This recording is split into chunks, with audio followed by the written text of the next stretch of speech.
Hello everyone, I am the Creep's Cabin. I know you use this video to fall asleep, so before that, like the video and subscribe to the channel. Also, where are you from?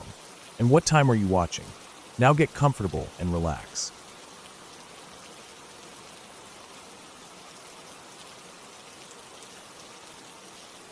We had been planning that hike for months. It was supposed to be one of those trips that you remember for the rest of your life. My dad and I had always wanted to climb a 14er together, and this time we finally had the chance. The mountain wasn't one of the most famous ones, but it was still a 14,000-foot peak, and we had trained hard for it.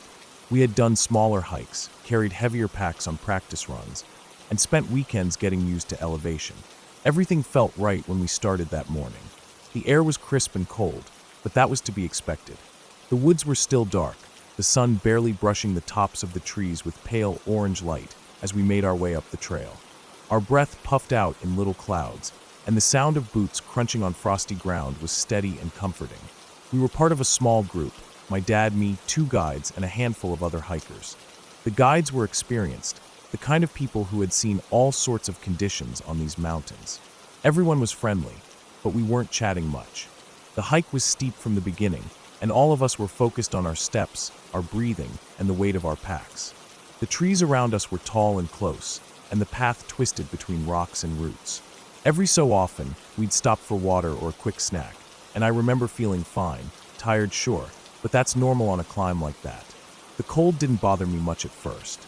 I had good layers, gloves, and a hat. Everything seemed normal. After a couple of hours, the trail got steeper. There was an embankment that was a bit tricky to get up. My dad was ahead of me, and he turned around to help me up. He reached for my hand, and when I grabbed his, I saw him pause. He gripped my hand tighter, then looked down at it. His expression changed in a way that made my stomach clench a little, like something wasn't right. He didn't say anything, but he kept hold of my hand longer than needed, then helped me up. When I stood next to him, he let go and quickly pulled off his glove, taking my hand again in his bare one. I could see the worry in his face now. He motioned to the guide, who came over, and the 2 of them checked my hands. I remember looking down and noticing that my fingers were pale, paler than they should have been. I didn't feel much in them. My hands felt kind of numb, but I thought maybe I just gripped my trekking poles too tightly or something. But my dad and the guide weren't convinced. We stopped right there on the trail. They took my gloves off completely, rubbed my hands between theirs, and tried to feel for a pulse in my wrists. When they couldn't find one, they moved higher, trying my forearms. Still nothing. They kept going up, checking both arms. Finally, at my armpit, they could feel the faintest beat. I stood there while they worked, confused, not understanding what was going on. I didn't feel sick. I wasn't dizzy. My face wasn't cold. My feet felt fine. Just my hands and arms were numb, and apparently, they had no pulse. The guides made the call to stop moving for a bit. We gathered off to the side of the trail where there was a flat area, and they pulled out the sat phone to call for help. I could see the guide trying to get it to work, moving around, holding it up, turning it off and on. No luck. The device just wouldn't get a signal. Maybe it was the trees, maybe the mountains, or maybe the equipment was faulty. Whatever the reason, we were on our own for the time being. After talking quietly together, the guides decided we couldn't just sit there. We were still about an hour from base camp, and that was the nearest place with real shelter and supplies. Staying put could be dangerous in the cold. So, they made the decision to keep moving. My dad took my pack from me, so I wouldn't have to carry the extra weight. The guide said they'd check on me every 15 minutes to see if anything changed. We started hiking again, but now I felt different. I kept looking at my hands, watching how pale they were. I tried to wiggle my fingers, and they moved, but I couldn't feel much. It was like I was wearing thick gloves, even though I wasn't. Every step, I kept wondering if the numbness was spreading, if it was getting worse. The cold seemed sharper, though I couldn't tell if that was just in my head. My heart was beating faster now, partly from the climb, partly from fear. I tried to focus on my breathing, tried to stay calm. The trail wound through the woods, the trees growing thinner as we gained elevation. The ground was hard, covered with patches of frost and old snow in the shadier spots. My boots crunched on the frozen earth. The guides kept checking on me. They'd stop, feel my arms, rub them a little, and look at me with those tight, serious faces that people get when they're trying not to let you see how worried they are. We reached base camp after what felt like forever, but really was just about an hour. The sun was higher now, lighting up the peaks around us. The camp was just a flat area with a few tents set up and a tarp strung between trees for shelter. The guides helped me sit down, and they got to work. They wrapped me in extra layers, gave me warm drinks, and rubbed my arms and hands to try and get the blood flowing again. They kept checking my pulse, kept feeling for warmth. Slowly, after what felt like hours, but was probably less, I started to feel a little bit of warmth returning to my arms.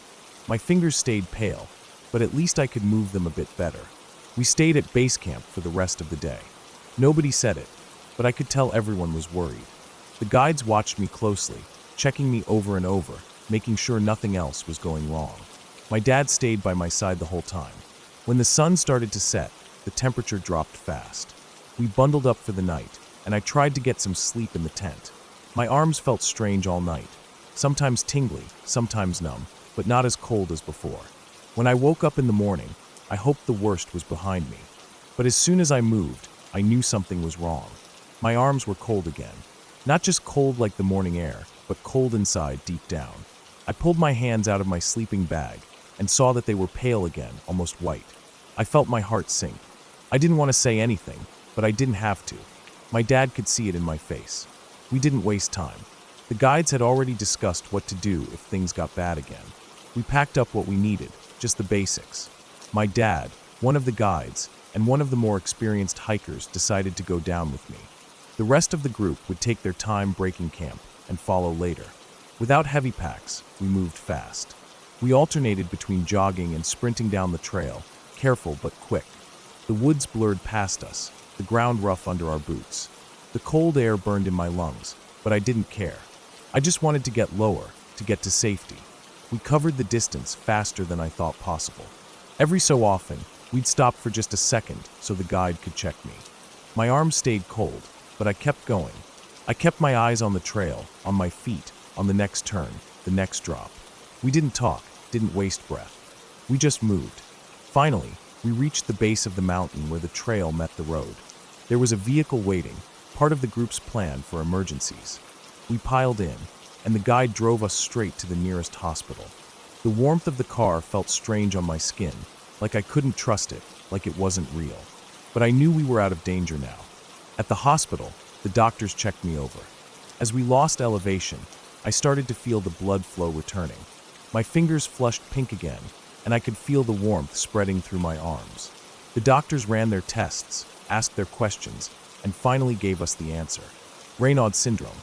I had never even heard of it before. The doctor explained that I had unusually thick muscle membranes around my blood vessels. In normal people, those muscles tighten up in the cold to keep the core of the body warm. But in my case, they tightened so much they cut off the blood flow completely. That's why my arms went so cold, why I lost the pulse in them. It was strange to hear that. Strange to think that my body had reacted in such an extreme way. But at least we had an answer. At least we knew what had happened and how to handle it in the future. I stayed at the hospital for a little while so they could make sure I was stable. Then we went home. Looking back, I think about how easily things could have gone differently. If we'd been farther from camp, if we'd waited longer, if we hadn't pushed to get down the mountain so fast. But we did what we had to do, and we got through it. My body might have acted strange that day, but in the end, it was okay. We learned from it, and I have a new respect for the way the body works, how amazing and weird it can be. I still hike. I'm more careful now, more aware of what's happening in my body, but I don't let it stop me. That mountain taught me a lot, and I'll never forget it.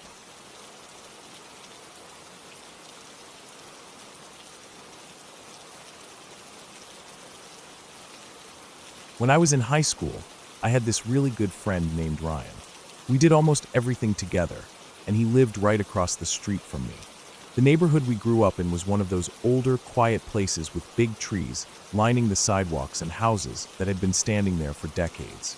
The kind of place where people knew their neighbors, where you'd hear kids playing outside in the summer, and where nothing much really happened. But right next door to Ryan's house, there was this one house that always felt out of place. It was a craftsman-style house, probably built in the 50s, just like most of the others on the street, but it had this strange energy to it. Nothing you could put your finger on, No ghost stories, no rumors of anything terrible happening there, just off. What made it stand out even more was that nobody seemed to stay in that house for long. It was always up for sale, and over the past couple of years, I don't think any family had lived there for more than 6 months. People would move in, and it would look like things might settle down, but before you knew it, the house would be empty again. A moving truck would come at weird hours, sometimes in the middle of the night. No goodbye parties, no neighbors helping out, no kids saying farewell. People just vanished. It became sort of a running joke between Ryan and me. We'd sit on his porch sometimes, looking over at that house, wondering how long the current owners would last. And then inevitably, we'd come home from school one day to see a for sale sign stuck in the lawn again. One night, during winter break, Ryan and I were hanging out. It was one of those nights where nothing sounded fun. We'd played video games, watched a movie, even walked down to the gas station to get snacks, but the boredom still hung heavy over us. It was cold out, maybe in the low 40s, but clear, and the street was quiet except for the occasional car passing by. We were sitting in his room, talking about how dead the town was, when Ryan got this look in his eye. That mischievous, bored out of his mind look I'd seen too many times before. He glanced out the window toward the house next door and said, "Why don't we go check it out?" At first, I laughed. We joked about doing it a dozen times, but I never thought he was serious. But he was. He kept talking about how it had been empty for weeks now, how no one would care, how we'd just look around a little and leave. After enough convincing, and maybe because I was as bored as he was, I agreed. We bundled up in hoodies and jackets and slipped out his back door. The house next door looked even more ordinary up close. There was no broken glass, no overgrown yard, nothing that screamed spooky. It was just empty, quiet. The porch light was off. The windows were dark. The front door, of course, was locked. We checked anyway, turning the knob gently just to be sure. No luck, so we went around back. There, we noticed something that made us both stop for a second, a dog door. It was one of those old flap-style ones built into the back door. Ryan was skinny, and after testing it out a bit, he realized he could just barely squeeze through. He told me to wait while he crawled in. I watched him disappear through that little opening, my heart picking up speed as I stood there alone in the dark. It felt like it took forever, but after a minute or two, I heard the soft click of the back door unlocking. Ryan opened it with a grin and waved me inside. The house smelled stale, like it had been sealed up for too long. There was no furniture except for a few built-in pieces that must have come with the house. A breakfast table in the kitchen, some cabinets, things like that. We walked through slowly, our footsteps loud on the hardwood floors. Every sound felt sharper in the silence of the house. The electricity was off, so the only light we had came from the streetlights outside. They cast this dim, yellowish glow through the windows, enough to see by but not much more. We ended up in the kitchen because it was one of the only rooms that felt like it had any character. The built-in table was set into a little nook by a large picture window. You could see the street out front from there, the empty sidewalk, Ryan's house across the way, the soft glow of a porch light a few houses down. We sat down on the floor across from the table, leaning back against the walls, just talking. About school, about life, about how weird it felt to be in someone else's house like this. We weren't really doing anything. We weren't vandalizing or stealing or anything like that. Just sitting, passing time, like bored kids do. We must have been there for a good 10 or 15 minutes. Long enough that the initial thrill of sneaking in had worn off. I remember thinking how normal the place felt. Nothing creepy, no weird noises, no cold spots. Just an empty house. And then it happened. I was mid-sentence, talking about some movie we'd watched, when Ryan let out this sharp, panicked yell. Before I could even process what was happening, everything went black. It wasn't like someone turned off the lights. I mean, yeah, the house was dark, but this was different. It was like my eyes stopped working, like the world had just switched off. And with it came this cold, this awful, clinging cold that wrapped around me from head to toe. It wasn't the kind of cold you feel on a winter day. It was deeper, heavier, like it was inside my skin somehow, soaking into my bones. I froze at first, confused, my heart racing so fast I thought it might burst. I couldn't see, couldn't think straight. I felt my hands waving in front of my face, trying to find something, anything. My voice came out in a scream that I barely recognized as mine. I was disoriented, blind, and surrounded by this horrible cold. Then I felt a grip, Ryan's hand grabbing mine hard, yanking me to my feet, and pulling me in a direction I couldn't see. I stumbled after him, still blind, still feeling like I was wrapped in ice. After what felt like an eternity, though I'm sure it was only seconds, my vision started to come back. Slowly at first, just a vague glow, then shapes, then finally the blurry outline of the street under the light. The cold started to fade as we reached the sidewalk outside, like it was peeling off layer by layer. My breath came in ragged gasps, my whole body shaking. I looked around, realizing we were standing in the street, the empty house behind us. Ryan beside me looking as scared as I felt. We stood there for a while, catching our breath, the street silent around us. The night felt normal again, like nothing had happened. But I couldn't stop shaking, couldn't stop feeling like something was wrong. Ryan didn't say anything at first, and I didn't ask. I think we were both too stunned to speak. When I finally managed to look at him, really look, I saw how pale he was, how his eyes kept darting back toward the house like he expected something to come out after us. Eventually, I asked him what had happened. My voice sounded small, even to me. He hesitated, like he didn't want to say it out loud, like maybe saying it would make it too real. Then he told me. As I'd been talking, he'd seen something, someone, crawl out from under the table. A figure black and vague, shaped like a girl, but not. No details, no features, just a dark outline. He said it moved slowly, deliberately, and then it climbed onto me, sat on top of me. That's when I'd gone still, my eyes wide open, but not seeing. When I'd started groping around like I was blind. That's when he pulled me out. I didn't know what to think. I didn't want to believe it. But I knew what I'd felt, that cold, that darkness, that awful sense of being trapped. We stood there for a long time before we finally worked up the nerve to go back to his house. We didn't talk much the rest of the night. We just sat in his room, the lights on, trying to shake off the feeling. For the next few days, I couldn't stop thinking about it. I'd walk to school and catch myself glancing at that house, half expecting to see someone or something, looking back at me from the window. I avoided walking too close to it. If I had to go past, I'd cross the street, keep my head down, hurry my steps. At night, I'd lie in bed replaying it all in my mind. That cold, that blackness. I couldn't explain it. I couldn't reason it away. And no matter how much I tried, I couldn't forget how real it had felt. Ryan and I stayed friends. We still are. And every now and then, it comes up in conversation. We'll be talking about something random, and one of us will mention that night. We always tell it the same way. The details don't change, no matter how many years pass. And every time, it gives me chills. That house was eventually sold again, and again, and again. No one ever stayed long. I stopped paying attention after a while. I didn't want to think about it. I didn't want to remember. But I do. I always will. Even now, years later, I've never felt anything like that since. That blackness, that cold, it was like nothing else. No ghost stories, no horror movies, nothing comes close. It wasn't a dream. It wasn't my imagination. It was real as the streetlight that guided us out, as real as the frost on the ground that night. And I never went back. I never set foot near that house again. I didn't need to. I'd seen enough.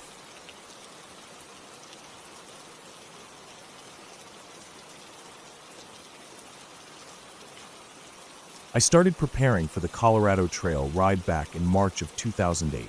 I was new to bike packing, excited about my ultralight gear, and eager to see what I could handle.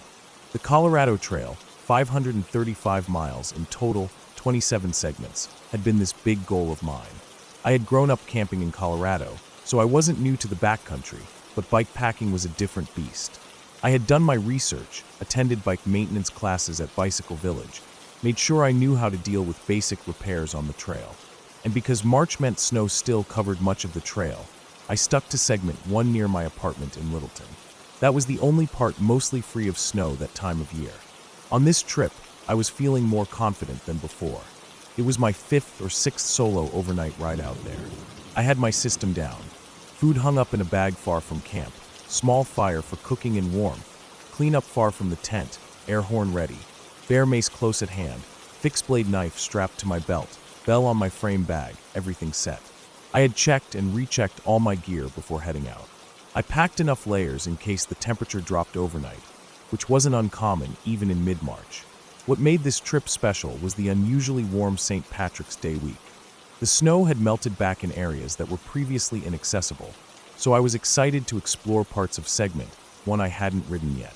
That morning I left straight from my apartment. One of the great things about living where I did was that I could ride right from my door and, within less than an hour, be deep in the woods, surrounded by nothing but trees and mountains. It always amazed me how quickly the city disappeared behind me. That afternoon was perfect. The single track wasn't muddy, the birds were out, and I felt great pedaling through terrain I hadn't been able to access on my previous trips. I got past Bear Creek, and it felt like new territory. I came around a bend and spotted a full suspension trek bike propped up against a tree. That caught my attention. I slowed down a bit, curious. A little ways ahead, I started to hear the sound of a hand saw working through wood. When I rounded another bend, I saw a man in his mid-50s, long brown hair, wearing a flannel shirt and jeans, sawing away at a downed tree that was blocking the trail. He waved as I approached. I stopped and greeted him. We ended up working together for a bit, dragging the pieces of the tree off the trail after he finished cutting through it. He seemed friendly enough, told me he had been riding the trail for decades, and that every spring he came out to help clear the trail where trees had fallen over the winter. We got to talking while we worked, and I, without really thinking about it, shared a lot of details.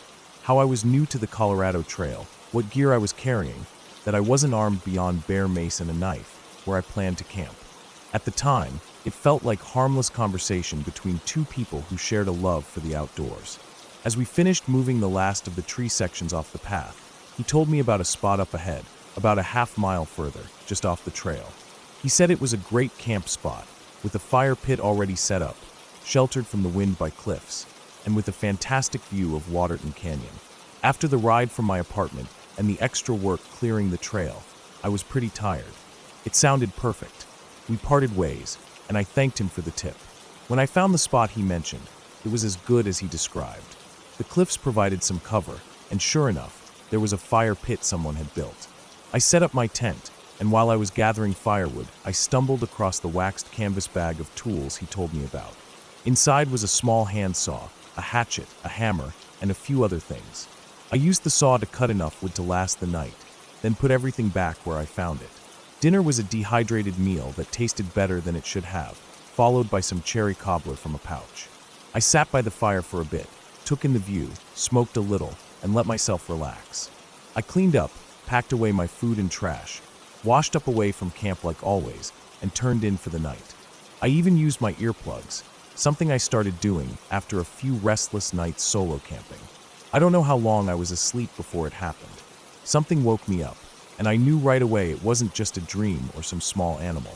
My whole body went on high alert. The hair on my neck stood up. I lay still, listening, but with the earplugs in I couldn't hear anything. I grabbed my headlamp and slipped out of the tent as quietly as I could, pulling out my bear mace and knife. The night was unnervingly still. No breeze, no rustling of leaves, no sounds of any kind. Just a heavy, suffocating silence. I scanned the area with my headlamp and a handheld flashlight. Nothing. No eyes reflecting back at me, no movement. But the sense of dread only grew stronger. My gut told me something was wrong. I pulled the pin on my personal alarm. The 130 decibel scream echoed through the trees. Still nothing. No sound of anything running off, no crashing through the underbrush. But I couldn't shake it. I felt frozen for what must have been a minute or two, heart racing, trying to force myself to think. I needed to get out of there.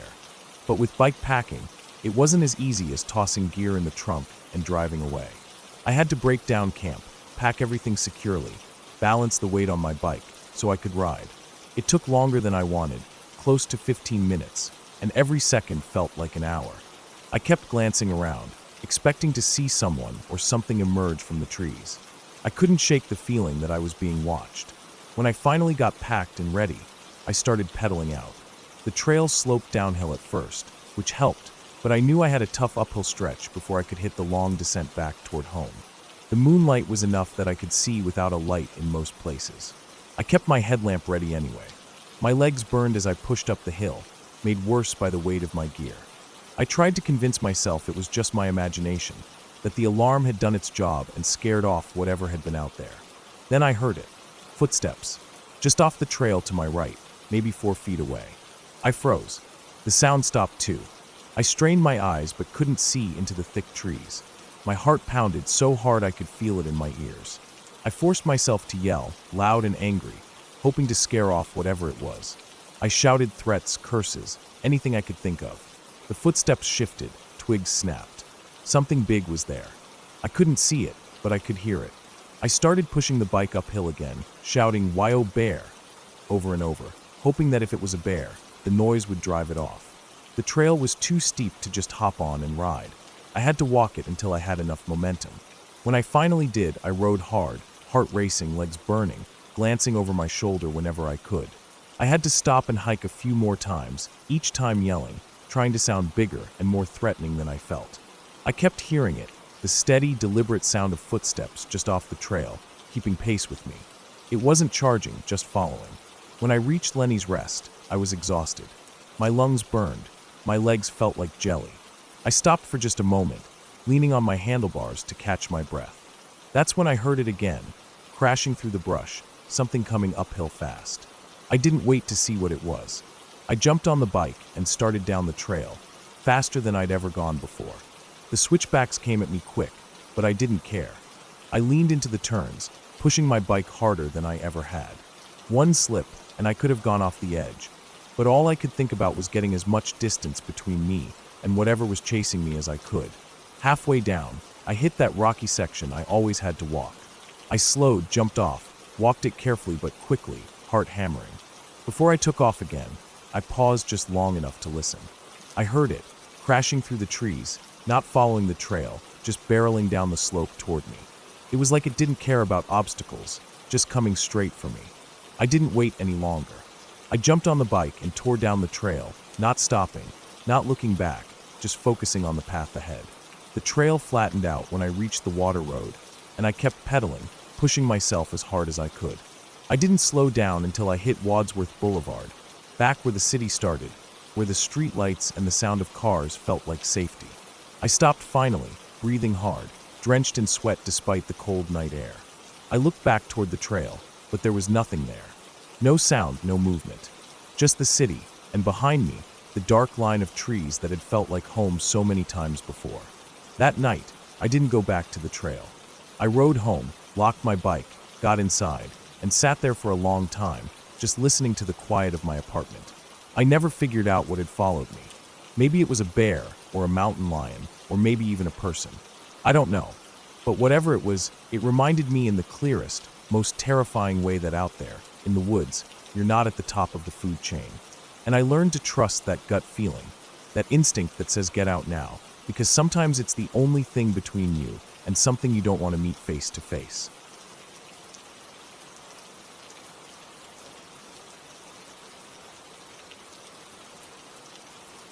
Every time I stay at my grandma's house, I hear it. It starts the same way, always. Slow, steady, casual. The footsteps upstairs. I lie there in bed, in the dark, waiting for it, and sure enough it comes. The sound starts at one side of the room above me, as if someone takes their time walking from one end of that long, narrow room to the other. The first time I heard it, I was 14. I remember the age because that's when everything about sleeping at their house changed. Before that, I'd sleep in a different room, a room where I felt safe, where I could close my eyes without that heavy weight of fear pressing down on my chest.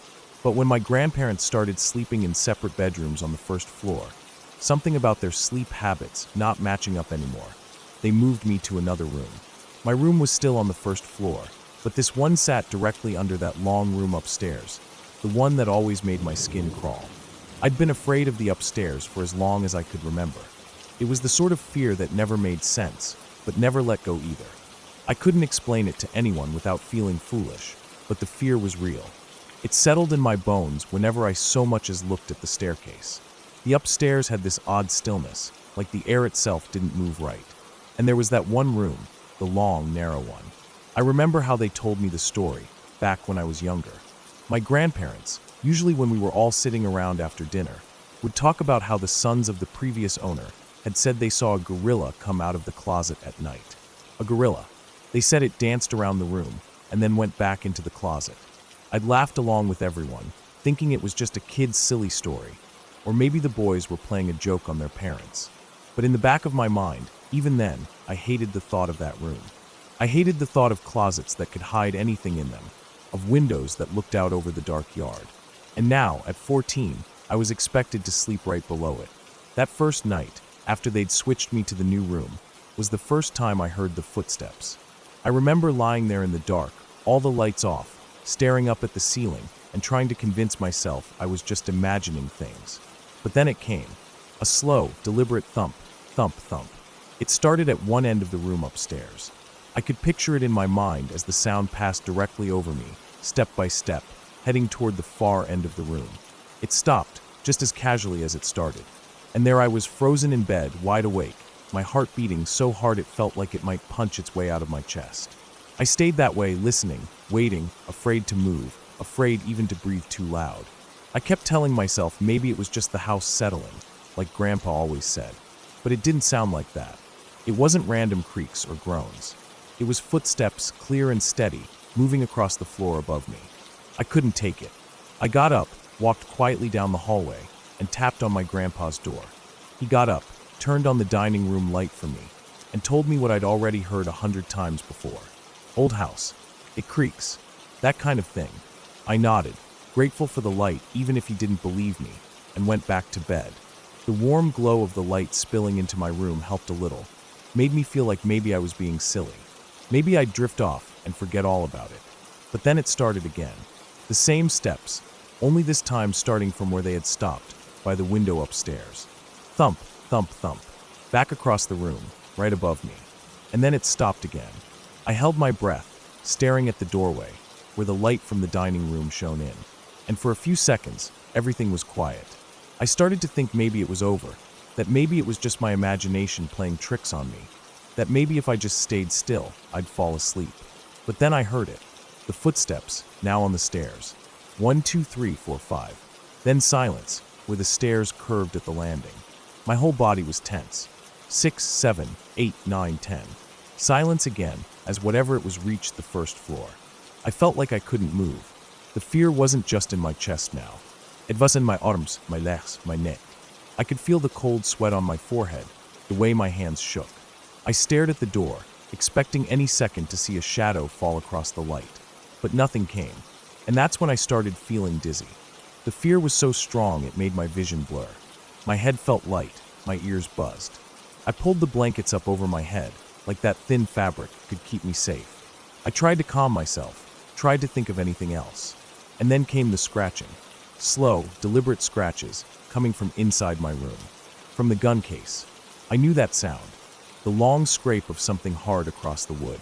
I heard the door of the case gently tapping against the frame, as whatever it was dragged its nails or claws, or whatever it had down the front. I couldn't scream at first. I tried, but nothing came out. My throat felt closed up. I forced myself to breathe, to pull in air, and finally let out a scream. My grandpa was there in seconds, opening the door, the light flooding the room, and I felt like I could breathe again. He looked at me, probably thinking I was overreacting, but I didn't care. I was just glad I wasn't alone anymore. That night, I did what I had to. I took a sheet, draped it over the side of the bed, and crawled underneath. I wrapped myself in a comforter so tight I could barely move, put on headphones, turned my back to the door, and closed my eyes. I didn't want to know if it came back. I didn't want to see it if it did. The next morning, Grandpa told Grandma what had happened. She brushed it off like always. Said it was silly, said my cousin had said the same thing once, hearing footsteps at night. I tried not to let it get to me, but the fear was still there, just under the surface. I slept under the bed for the rest of my stay that week. I figured if I couldn't see whatever it was, maybe it couldn't see me. Since then, I've stayed there plenty of times. And every time, the footsteps come back. Same pattern, same slow, steady pace. But it hasn't come down the stairs again. Not like that first night. And I'm glad. I sleep on the bed now, not under it, but always with my back to the door. Always with headphones in. I don't want to hear it anymore. I don't want to know if it ever comes down again. Over the years, I've tried to come up with explanations. I've tried to tell myself it's the house settling, that old excuse that doesn't quite fit. I've tried to believe it's just my mind playing tricks on me. But the sound is too clear, too steady. It's not random creaks or groans. It's not pipes or wind. It's footsteps. I know the difference. I've heard enough of both to know. When I stay there, I can't help but watch the ceiling during the day, imagining the room above me. I think about that narrow room, with the closets on either side, the bed in the middle, the window at the far end. I picture it like I've seen it so many times before, though I've only been up there a handful of times, always with someone else. I can't bring myself to go up alone. I can't even look at the stairs for too long without that familiar chill running down my spine. And it's not just at night. Sometimes during the day, when the house is quiet and I'm sitting in the living room reading or watching TV, I'll catch myself listening, waiting, hoping I don't hear it. I'll tell myself I'm being ridiculous, but the fear doesn't go away. It lingers, just like the footsteps do. I've thought about setting up a camera or recording the sound somehow, but I never do. Part of me doesn't want proof. Part of me thinks that if I catch it, if I see or hear it played back, that'll make it real in a way I'm not ready to face. As long as it's just something I hear in the moment, I can tell myself it's nothing, that I imagined it, that it was the house or the wind or something harmless.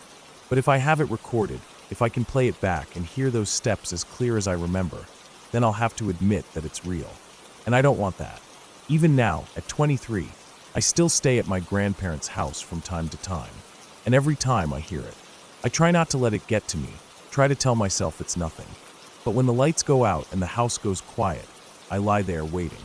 And like clockwork, the footsteps come, from one end of the room to the other. And then they stop. I lie there, heart racing, listening for the next sound, the next step, the next sign that whatever it is might come down the stairs again. So far, it hasn't. And I hope it never does. Because if it does, I don't know what I'll do. I don't know if I'll be able to lie there, frozen in bed like I did that first night. I don't know if I'll have the courage to get up, or if I'll just hide under the covers like a child. I tell myself that if it ever comes down again, I'll leave. I won't stay another night in that house. But I don't know if that's true. I don't know what I'll do. All I know is that I still hear it, every single time. And I still sleep with my back to the door, headphones in, trying my best to pretend it isn't there. Because if I hear it come down those stairs again, I don't want to know. I don't want to see. I don't want to face whatever it is that walks upstairs at night.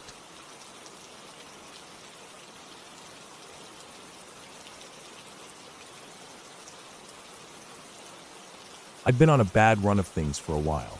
The kind of stretch where you can feel your life slipping through your fingers like water. I'd been using pretty heavily. Nothing glamorous about it, just the kind of day-to-day haze that blurs the edges of everything. I knew I needed a break before I really lost myself. So one night, without too much thought, I packed up some basic camping gear, tossed it in the back of my car, and started driving. I didn't have much of a plan. I just pointed myself toward the Mississippi River in Illinois. I figured it was far enough from everything and everyone that I could have a few quiet days, clear my head, and maybe come back feeling like I had some control over my life again. The drive was long. About 4 hours, give or take, depending on how much you care about speeding laws out on empty stretches of highway. I barely noticed the scenery as I went. Just mile after mile of trees, fields, and small towns that all seemed to blend together. It was late afternoon when I finally rolled into the area managed by the Army Corps of Engineers. It wasn't a campground or anything official like that, just public land, open to anyone willing to find a spot and set up. That's what I wanted. No check-ins, no fees, no neighbors in the next tent over who'd give me looks or ask questions. I found a place a little ways off the main gravel path. The river wasn't too far off, maybe a 5-minute walk through some trees. The spot was mostly flat, and the ground was soft enough that I knew I wouldn't have to fight too hard with tent stakes. The woods were thick, but not so much that I felt boxed in. There was a small clearing, just big enough for a fire and my little tent. I parked the car nearby, grabbed my gear, and got to work. Setting up didn't take long. The tent was an old 2-man dome I'd had for years, and the motions of putting it up were familiar, almost comforting. I gathered up some dead branches and twigs, made a small fire, and just sat for a bit, watching the flames. For the first time in a while, I felt like I could breathe. But that didn't last long. Not too long after I'd gotten settled, the clouds started rolling in. Big, heavy, gray ones that looked like they'd been waiting all day for the right moment to open up. Sure enough, within minutes, the rain started. At first, it was just a light drizzle, but it picked up quick. I hurried to douse my fire, not wanting to risk anything spreading, and ducked into the tent. The sound of the rain hitting the nylon was steady, calming in a way. I lay there in my sleeping bag, listening to it, and before I knew it, I'd drifted off. I don't know how long I slept, but at some point I woke up. It was still dark, though the rain had stopped. The first thing I noticed was the sound, soft, but definitely there. Something was rustling outside my tent. Not the wind, not an animal either. Too deliberate. My heart started beating faster. I lay there, trying to stay quiet, listening. The noise came again, leaves crunching underfoot. Whoever or whatever it was close. I didn't have a weapon, nothing more than a small folding knife somewhere in my pack, but I didn't want to stay in the tent, just waiting. Slowly, I unzipped the door and poked my head out. And there he was. A man stood about 10 feet away, staring right at me. The first thing I saw was his face. Scarred, rough, like the skin had been burned or maybe eaten away by something. Could have been some kind of skin disease. His eyes looked hollow, tired, but focused right on me. For a second, neither of us said anything. Just stared. My gut clenched. I thought about getting back in the tent and zipping it up, as if that would do any good. Then he spoke, and his voice wasn't what I expected. It was calm, friendly even. He asked if I had a cigarette. I told him no, that I didn't smoke. I was still too on edge to think about much else. But he didn't seem threatening. Just there. A drifter, probably. Maybe homeless. He had that look about him. Layers of mismatched clothes, worn boots, hands that looked like they'd seen hard work or hard living. We ended up talking. I didn't really have much choice. He didn't leave, and I didn't want to make things worse by being rude or trying to chase him off. It wasn't raining anymore, and he had a small fire going near where he'd set his stuff down. He offered me a place by it. I figured it was better than sitting in my tent, waiting for him to make up his mind about what he wanted.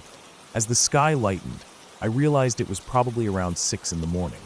The woods smelled fresh from the rain, and the fire's smoke curled up into the gray sky. We sat there, and he talked, and talked. The things he said were strange. At first, it was harmless enough. Stories about the animals he'd trapped, how he used every part of what he killed. He showed me some of the hides he'd tanned himself, laid out near his camp like trophies. His bike was parked nearby, draped with snake skins and other things I couldn't quite identify. Every few minutes, he asked me again if I had a cigarette.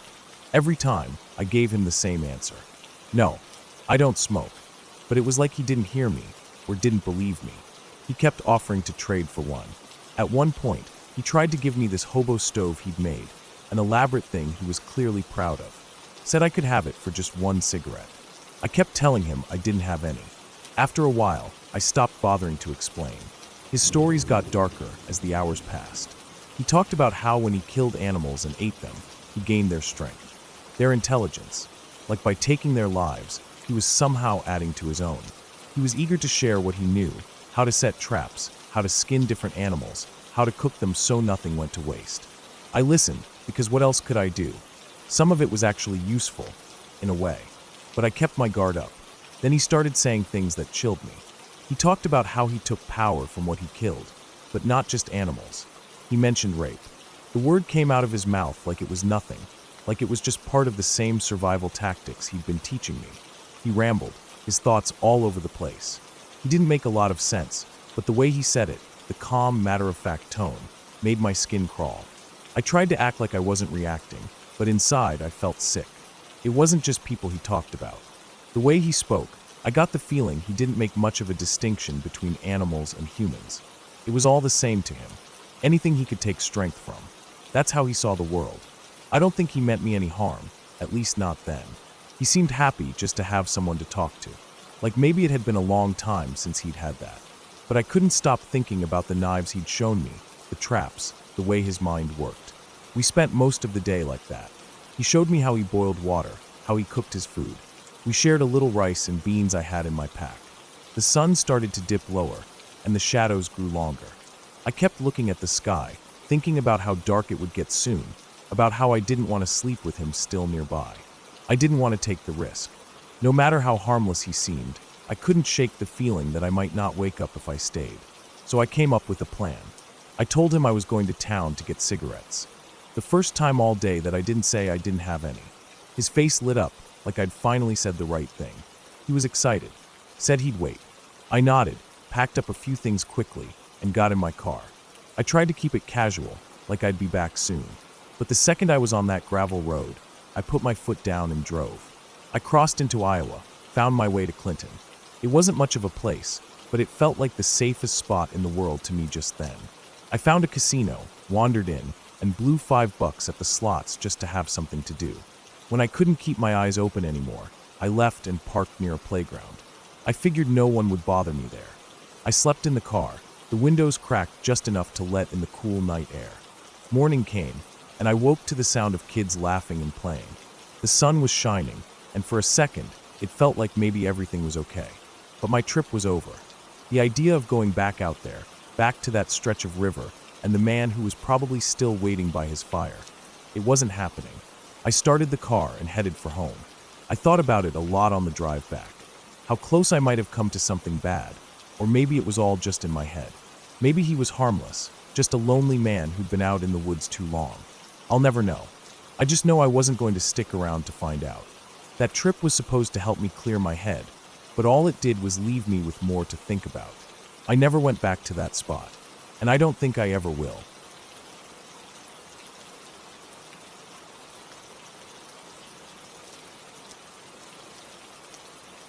When I was about 10 years old, one night stands out in my memory more clearly than most.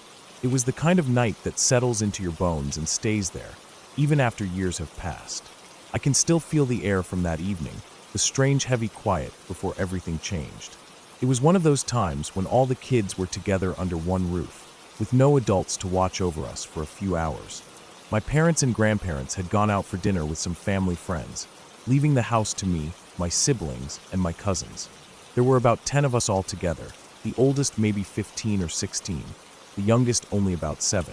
We felt safe, packed in together, all of us familiar with the house and with each other, like nothing bad could happen because we had the numbers. We had made popcorn and set up a little movie marathon in the living room. The lights were off except for the soft flicker of the television, which filled the room with that bluish glow. The curtains were drawn, and the only other light came from the hallway nightlight that my parents always kept on when the younger kids stayed over. The house had that quiet hum that happens when a lot of people are together, but not talking much, just focused on the screen, the soft sound of breathing, the occasional crunch of popcorn, the shuffling of someone changing position on the couch or floor. I remember how calm it felt, how normal. That normal feeling didn't last. It happened all at once, so fast I didn't even have time to think before my body reacted. There was this deafening boom, like nothing I had ever heard before. It wasn't like thunder, though at first I thought maybe that's what it was, because what else could make that sound? But it was sharper, closer, like something enormous had exploded right outside. The house shook, not a little shiver like when a big truck drives by, but a full-on jolt that made the windows rattle in their frames, and the floor seemed to lift under us for just a split second. The walls seemed to pulse with it, the air seemed to change.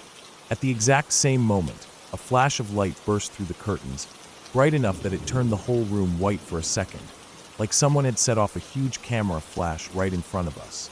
But it wasn't just the light or the noise. It was the way it felt, like the air itself had been punched, like something massive had happened right there in the backyard. Without thinking, we all bolted. Every single one of us scrambled to our feet at once. No one had to say anything. We ran as a pack out of the living room and into the hallway, where it felt smaller and safer, like the walls could protect us. The younger kids started crying, and I remember feeling my heart racing so hard it hurt. We just stood there for a few seconds, listening, waiting, expecting another blast, or maybe the sound of something falling or breaking. But nothing came. It was dead silent, so quiet that even the little sounds, the hum of the fridge in the kitchen, the ticking of the clock on the wall, felt loud. The older cousins tried to take control. They started whispering, trying to figure out what to do. I could see their faces pale even in the dim light, could see that they were just as scared as the rest of us, though they were trying to hide it. One of them thought about calling the police. I could tell from the way they kept looking at the cordless phone sitting on the little table by the front door. But after some back and forth, they decided to call the parents instead. They didn't want to overreact. Maybe it was something explainable. Maybe it was nothing.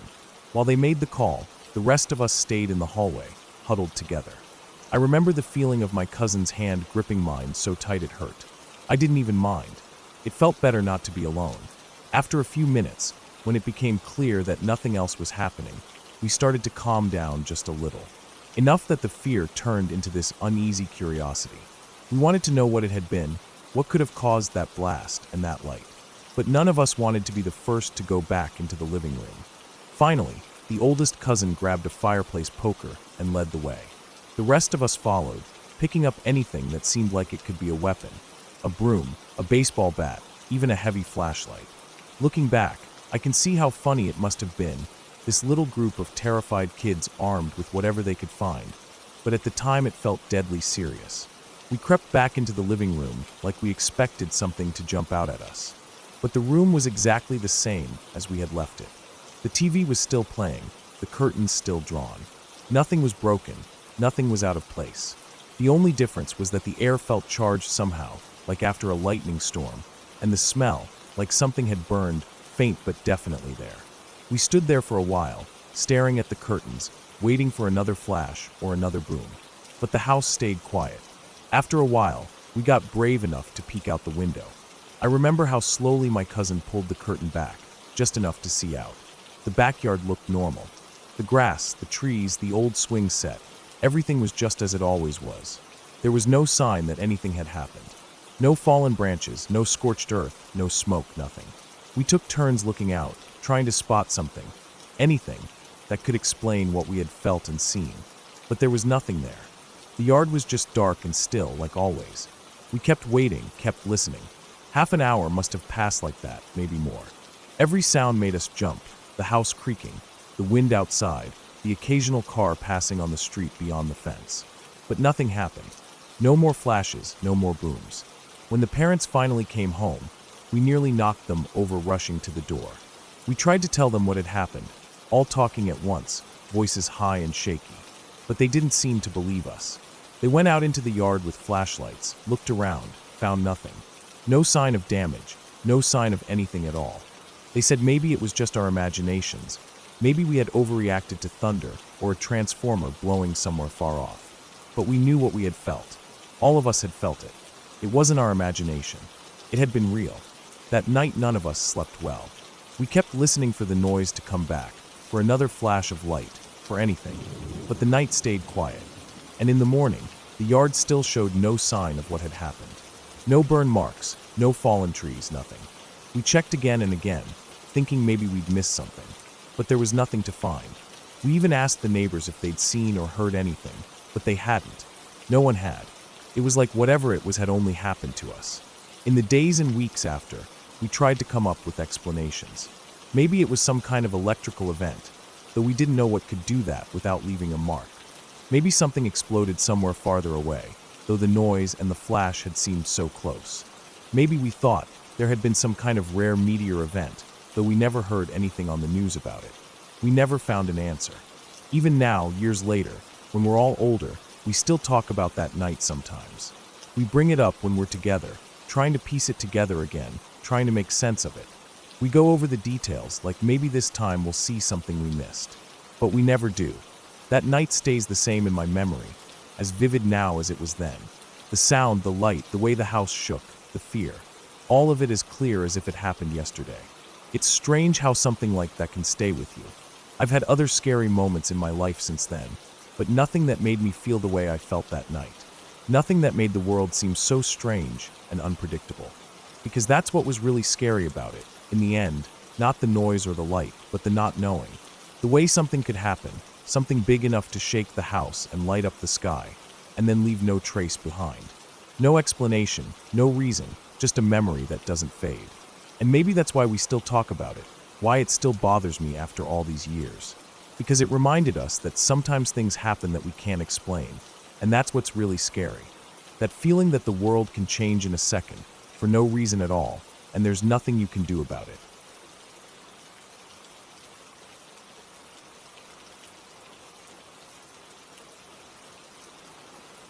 I was young back then, maybe in my early 20s, and like most young men that age, I thought I had everything figured out.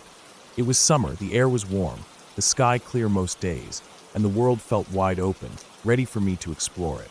I had set out with a good friend of mine to hike across rural France.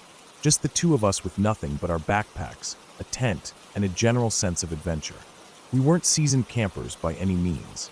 Sure, we'd spent nights under the stars before, but we weren't experts. We were just two young guys looking for freedom, and maybe a bit of peace in the quiet of the woods. That day had been long. We'd walked for hours along dusty trails that wound through fields and forest edges. The kind of paths that feel like they've been there for hundreds of years, worn down by generations of travelers. By late afternoon, we were both tired and hungry.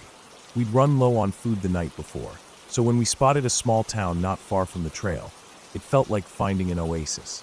The town was tiny, no more than a cluster of stone houses with red roofs, a church that had seen better days, and a single little grocery store that looked like it hadn't changed in 50 years.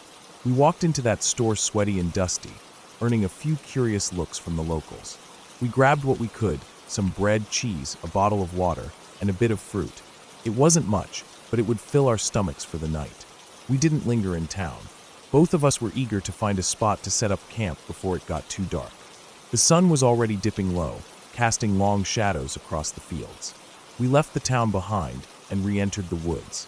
The path was clear enough at first, the kind of dirt track that was easy to follow even as the light faded. But as we kept walking, looking for a flat patch of ground large enough to pitch the tent, the daylight kept slipping away. I remember how quickly it seemed to go. 1 minute, there was still enough glow to make out the trail ahead. The next, it felt like we were walking into a tunnel of darkness. Neither of us had brought a lamp. I know how stupid that sounds now. We had thought the moon would be enough, or maybe we just didn't think at all. When you're young, you feel invincible, like nothing can go wrong. So we kept moving forward, our boots crunching over the dirt and loose stones, the sound of our breathing louder in the quiet of the night. The trees crowded close on either side, their branches reaching over us, blotting out most of the sky. But enough moonlight filtered through that we could at least tell we were still on some sort of path. Time passed, though how long I can't say. Minutes, maybe an hour. The darkness felt thick around us. Every so often, I'd glance up, trying to catch a glimpse of the stars through the branches, but they were hidden. All I could see was the pale light of the moon. We began to notice that the ground beneath our feet had changed. The crunch of gravel gave way to something softer. Grass. The path seemed to open up, and the tight press of trees fell back a little. It felt like we'd stepped into a clearing. We couldn't see much, but the air felt different, more open, less hemmed in by trunks and leaves. We stopped walking. Both of us were dead on our feet by then. We dropped our packs and agreed without a word that this was as good a spot as any. It was flat enough, and we weren't in the mood to keep searching.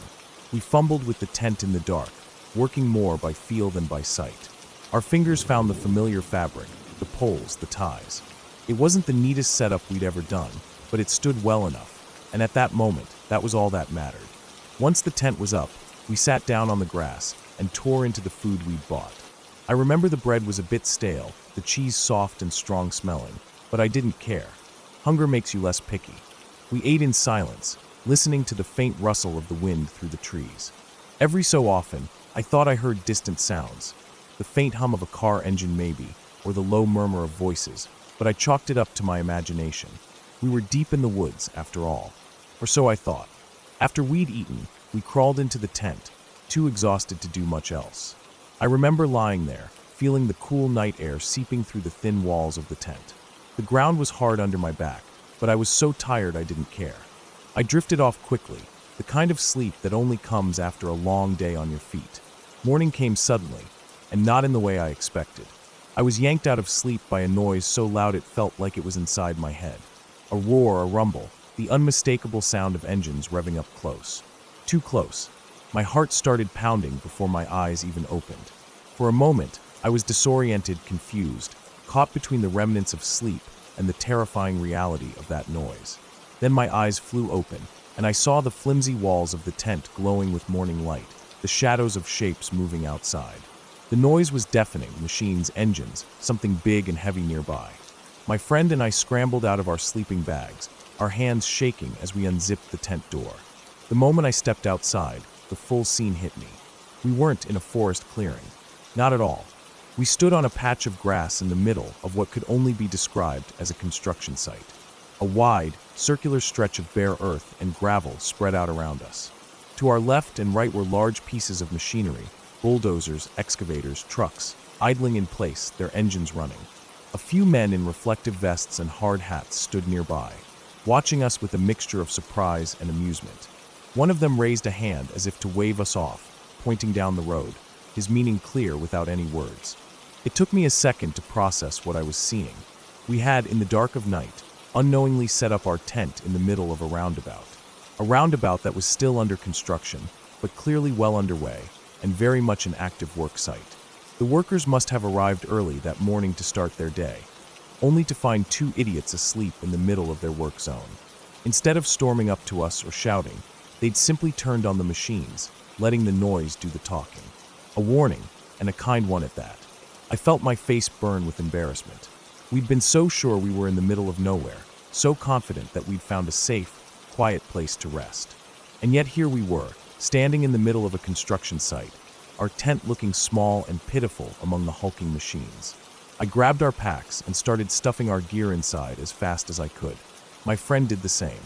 We worked in silence, both of us too mortified to say anything. As we packed, I took a better look at our surroundings. In the light of day, it was so obvious what we'd done. The roundabout was clearly marked, the road curving around it, the bare patches of earth where landscaping would soon go. The grass we'd camped on wasn't wild meadow grass at all. It was the start of what would become the center island of the roundabout, maybe seeded by the workers or left over from whatever had been there before. The trees that had seemed so close in the dark were actually much farther back, lining the edge of the construction area. Once we had everything packed, we nodded our thanks and apologies to the workers as best we could, then made our way down the road, away from the site. The workers went back to their tasks, their laughter following us down the road. I didn't blame them. Looking back, I probably would have laughed too if I'd been in their place. We walked for a while before either of us spoke. When we finally did, it was to share the same thought, how lucky we'd been. The workers could have been angry. They could have called the police, or worse, simply started up their machines without any warning. We could have been hurt, or at the very least gotten ourselves into real trouble. But they'd handled it with patience, giving us the chance to pack up and leave without making a scene. That day stayed with me for a long time. Even now, after all these years, I think about it sometimes when I see a roundabout or a construction site. The memory always makes me smile, though at the time, it was anything but funny. It taught me a lot, about paying attention, about not assuming you know where you are just because it feels right, and about the kindness of strangers who choose to help instead of scold. After that, we were more careful. We made sure to stop and find a campsite long before night fell. We bought a lamp at the next town we passed through. It wasn't expensive, but it felt like the most valuable piece of gear we owned from then on. And every night after that, as we set up camp, we made sure we knew exactly where we were, checking and double-checking before pitching the tent. I suppose that's how you learn. Not from things going smoothly, but from the times you mess up and are lucky enough to come out the other side unscathed. That night on the roundabout was one of those times. A mistake, a lesson, and a story that I still tell, though now with a laugh instead of the flush of embarrassment I felt that morning. It reminds me how small we are in the world, how easy it is to get turned around, and how sometimes people's quiet kindness can make all the difference.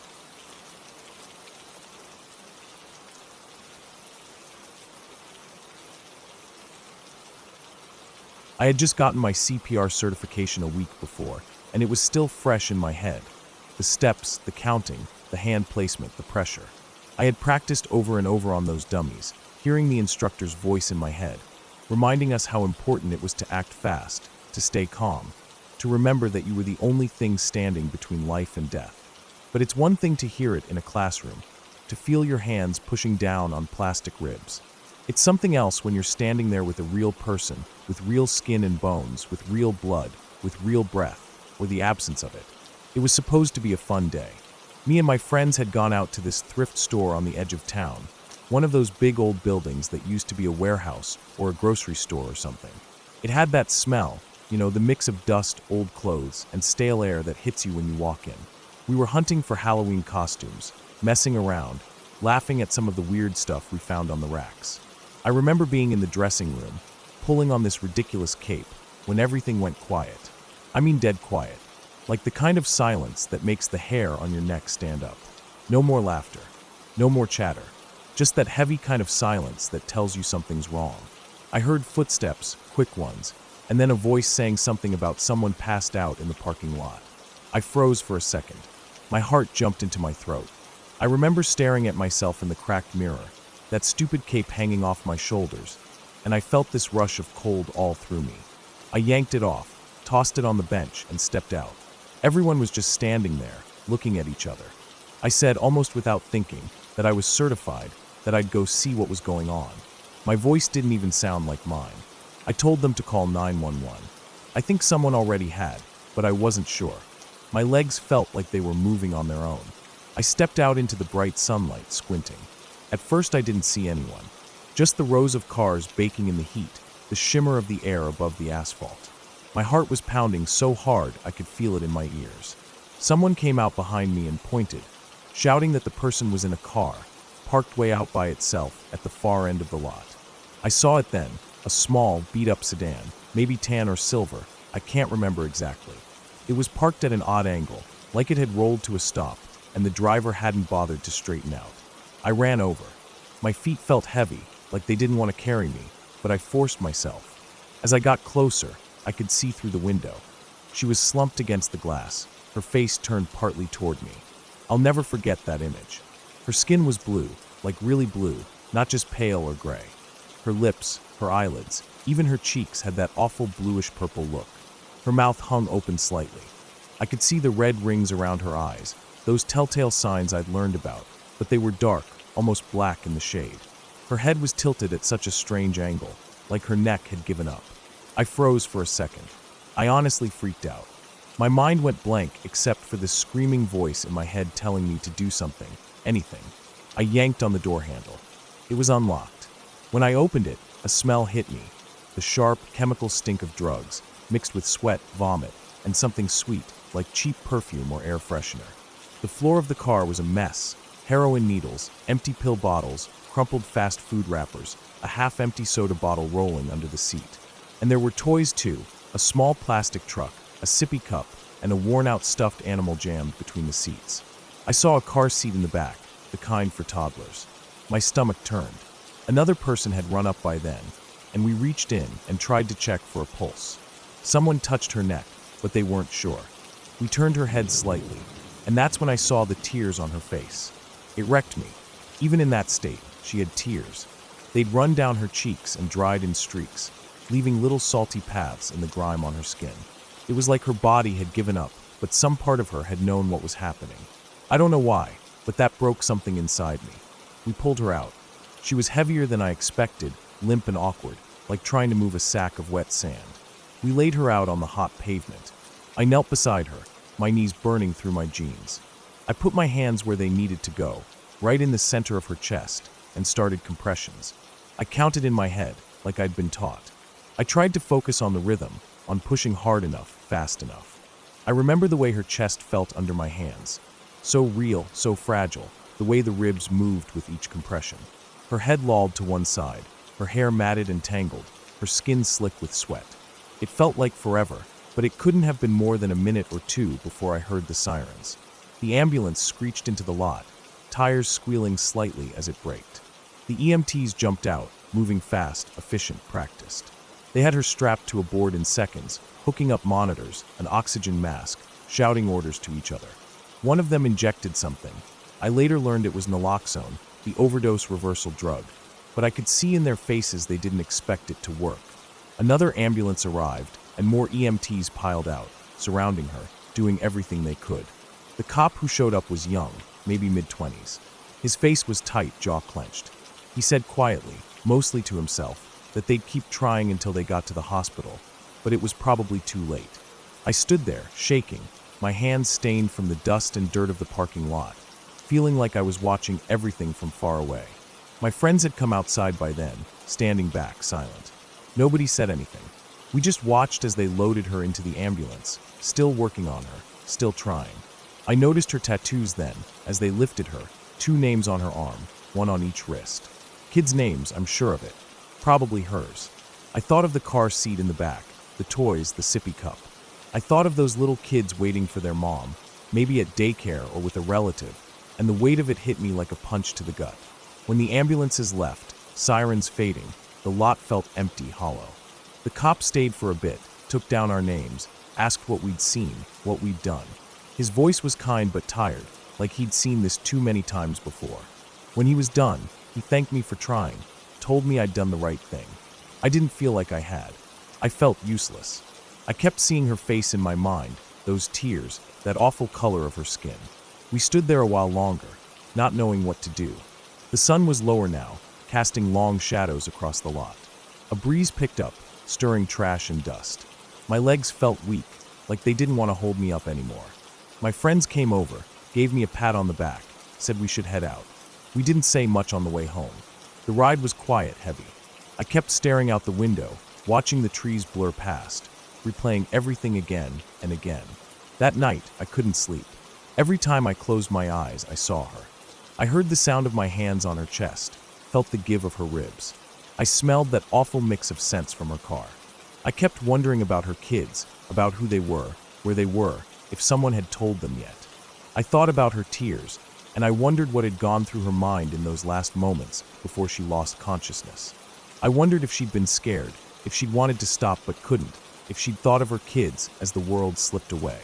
In the days that followed, I kept looking for news, for any word about what had happened to her. I didn't find much. Just a small blurb in the local paper about a woman found unresponsive in a parking lot, transported to the hospital, no name given. No follow-up, no obituary that I could find. It was like she'd disappeared. Just another statistic. Just another life lost to drugs. But to me, she was real. She had a face, a name inked on her skin, tears on her cheeks, a story that ended in that empty lot. The whole thing changed me.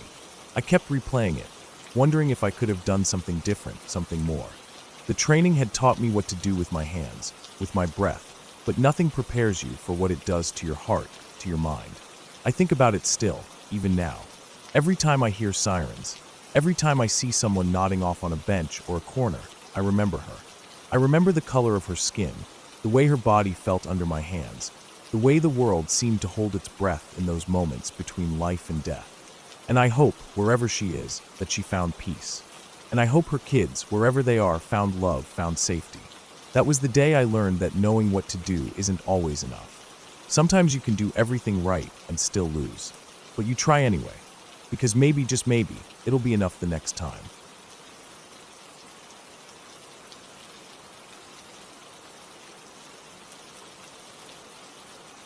I had moved to Southeast Washington for work not long after college, taking a job that kept me mostly in town during the week, but left me free on weekends to explore. The Blue Mountains weren't far, and I found myself drawn to them like a moth to a porch light. I'd grown up on a farm and ranch in Montana, and the outdoors was in my blood. There was something about getting out of town, away from the buzz of power lines and the noise of people, and into the hills where the world felt bigger and quieter. I'd been hunting since I was a kid, and there was no better way to learn a piece of country than to walk it alone, looking for sign, learning where animals fed and bedded down, and seeing how the land fit together. I'd made a habit of scouting the most remote areas I could find. Most hunters, I'd learned, don't stray too far from their trucks or ATVs. I figured the deeper I went, the fewer people I'd have to contend with once season came. So most weekends that summer, I loaded up my pack with the basics: a bivy sack, a little food and water, my .45, and some optics, and set out. I wasn't looking to bag anything yet. I was looking to learn the country, see where the elk and deer liked to move, and just generally get a feel for the land. The Blue Mountains are big country, and I liked the challenge. One particular Saturday, I got a later start than I'd intended. I'd had to run a few errands in town, and by the time I was loaded up and on the road, it was mid-afternoon, but I wasn't too concerned. A few hours of hiking would still get me well away from the roads before dark, and the best animal movement happens at dawn and dusk anyway. I parked at a turnout where I'd seen on the map that a gated logging road took off into the hills. I shouldered my pack, checked that my sidearm was secure, and headed up the trail. The climb was steady and the air warm, but not uncomfortable. The road hadn't been used in a long while. Grass and small saplings grew in the wheel ruts, and I saw no fresh tire tracks. After maybe a mile, I cut off the road and started angling up a ridge that looked like it would give me a good vantage point of the surrounding valleys. It was tough going, lots of down timber, brush, and loose rock, but I made it up without incident. By the time I topped out, the sun was just beginning to sink toward the horizon, painting the hills in that soft orange light that makes everything look a little more peaceful than it really is. I found a small bench just below the ridge crest, flat enough to lay out my bivy sack and with a decent view of a couple drainages. I dropped my pack, took a long pull from my water bottle, and settled in with my binoculars. The world got quiet as the sun slipped lower, the breeze soft through the pines, the only sound the occasional call of a bird settling in for the night. I glassed the slopes and meadows, picking out a pair of whitetail, just moving cautiously out of the timber to feed. No elk, no bears, but it felt good just to sit there and watch the day end.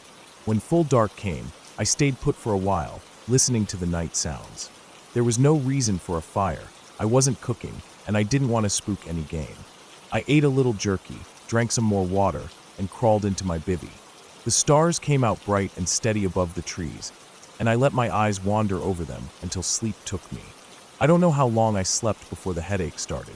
One moment I was dreaming, something about being back home, fixing a fence, and the next I was wide awake, my skull pounding like someone was driving a spike into it. The pain came in waves, a surge that made me grit my teeth and clench my fists, then a brief easing, then another surge. I lay there on my back, staring at the blackness above me, trying to figure it out. I wasn't dehydrated. I'd been careful about drinking enough on the way in, knowing how easy it is to let that slide. I hadn't hit my head.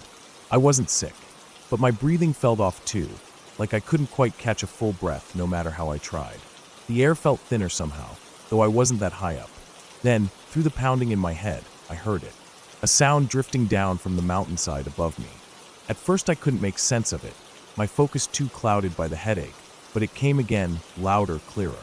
A long, hollow call, deep and resonant, echoing faintly off the ridges.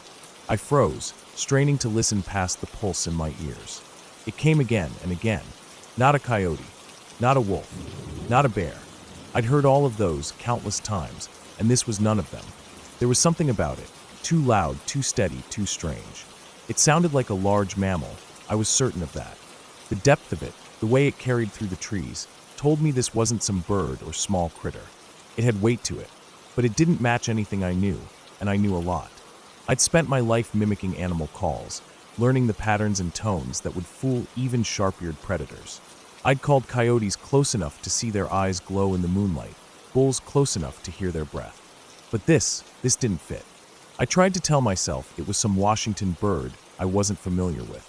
Maybe an owl or something else native to these hills. But that was a lie, and I knew it. The sound wasn't bird-like. It was too guttural, too hollow. And it came at regular intervals, not the scattered calls of a hunting owl or a restless elk. Every 30 seconds or so, that same drawn-out whoop would drift down the slope, as steady as a metronome. I lay there, headache pounding, listening, trying to make sense of it. The more I focused on the sound, the less I could fool myself. And the less I focused on it, the worse my headache seemed to get, as if my mind wouldn't let me look away. The call didn't move off or change. It just kept on, like a beacon in the night. Finally, around 2 in the morning, I'd had enough. The headache, the breathing trouble, the strange call, it was too much. I unzipped the bivvy, packed my gear in the dark, and decided to head out. The way I'd come up was too rough to tackle at night, especially with my head throbbing like it was. But I remembered the gated road I'd crossed not far above my camp. It would be longer, but easier going in the dark. The only downside was it would take me closer to the source of that sound before swinging back toward my truck. I climbed up to the road, my .45 in hand, every nerve on edge. The call kept coming, still up the slope, maybe a couple hundred yards distant. As I walked, it seemed to shadow me, staying just above, pacing me. I couldn't see a thing up there, just black trees and deeper black shadows, but I could feel it, and I could hear that call. Steady, measured, following. The walkout felt endless. Every crunch of gravel under my boots sounded too loud, every breath ragged in my chest.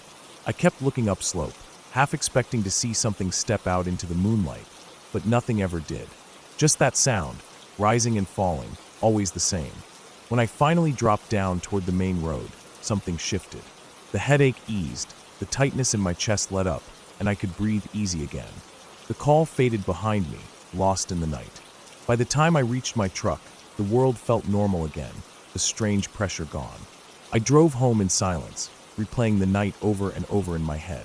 I told myself it must have been altitude sickness that triggered the headache and breathing trouble, though I wasn't that high. Maybe the stress of the situation had made it worse. But the call, that stuck with me. Back at my apartment, I couldn't sleep.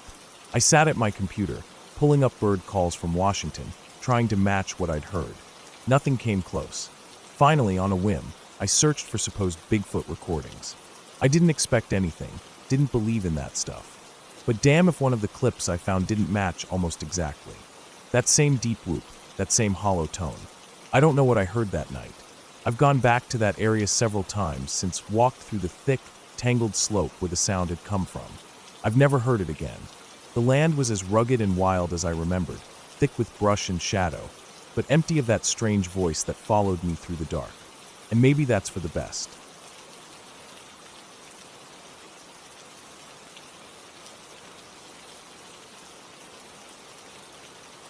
When I was a teenager, maybe 15 or 16, one of my closest friends had this idea that we should all camp out in the woods behind her house for her birthday. She lived a little bit outside of town, on this old piece of land where her family had a lot of trees and fields. The kind of place where houses were spaced out pretty far apart, and you could walk in one direction for a long time without seeing anything but woods and grass. She'd been wanting to do this for a while, and since it was her birthday, we all agreed. It sounded like fun, and honestly, none of us wanted to be the one to say no and seem like a wimp. There were 6 of us girls. We spent most of the afternoon getting ready.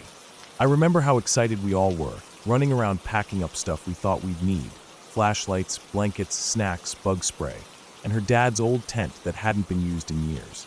The tent was huge, big enough for all of us to squeeze into without too much trouble. We even packed up a few folding chairs and brought along a little cooler with soda and chips. Her mom let us take some hot dogs and marshmallows too. We set off while the sun was still up, dragging everything out behind her house, down the slope that led into the woods. The spot we picked wasn't too far, maybe an eighth of a mile, though it felt like more with how much stuff we were carrying. We found a little clearing where the ground was mostly flat and not covered in rocks or fallen branches. You could still see the back of her house through the trees if you looked hard enough, so it felt safe, but still far enough to feel like a real camping trip. Setting up the tent took longer than we thought. We couldn't figure out the poles at first, and we kept laughing and falling over each other, trying to hold it up. Eventually, we got it standing, even if it was a little crooked. We built a small fire with some wood we found, and tried to roast the hot dogs on sticks we'd whittled down. They mostly ended up burnt on the outside and cold in the middle, but we ate them anyway, because we were starving. The sun went down, and the air got cooler. You could hear all the little sounds of the woods, the crickets, the leaves rustling, the occasional snap of a twig somewhere out there in the dark. After a while, we all crawled into the tent, bringing the blankets and pillows with us. The fire was still going outside, crackling and casting a warm glow that flickered through the thin fabric of the tent. We lay there in a circle, giggling and telling ghost stories, trying to scare each other.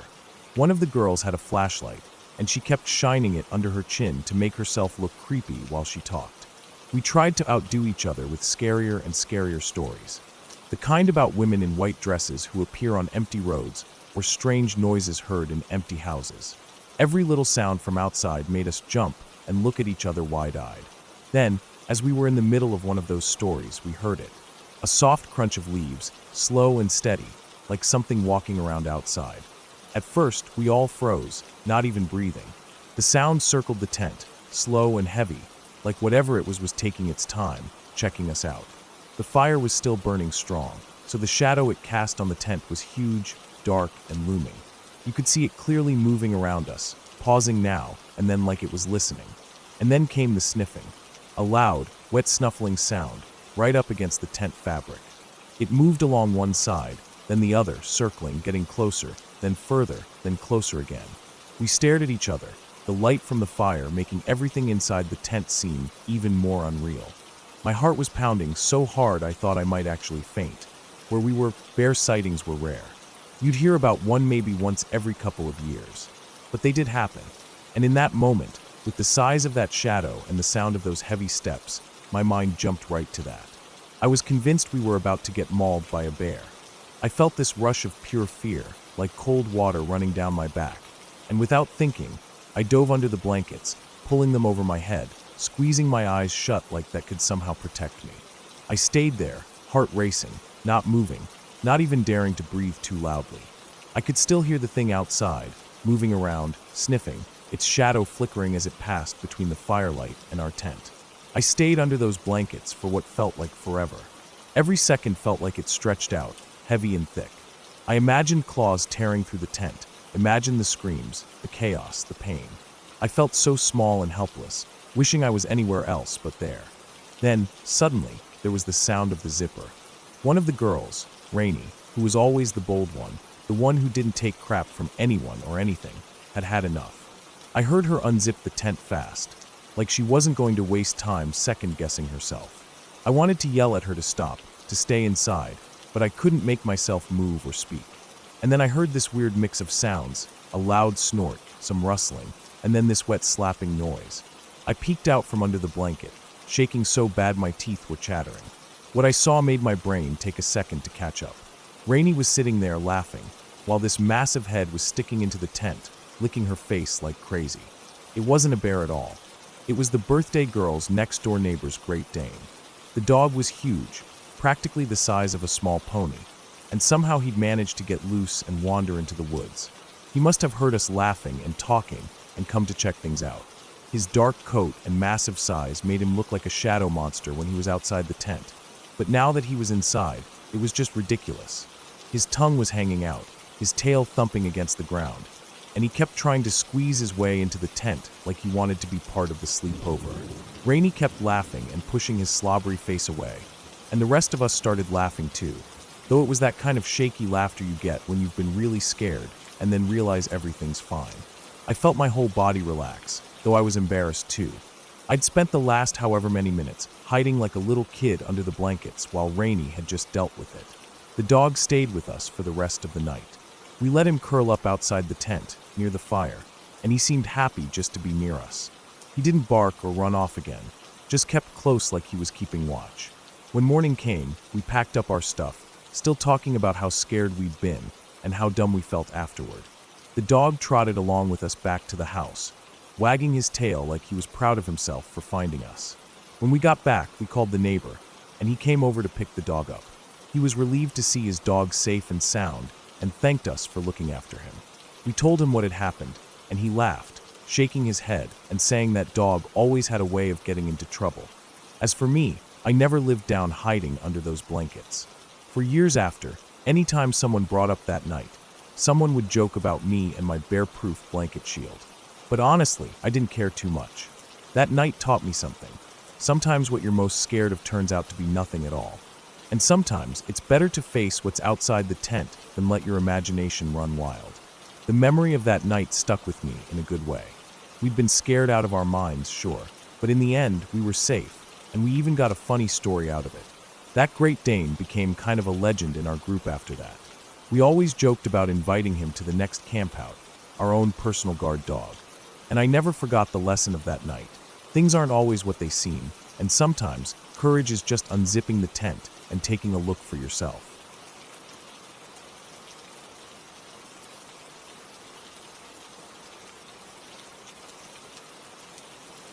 My grandfather had this second house out in Wilmington, Ohio. Compared to where we lived in Cincinnati, it felt like a whole other world. The house itself wasn't anything fancy. A simple, sturdy place with a wraparound porch and those creaky old floorboards that always seemed to groan under your feet, no matter how light you tried to step. It sat on a good bit of land, surrounded by fields and woods, and there was this large pond out back that always seemed to shimmer in the sun, full of fish that my brother and I tried to catch every chance we got. We had so many family cookouts out there, long afternoons of eating, fishing, and wandering around, just soaking up the quiet of the country. It was the kind of place where time felt like it slowed down. My brother and I, we were kids back then, and like most kids with too much energy and too little supervision, we loved to go off exploring. The woods behind Grandpa's place were perfect for that. We'd grab sticks and run around pretending they were swords or rifles, fighting off imaginary enemies, or pretending we were lost adventurers trying to find our way home. The trees were tall and close together, their branches tangling up high so that it felt cooler in the shade, even on the hottest summer days. The underbrush wasn't too thick in most places, so we could walk pretty easily, and there were animal trails we'd follow, just to see where they led.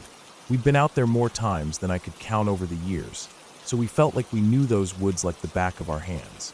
But one summer, God, I must have been maybe 12 or 13, we found something that shook that feeling right out of us. We were doing what we always did, just messing around, seeing how far we could get before we had to turn back for dinner. The day was bright, sky clear, sun filtering down in patches through the leaves. I remember the smell of the place, that mix of dirt, leaves, and the faint fishy smell that always seemed to drift over from the pond. We were maybe a good half-hour's walk from the house when we stumbled across it. The first thing we noticed was the paint. Bright red symbols, strange ones, painted onto the trees. They didn't look like letters or anything you'd see in books.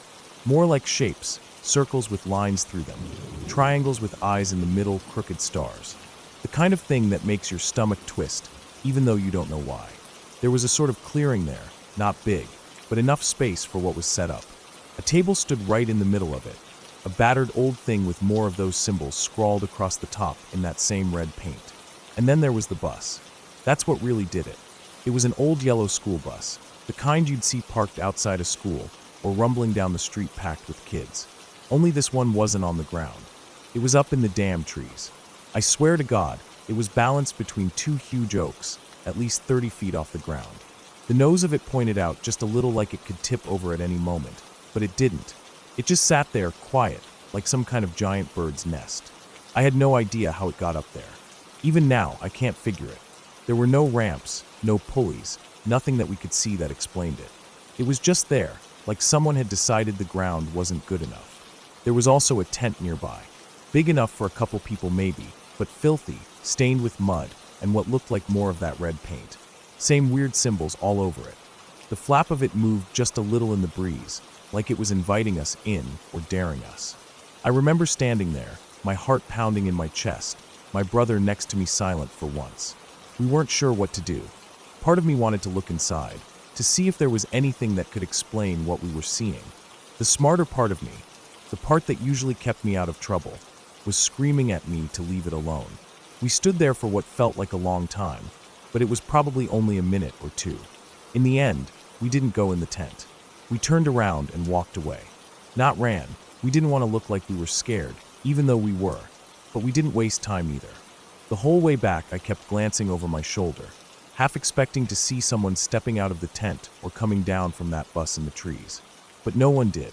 The woods stayed quiet, except for the usual sounds of birds and the wind in the leaves. That wasn't the only strange thing we ever found in those woods.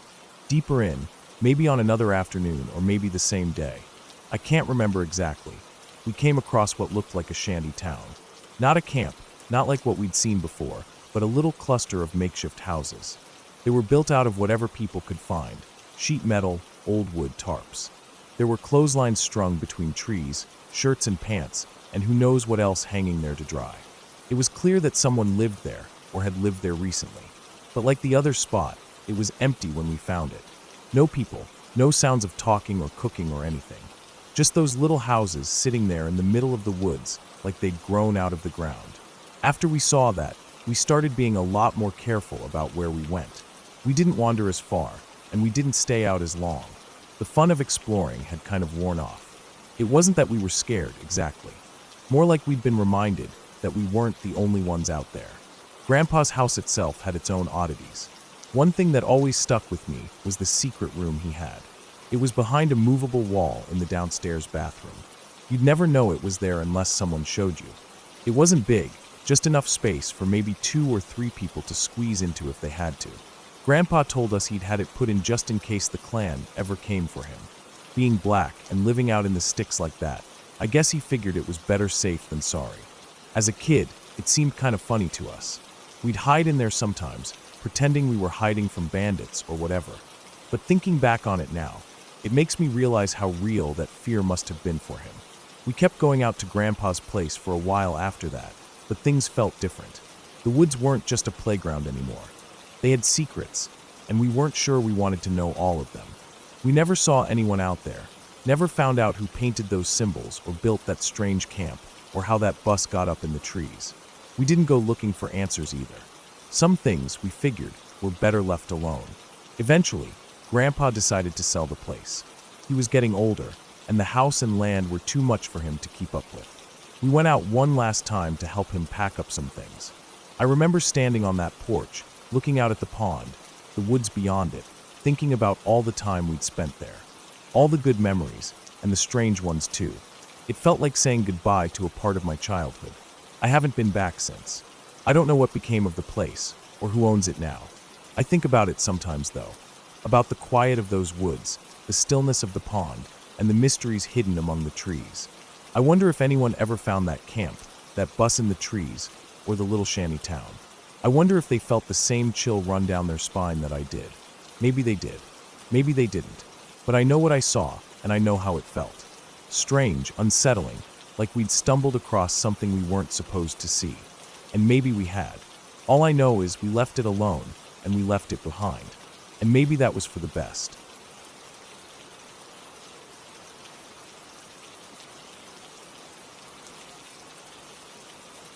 I'm alone in the house, a house that always feels too quiet when it's empty, too big for one person. My family had gone on vacation, and I had decided not to go with them. I wanted a break from everything, some time to myself. Our house sits farther back on the lot than most other houses in the neighborhood. From the street, it looks tucked away, hidden almost behind overgrown bushes and two oak trees that cast long shadows over the driveway and front yard. The layout of the house is strange, different from any other I've seen. The sidewalk runs all the way along the side of the living room before it ends at the porch. The front porch is small, nothing more than a concrete slab with a single step up to the door. And the living room windows, they're massive. They run nearly floor to ceiling and stretch across almost the entire front wall. They let in a lot of light during the day, but they don't open, and at night, they make me feel like I'm on display. No curtains, no blinds, just dark glass reflecting whatever light is inside, while outside remains a mystery. That night, I decided to drink. I wasn't a heavy drinker normally, but with the house empty and no one to bother me, I figured why not. I started with beer, then moved on to whiskey, pouring myself glass after glass as I watched mindless TV, letting the warmth of the alcohol take over. The hours slipped by, and before I knew it, I could barely keep my eyes open. I thought about going to my room, but the thought of walking through the dark house, past those big windows, felt like too much. I told myself it was silly, that there was nothing out there, but I couldn't shake the feeling. So I stayed on the couch, right under those windows. I grabbed a blanket from the back of the couch, pulled it over me, and passed out. I don't know how long I was asleep before I woke up. It wasn't any sound that woke me, not at first. I woke up because I was freezing, the kind of cold that sinks into your bones and makes your teeth chatter. I sat up a little, confused. The house was sealed up, no windows open, no doors open, and it was summer. It didn't make sense. I rubbed my arms, trying to warm myself, and that's when I heard it, the banging. It was loud, sudden, and so close that it felt like it came from inside my head at first. But it was coming from above me. I froze, my heart racing, my breath caught in my throat. I didn't want to look. I didn't want to see what I knew was there.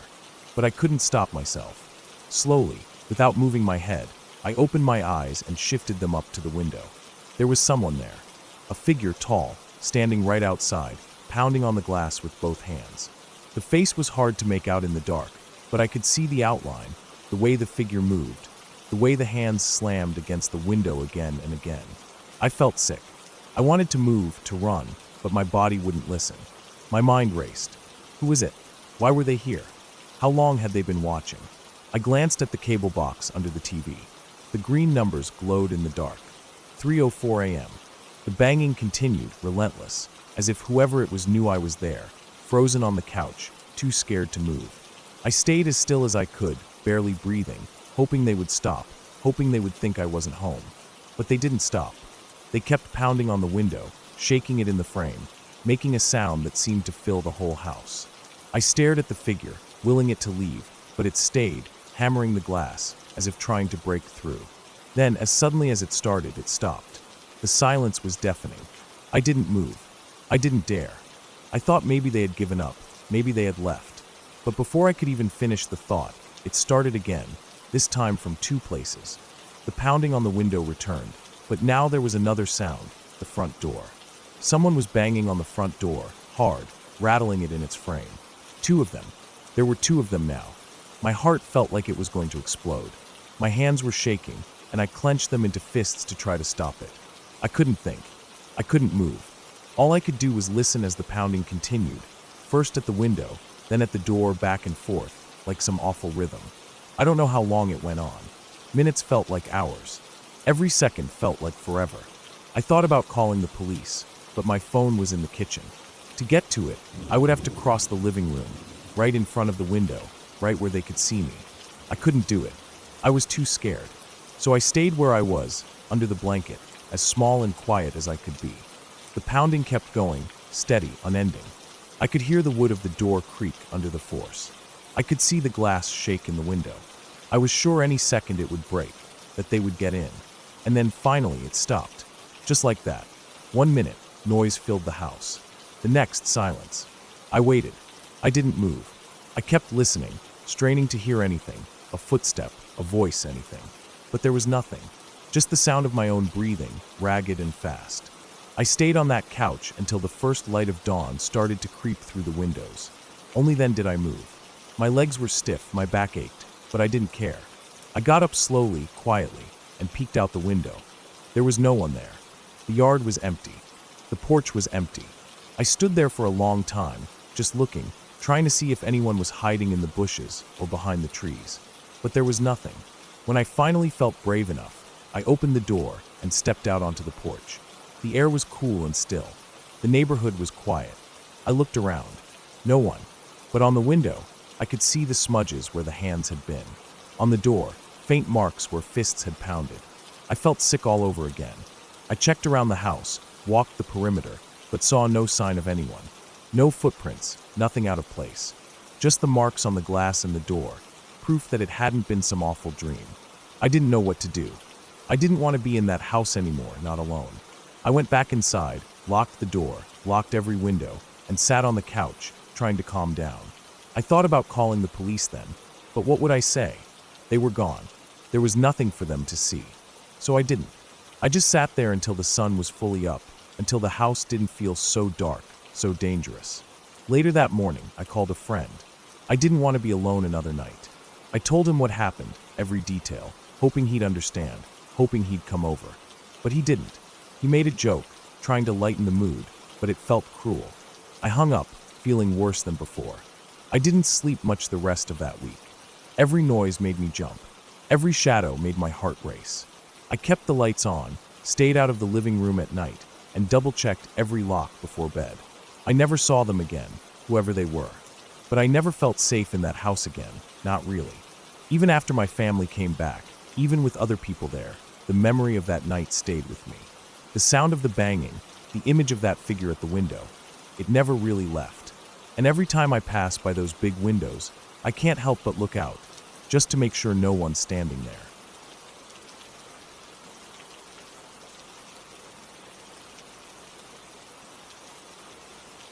I had just turned 17 when I finally got my license. It was one of those things I'd been counting down the days for, dreaming of the freedom it would give me.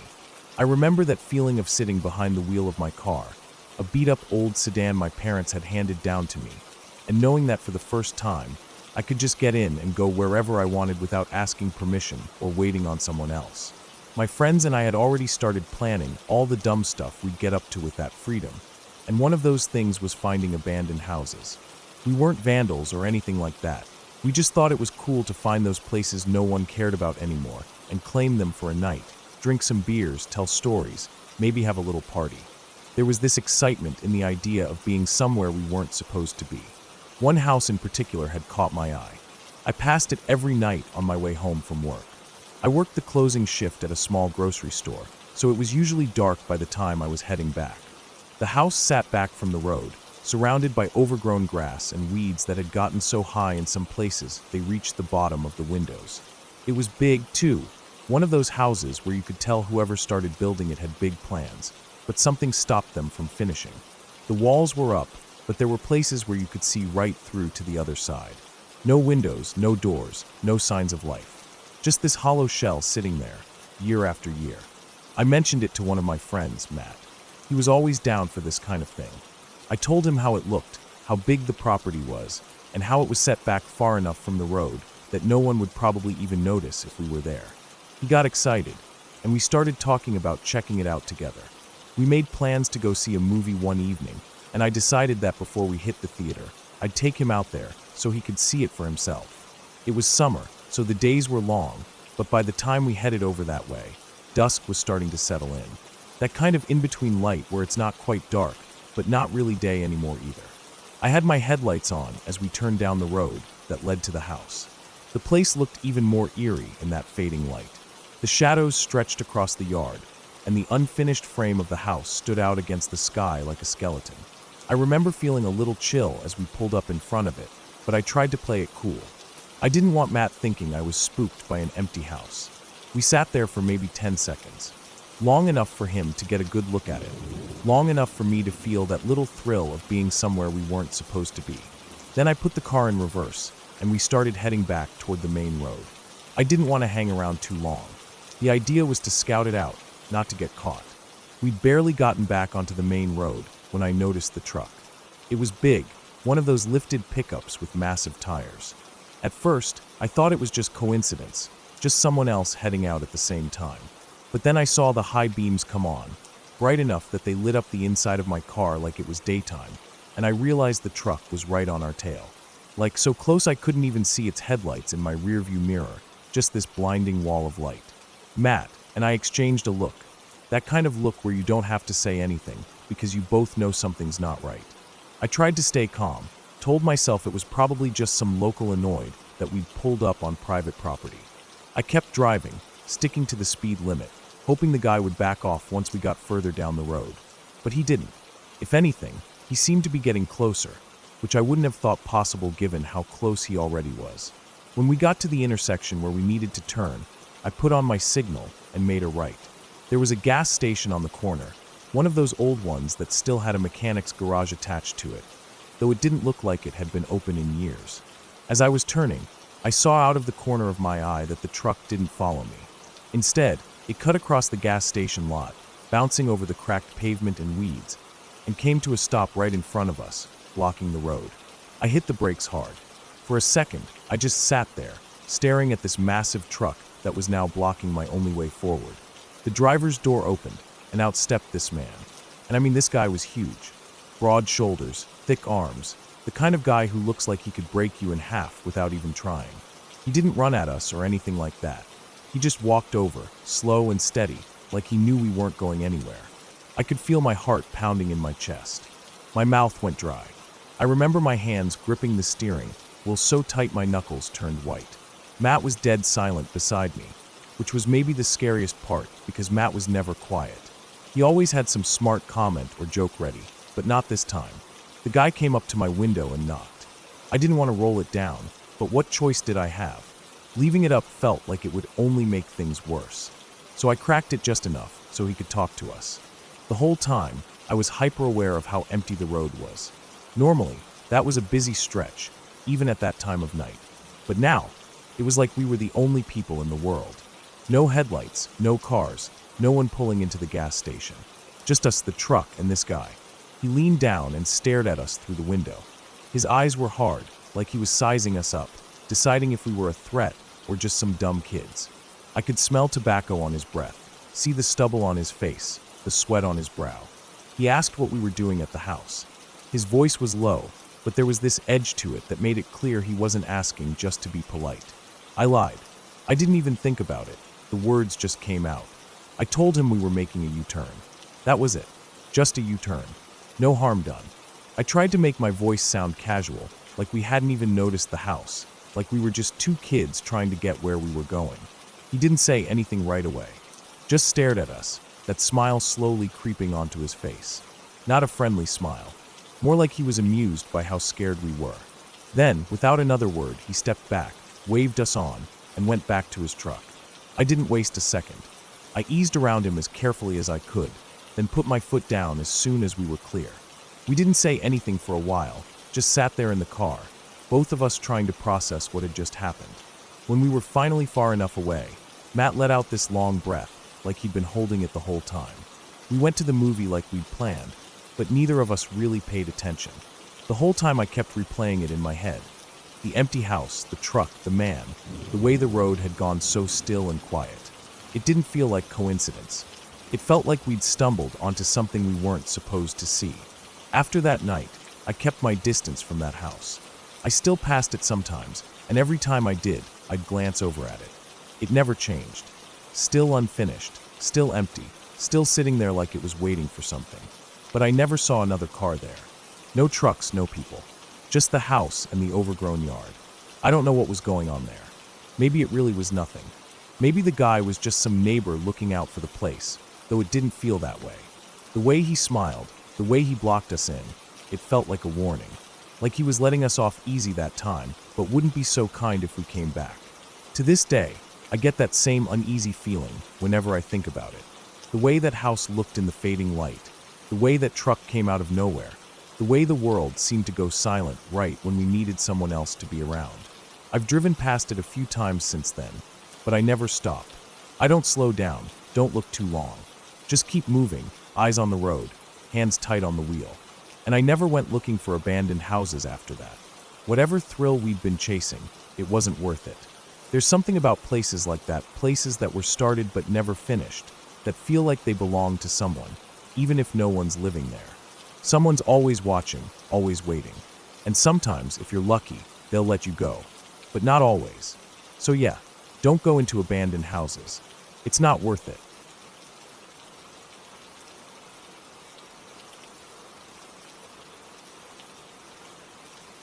About 2 years ago, I was driving home from a family reunion late at night. The reunion had been good. Lots of food, laughter, catching up with cousins I hadn't seen in years, but I was exhausted. I hadn't planned to stay the night at my uncle's place like the rest of the family. I had work early the next day and thought it would be better to just make the drive back home. It was about a 2-hour drive, nothing I hadn't done before, and I figured I'd listen to music, maybe grab a coffee along the way if I needed it. The first half hour or so was fine. The roads out there were narrow, winding through forests and over small hills. There weren't streetlights, just my headlights cutting through the dark. The trees on either side of the road were dense, tall, and overgrown. Their branches seemed to reach out toward the road, forming a tunnel of sorts. The kind of road that looks fine in the daylight, but becomes something else entirely at night. I kept the windows up and the music low, trying to stay alert. After about 45 minutes of driving, that heavy tiredness hit me. It wasn't gradual like it usually is. It was like someone flipped a switch, and suddenly my eyelids felt heavy. My head started to nod forward.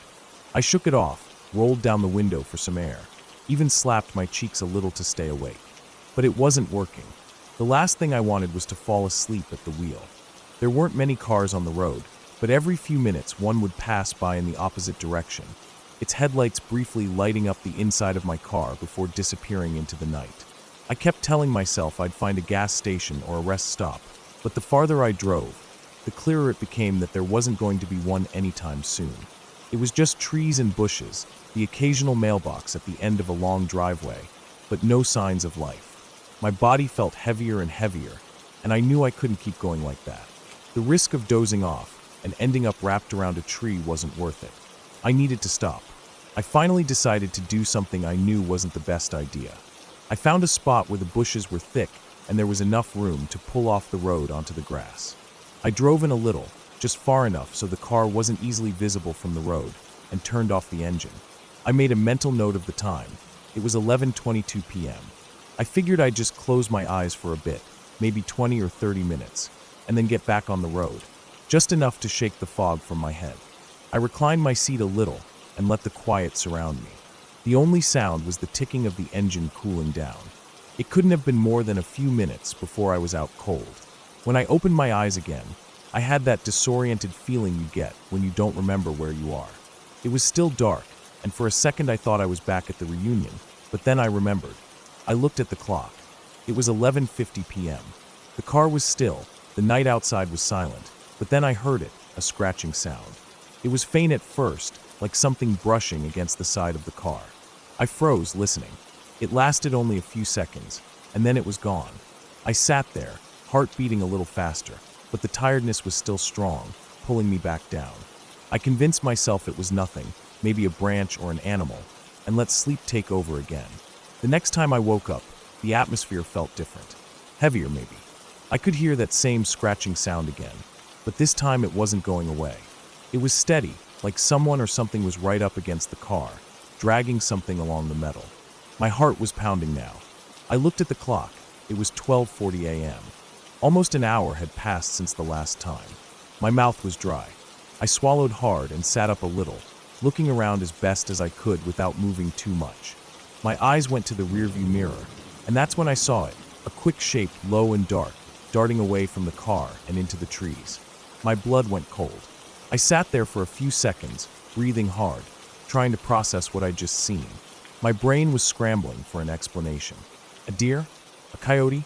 But something about the way it moved didn't seem right. It was fast, but it didn't run like an animal. And what animal would scratch at a car and then come back nearly an hour later to do it again? My thoughts raced. I remembered all those stories you hear, the urban legends about killers who wait for people to stop on the side of the road, the kind that sneak up while you sleep and attack. I thought about the story of the couple with the hook-handed killer. I wasn't about to be that guy who gets out of his car to investigate. No way. I didn't care what it was. I just wanted to be out of there. I started the engine as quietly as I could, though it felt deafening in the stillness of the night. I turned the headlights back on, checked the mirrors again, and pulled back onto the road. My hands were shaking a little, gripping the wheel tighter than usual. I kept my eyes on the road ahead, trying to put distance between myself and that spot. My heart was still racing, and every shadow on the road looked like something waiting to jump out at me. Not more than 100 yards ahead, I came around a bend and saw something that made my stomach drop. There was a car parked on the side of the road. Its driver's side door was wide open. There were no lights on inside, no hazard lights flashing. Just the dark shape of a car with the door hanging open like someone had left in a hurry. I slowed down, not because I wanted to stop, but because I couldn't help it. I needed to see if there was anyone there, if maybe this was connected somehow to what had just happened. I crept past, peering inside as best I could through my window. It was empty. No driver, no passenger. Just an abandoned car in the middle of nowhere. I felt the hair on the back of my neck stand up. I didn't want to linger. I looked in my rearview mirror to see if anything was behind me, and that's when I saw him. A man came sprinting around the bend I had just come from. He was running full speed, arms pumping, coming straight toward me. Even though my windows were up and the engine was running, I could hear him yelling. I couldn't make out the exact words at first, but as he got closer, I caught pieces of it. He was shouting at me to stop, to get out of the car. His voice was loud, panicked, but there was something off about it, something that told me I didn't want to find out what he wanted. I didn't wait. I pressed down on the gas and drove. My heart was pounding in my ears. I didn't look back again. I just kept going, taking the turns faster than I should have, the tires humming on the asphalt. I didn't stop until I saw the lights of a small town, maybe 15 or 20 minutes down the road. I pulled into a gas station that was still open and parked right under the lights. I sat there for a while, trying to catch my breath, watching the road behind me to see if anyone followed. No one did. After that, I didn't stop again. I forced myself to stay awake the rest of the drive, windows down, radio on, doing anything to keep my mind and body alert. I kept thinking about that scratching, about that shape running into the trees, about the man chasing after my car. I kept asking myself what his plan had been. What would have happened if I'd stayed parked, or if I'd stopped at that abandoned car? When I finally got home, it was past 2 a.m. I parked in my driveway, sat there for a few minutes, and then went inside. The house felt safe, familiar. But I didn't sleep much that night. Every time I closed my eyes, I saw that man running at me, heard the scratching sound on the car. The next day, I checked the sides of my car in the daylight. Sure enough, there were marks along the rear door and the panel above the back tire. Long, thin scratches that hadn't been there before. I don't know what made them. Maybe it was an animal. Maybe it was that man, trying to mess with me before he made his move. All I know is, I won't ever stop like that again, no matter how tired I am. I'll find a proper rest stop, or keep driving until I see lights. Because that night could have ended a lot differently, and I'm just glad it didn't.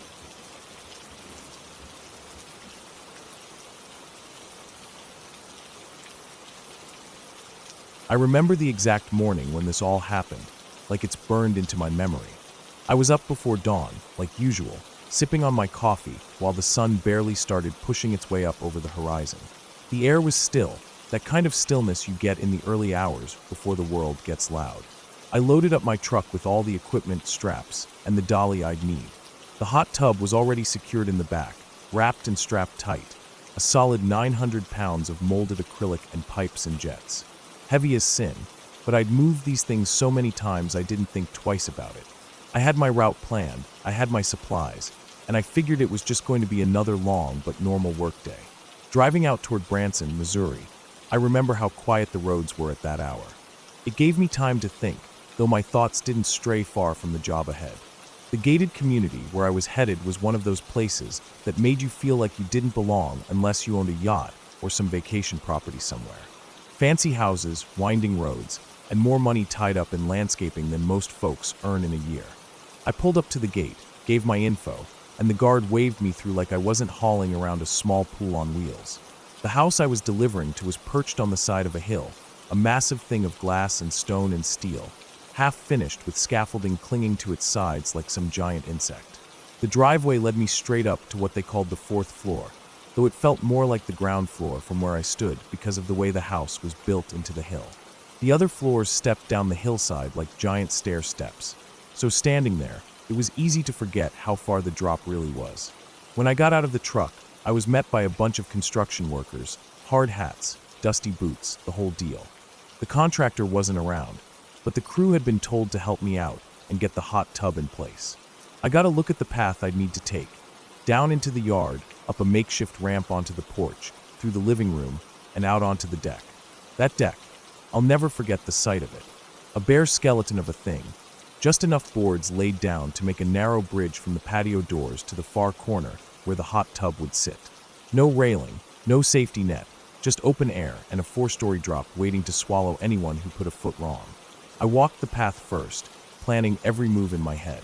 The deck boards flexed under my weight as I crossed them, just enough to make my stomach knot. Below, the ground sloped away steeply, ending in a jumble of boulders and scrub. If I fell, there wouldn't be a hospital visit. It would be a body bag. We started the process slowly, carefully. The hot tub came down off the truck, down the ramp into the yard, up the ramp onto the porch. The guys were good about helping, steady hands and strong backs. We got it through the living room without so much as a scuff on the walls, and then out onto that unfinished deck.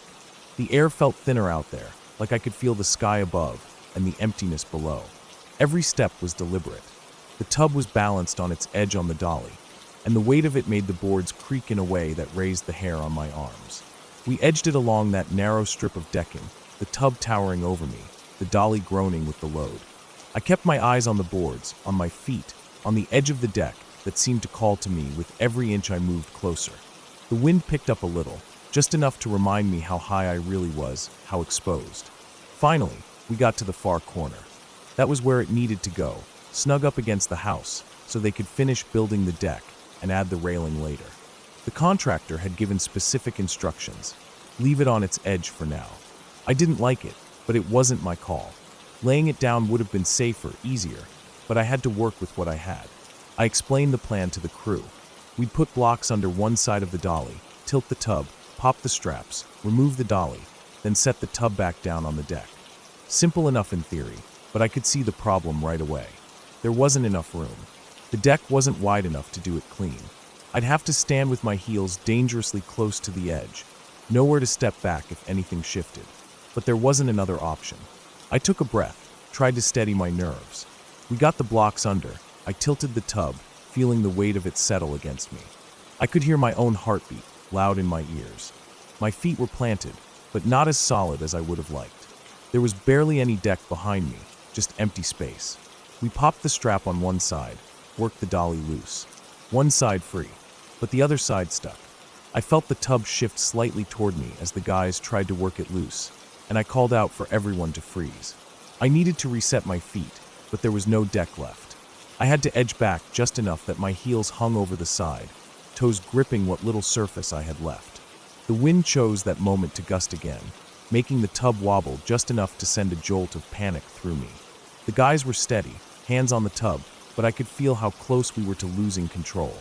My arms ached from holding the weight, my back screamed at the awkward angle I had to maintain, and that one guy, off to the side, was fiddling with the strap that would eventually secure the tub to the house. He wasn't helping, not really, just keeping out of the way, or so I thought. We were so close. The dolly just needed a nudge, just a bit more, and it would be free. And that's when it happened. One of the workers, impatient or maybe just trying to help, gave the tub a kick at the corner to try and pop it loose. It worked. The dolly came free. But I wasn't ready. My balance was already razor thin, and the sudden shift sent me off.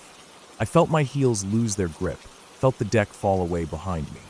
My arms pinwheeled, grasping at nothing, my body arching backward toward that empty space.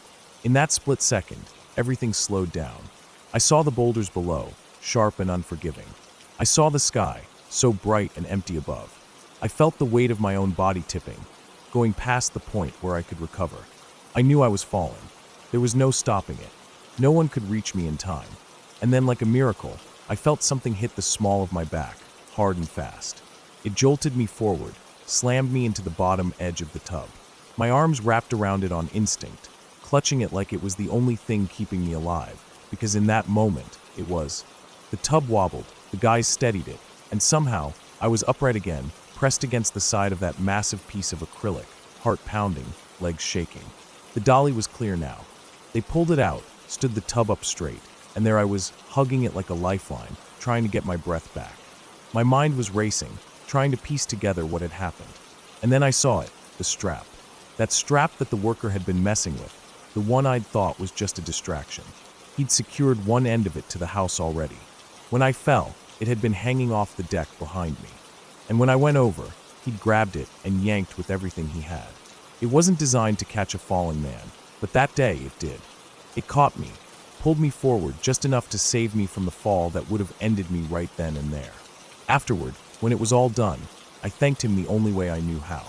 I had been saving for a Christmas surprise, a trip for my wife and daughter to Breckenridge, Colorado. A proper vacation, something we'd never really done. But after that day, after that moment, I knew he deserved it more. I gave it to him, sent him and his family on that trip. They never knew what I'd been planning, so it didn't hurt as much to give it up. It felt right. He saved my life, no question about it. There wasn't a mark on me, but the memory of that fall, of that strap catching me, of the look on the worker's face as he realized what he'd done, that stays with me. Every time I step onto a deck, every time I move one of those heavy tubs, I think of it. That day could have ended so differently. It could have been a tragedy, but instead, it reminded me how sometimes the smallest action, something as simple as securing a strap, can make all the difference. And how sometimes the people you least expect are the ones who come through when it matters most.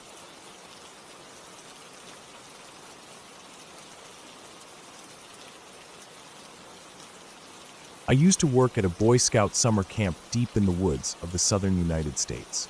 The camp was huge, stretching over thousands of acres of forest and hills, with lakes scattered here and there. There were dirt roads winding through it, but for the most part, once you got out beyond the main camp, you were in the middle of nowhere. I had been working there for a few years and knew the area pretty well. I knew where the trails led, where you could find water, and where to avoid because of thick undergrowth or hidden ravines.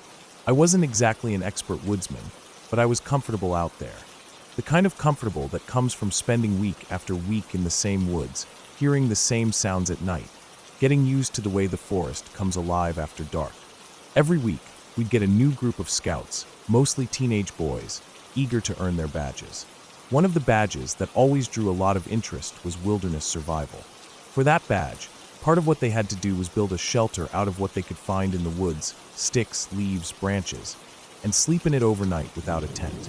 It was supposed to teach them self-reliance, resourcefulness, and give them a taste of what it might be like to really have to survive on their own in the wild.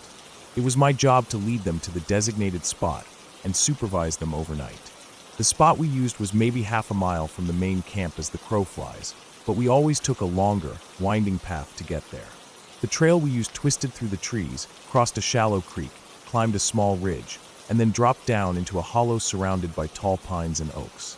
By the time we got there, the boys always felt like they were miles from anywhere, lost in the middle of the woods, which was exactly the point. The hollow was a good place for it, flat enough to sleep on, with plenty of deadwood and fallen branches for shelter building, and a small clearing where we could safely build a campfire. That week started out like any other. The boys were excited, full of energy, talking over each other as we made our way down the trail. I let them set the pace, listening to their chatter, making sure no one wandered off. When we got to the hollow, they got to work right away, some of them trying to make impressive lean-tos or debris huts, others just piling sticks together in the hope that it would be enough. It took them a couple of hours to get their shelters finished, during which time I showed them how to tie basic lashings and pointed out good branches and leaves to use. We gathered firewood together and got the fire going, and after a simple dinner, hot dogs and baked beans cooked over the fire, we all settled in around the flames as the light faded from the sky. It was a quiet night at first. The fire crackled, and the boys told stories and joked with each other, the way they always did. Every now and then I'd hear an owl hoot in the distance, or the rustle of some small animal in the underbrush, but that was normal. The stars came out one by one above the trees, and the air cooled down, the way it always does out there. I kept an eye on the boys, making sure no one was wandering too far from the fire or getting into trouble. After a while, the conversation slowed down, and I could see the boys getting tired, their energy finally burning out. It was probably around 11 o'clock when I told them it was time to turn in.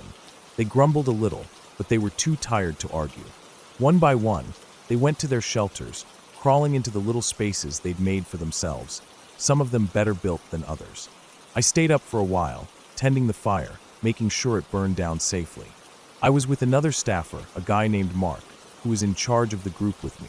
We didn't say much, just quietly cleaning up, making sure the area was safe before we called it a night. That's when we heard it. At first, it was so faint I wasn't sure I was hearing anything at all. It sounded like bells, church bells. I froze, listening harder. The sound came again, clear but distant. Bells, no doubt about it. Mark looked at me, his face pale in the firelight. We both knew there were no churches anywhere near us. The nearest town was at least 20 miles away, and even if there had been a church out there, what church rings its bells at midnight? The bells kept ringing, slow and steady, maybe every 30 seconds. We stood there listening, trying to figure out where it was coming from. The sound seemed to float through the trees, hard to pin down, like it was coming from everywhere and nowhere at once.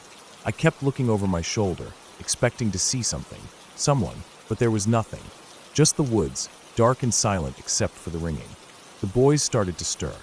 I could see them poking their heads out of their shelters, looking around, confused. They heard it too. I didn't want them to panic, so I spoke up, keeping my voice as calm as I could. I told them it was nothing to worry about, that maybe it was some kind of event back at camp. A church service, I said, or a memorial or something. It was a lie, of course, but I didn't know what else to say. I needed them to feel safe. The bells kept on ringing. We stood there listening, waiting for it to stop, but it didn't. It went on and on, the same slow, steady rhythm. Every time I thought maybe it had stopped, I'd hear it again, faint but clear. After what felt like forever, though it was probably only 30 minutes, the bells finally stopped. The silence that followed was almost worse. The woods seemed too quiet, like everything was holding its breath. That's when the singing started. It was soft at first, just a faint hum on the breeze. Then it grew louder, enough that I could tell it was voices, many voices.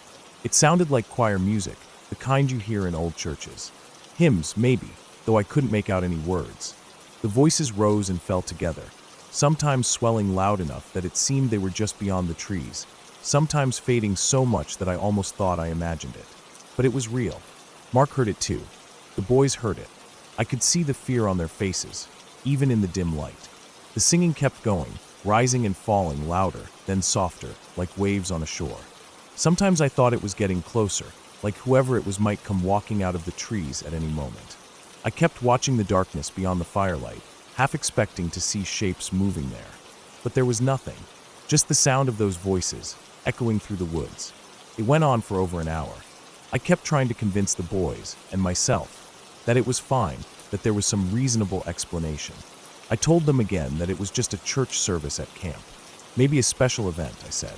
Maybe something to mark the end of the week. The boys didn't look like they believed me, but they didn't argue. They stayed in their shelters, watching the woods, listening. Finally, at almost 1 a.m, the singing stopped. Just stopped, all at once, like someone had flipped a switch. The woods were silent again, except for the normal sounds, the chirp of crickets, the occasional hoot of an owl. The normal night sounds that I had known so well, and that had seemed so far away while the bells and singing filled the air. We didn't sleep much that night. I stayed up, keeping watch, listening for any sound that didn't belong. Mark did the same. The boys eventually fell asleep, though I don't think it was restful.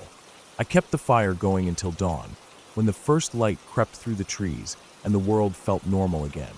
When we got back to camp the next morning, I couldn't stop thinking about it. I kept playing it over in my head, trying to make sense of it. A few days later, I heard from one of the senior staff what had really happened. There had been a large KKK rally not far from camp that night, only a few miles away. That's what we had heard. The bells, the singing, the eerie sense of some hidden presence in the woods. It had all come from that. I felt sick when I found out.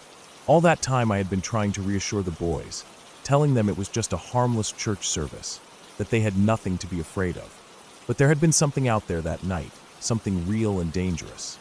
I had led those boys out into the woods, into the dark, and we had been closer to that than any of us realized. After that, I never heard the bells again. But every time I took a group out for wilderness survival, I found myself listening, just in case. And I always kept the fire burning a little longer, just in case. The woods felt different after that. Still beautiful, still peaceful in their own way, but different. Like I had seen a side of them I hadn't known was there. A side that wasn't about the trees or the stars or the sound of a creek running over stones, but about what people could bring with them into the dark. And that was something I never forgot.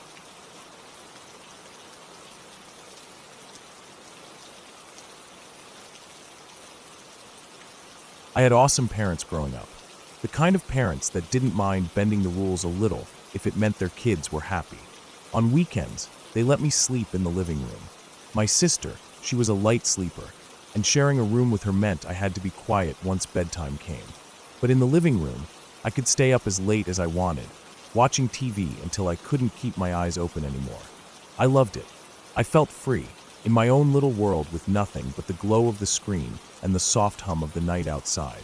Nick at Night would play all the old shows, and I'd stay up until I was too tired, eventually falling asleep on the couch. It became my little tradition. That night started out like any other. I had my blanket wrapped around me, my feet tucked up under me as I laid sideways on the couch, staring at the TV. The room was dark except for the flicker of the screen. Outside, the crickets were chirping, and the world felt still.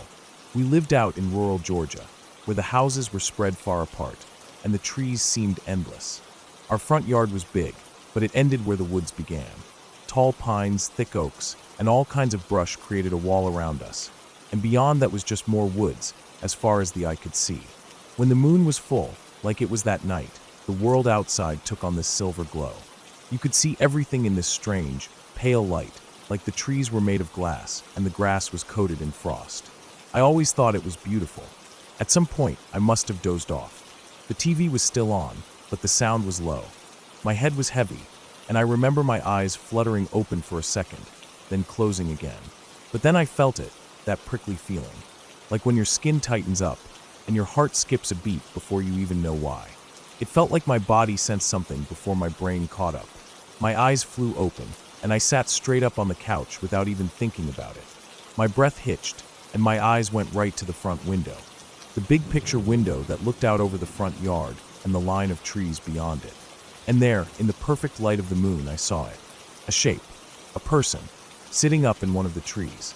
I could see the outline so clearly, like it was drawn in ink against the silver background. Someone was up there, perched between two thick branches, still as a statue. My stomach dropped, and I felt frozen, like I couldn't even move a muscle. My heart was pounding so hard it felt like it would burst out of my chest.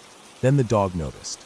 Our old hound Mix had been asleep on the rug, but in an instant, he was up at the window, his fur bristling, lips pulled back in a snarl. He growled low at first, then started barking and clawing at the glass like he wanted to rip through it. That snapped me out of it. I jumped up, heart racing, and bolted down the hall to my parents' room.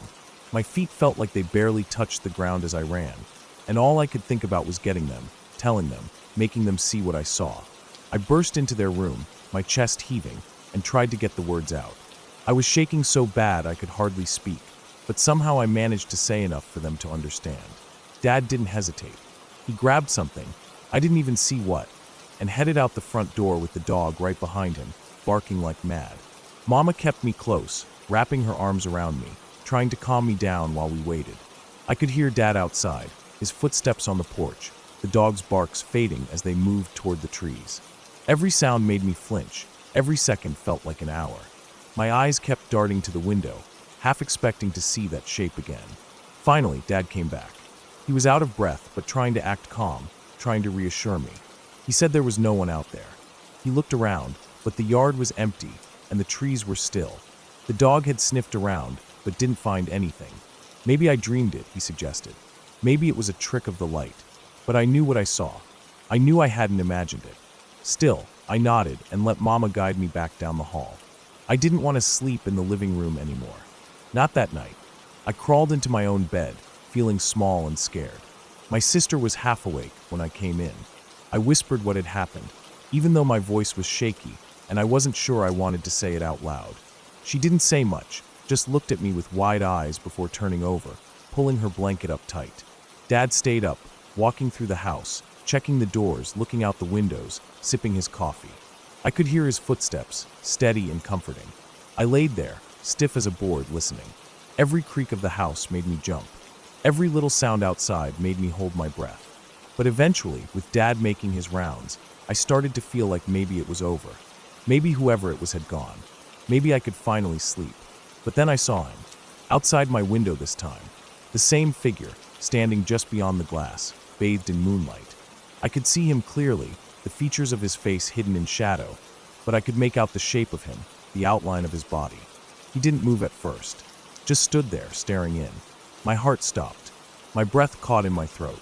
Then slowly, he lifted a finger to his lips, the universal sign for silence, for me to stay quiet.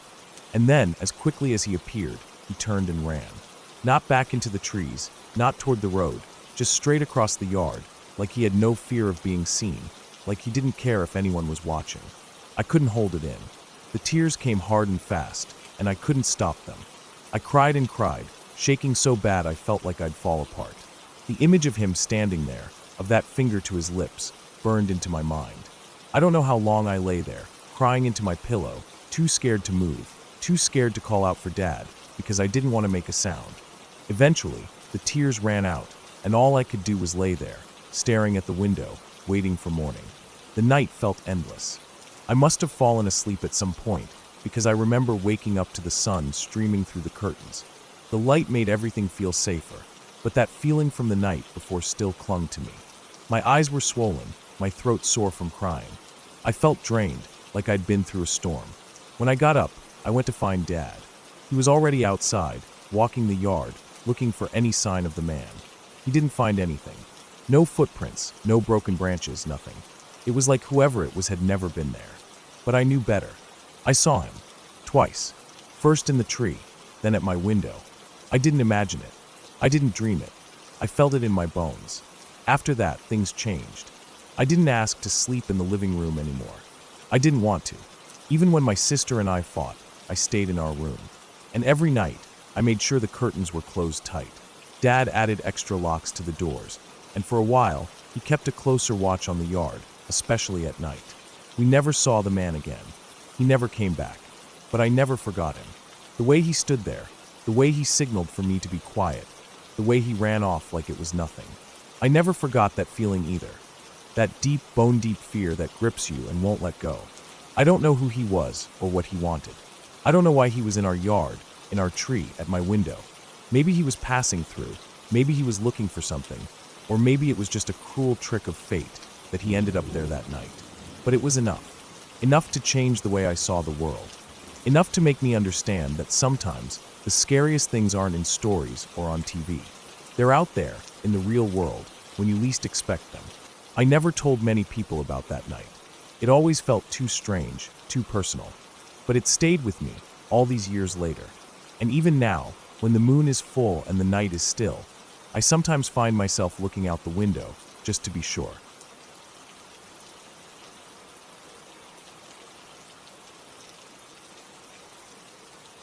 We had been talking about this trip for months. My best friend and I, both 16, both from this tiny village in Germany where nothing ever happened, wanted something big. We wanted to see the world, or at least some of it. We'd camped so many nights back home, in fields or woods around our town, hiding from farmers or just staying where no one cared. So we thought, why not France? Why not the Mediterranean? We had no real plan, just 2 small backpacks, a second-hand tent, our sleeping bags, and a little bit of money we'd saved from babysitting and odd jobs. It didn't feel reckless at the time. It felt like freedom. We bought train tickets that would take us south, with connections that seemed endless. We rode for hours, sometimes days. It felt like getting off at little stations where we could stretch our legs or sleep for a bit. The first few nights, we didn't even set up the tent. We found train stations with benches or corners where no one bothered us. Once, we met these guys running a beach bar who let us sleep behind the bar, safe from the wind, even giving us some leftover bread and cheese in the morning. We felt lucky, like the world was kind to us because we were kind to it. When we finally got to this small town by the sea, it felt like we had arrived. The beach stretched forever, and even though it was cloudy and the air smelled like rain, it was beautiful. We didn't have money for a campsite, but that didn't worry us. We'd never needed official spots before. We walked until we found a quiet part of the beach, away from the bars and the hotels, just sand and some concrete pillars where the garbage cans were chained. We set up the tent, using the pillars to anchor it down because the wind was already picking up. We tied the guy lines tight, double knotted them, and even put some rocks inside the corners of the tent for extra weight. We didn't want to wake up with the tent blown into the sea. While we worked, I noticed this man fishing a little down the beach. He was older, maybe 50 or more, with a thick jacket and a cap pulled low. He watched us, but not in a way that seemed strange at first. People stare sometimes when they see 2 young girls putting up a tent alone. He waved, and we waved back. That was all. He kept fishing, and we kept setting up. When the tent was ready, we ate what was left of our bread, shared an apple, and tried to relax. The wind kept getting stronger, and the first drops of rain started falling. We zipped ourselves in, listening to the waves and the flapping of the tent fabric, and tried to sleep. I must have dozed off quickly because the next thing I remember was the storm in full force. The tent shook with every gust of wind. The rain hit it hard, loud like fingers drumming on plastic. It wasn't cold, not really, but the dampness made everything uncomfortable. I turned in my sleeping bag, trying to find a position where I wouldn't feel the water seeping in at the corners. I thought about home, about my own bed, but I told myself this was an adventure, that this was what we wanted. Then I felt it. A small poke in my side, soft at first, then a little firmer. I thought maybe it was my friend needing something, so I opened my eyes, but she was lying still. The poke came again, this time at my arm. I turned to her, and she was awake, eyes wide. She didn't say anything at first, just looked at me, and then pointed to the side of the tent. I could barely hear her over the wind when she whispered, "There's someone out there. They're touching the tent, touching me." My heart started pounding so hard I felt it in my throat. I sat up, careful not to make too much noise, as if that would help. We both reached for the little knives we always carried. Not big knives, just the kind you use for camping, but at that moment they felt like the only protection we had. We sat there, frozen, listening to the sound of the storm and the faint rustle of fabric where the poking kept happening. I could see the outline of a hand brushing against the tent, moving slowly, almost like whoever it was wanted to feel what was inside. Minutes felt like hours. We didn't know what to do. Run. Stay silent. Yell? Then something in me snapped, maybe fear, maybe anger, I don't know. I hissed to my friend that we were going to open the zipper and face whoever it was. We couldn't just sit there waiting. My fingers shook as I pulled the zipper down.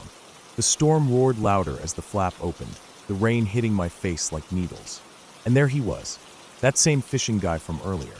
His jacket was soaked, his cap pushed back on his head, his hair plastered to his face. His eyes looked strange in the darkness, reflecting the lights from the town far down the beach. He started talking quickly, in a mix of French and broken German. I could barely understand him over the wind. He pointed at the pot we'd left outside, the one with the scraps of food from dinner. Something about rats, that they were coming to eat it, that he was trying to help us. I stared at him, trying to make sense of it. Rats? In a storm like this? I couldn't even see the sand properly through the rain, let alone any rats. We asked him, or more like motioned at him, because I don't even know if words came out right, why he was still here. Why he was standing outside our tent at 2 in the morning. He smiled, or maybe it was just the way the light hit his face, and said something about his friends, about meeting them for night fishing. But I didn't believe that for a second. No one was fishing in this weather. No one was out here in the middle of the night except him. The beach was empty, The world felt empty, just us, him, the storm, and the dark sea. My friend said, loud enough so he'd hear, that our parents were staying in a hotel in town, that they'd be checking on us soon. It was a lie, of course, but we hoped it would make him think twice about whatever he was planning. He nodded, but I didn't like the way he looked at us, like he didn't believe us or didn't care. We started packing. We didn't even talk about it, we just started. We untied the lines, shoved things into our bags without folding them, without even checking if we had everything. The guy stood there, watching, saying again that his friends would be there soon, that we didn't need to leave. But we weren't listening anymore. The wind tugged at the tent as we tried to collapse it, and then a huge gust came and ripped it from our hands. The tent flew up, like a kite, and tumbled across the beach straight into the sea. We didn't even try to go after it. It was gone. So there we were, two teenage girls with no shelter, almost no money left, standing on a lonely beach with a man we didn't trust, in the middle of a storm. We grabbed our bags, what was left of them, and ran. We didn't look back. We ran towards the town, towards any kind of light or shelter we could find. My legs felt like they would give out. My heart was racing so hard I thought I'd faint, but we kept going. The rain soaked us through, our hair, our clothes, our shoes squelching with every step. Eventually, we found this little walled patio, maybe part of an abandoned building or a courtyard no one used. The walls gave us some protection from the wind, and we huddled there, sitting on our backpacks, shivering, waiting for the night to end. We didn't sleep, just watched the sky lighten bit by bit, listened for footsteps, for voices, for anything. But the man never came after us, and no friends of his ever showed up.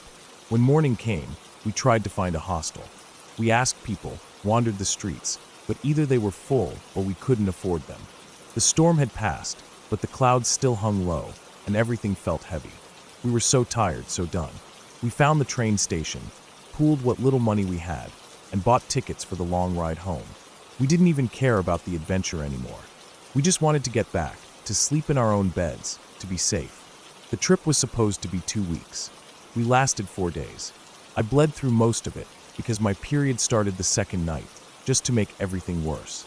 We were cold, wet, hungry, scared out of our minds, and completely over it. The beach that had seemed so beautiful when we arrived felt like a nightmare now. The man, the storm, the lost tent, it was all too much. When we finally made it back, stepping off the train at our little station, it felt like we'd been gone for months. Our parents didn't know the half of what happened. We told them bits and pieces, but not about the man, not about the knives in our hands in the dark, not about the fear that stayed with us for days after.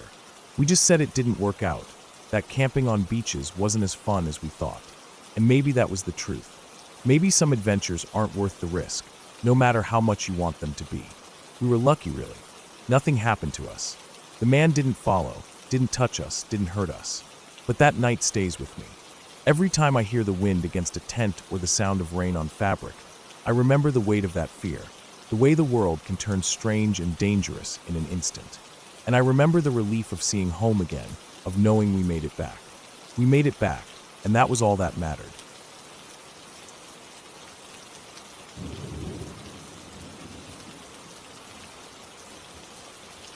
I've always loved through hiking and climbing.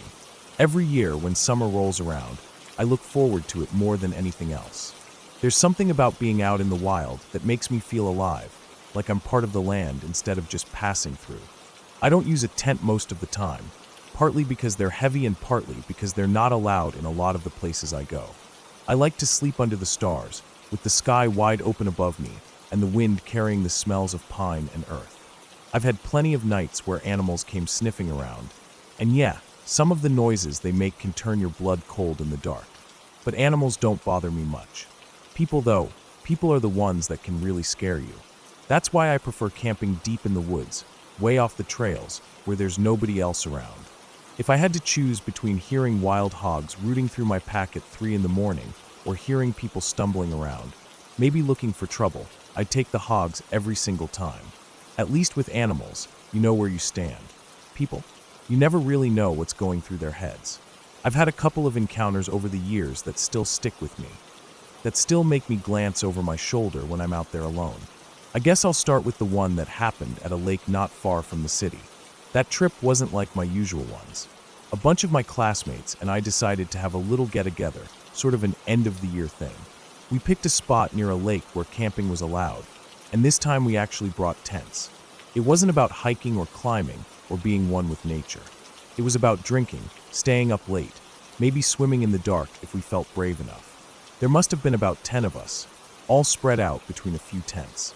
As the sun dipped behind the trees and the shadows stretched long across the water, we built a fire and started passing around bottles.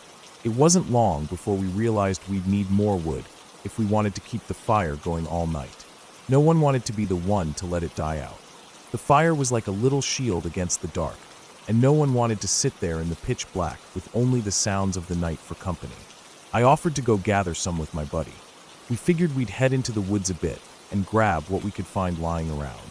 As we made our way along the shore and into the tree line, we saw another tent set up not too far from ours, just out of sight of the main camp. A guy popped out as we passed. He looked like he was in his 30s, lean, with scruffy hair and a beard that hadn't seen a razor in a while. He smiled and said hello, and we exchanged a few words. Just the usual camping talk, where we were from, how long we were staying, that sort of thing. Nothing strange about it. He seemed friendly enough. The only thing that felt a little off was how his camp was set up. From the look of it, he'd been there for a few days at least. He had tarps strung up, gear spread around like he was planning to stay a while. It wasn't unusual. Photographers camped out there a lot, waiting for the perfect sunrise over the lake. But there was something about all those heavy tarps and the way his stuff was scattered that made me uneasy, though I couldn't have said why at the time. Before we headed off into the woods, he suggested we split up. There were 2 trails that wound their way through the trees, and he said we'd cover more ground that way. It made sense, so we agreed. My friend took the higher trail, the one that ran along a little ridge above mine. He could see me down below as we moved through the undergrowth, the quiet broken only by the sound of twigs snapping underfoot and the occasional hoot of an owl. I was about 10 minutes down the trail when I heard my name shouted from above. I stopped and looked up. My buddy was standing there, his face pale in the moonlight, eyes wide. He pointed down the trail behind me. I turned and saw him, the guy from the tent. He was coming up behind me, not fast, but steady, and in his hand, catching the light in a way that made my stomach twist, was a machete. He called out to me, saying that after we left, he realized we didn't have anything to chop wood with, so he thought he'd come help. His voice was calm, almost cheerful, but I didn't like the look in his eyes, and I didn't like that he hadn't called out from a distance or tried to catch up in any normal way.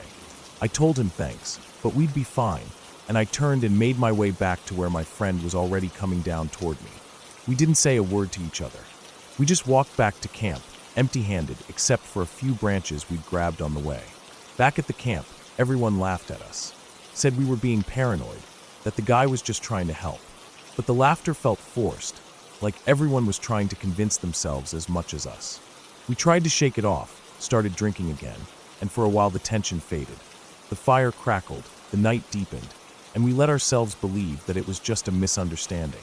But then we saw a light bobbing through the trees, a headlamp, and a moment later, the man stepped into our camp, his arms full of wood.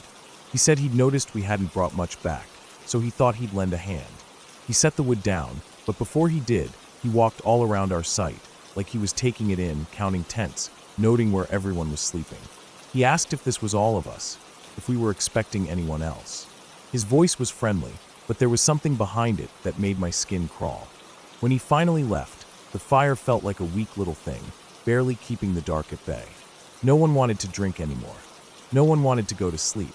We sat there, eyes on the tree line, waiting for that headlamp to reappear. Someone suggested he might have brought the wood just so we'd keep the fire going, so he'd know when we finally went to bed. Others thought the occasional flashes from his campsite might be binoculars catching the moonlight. We didn't sleep that night.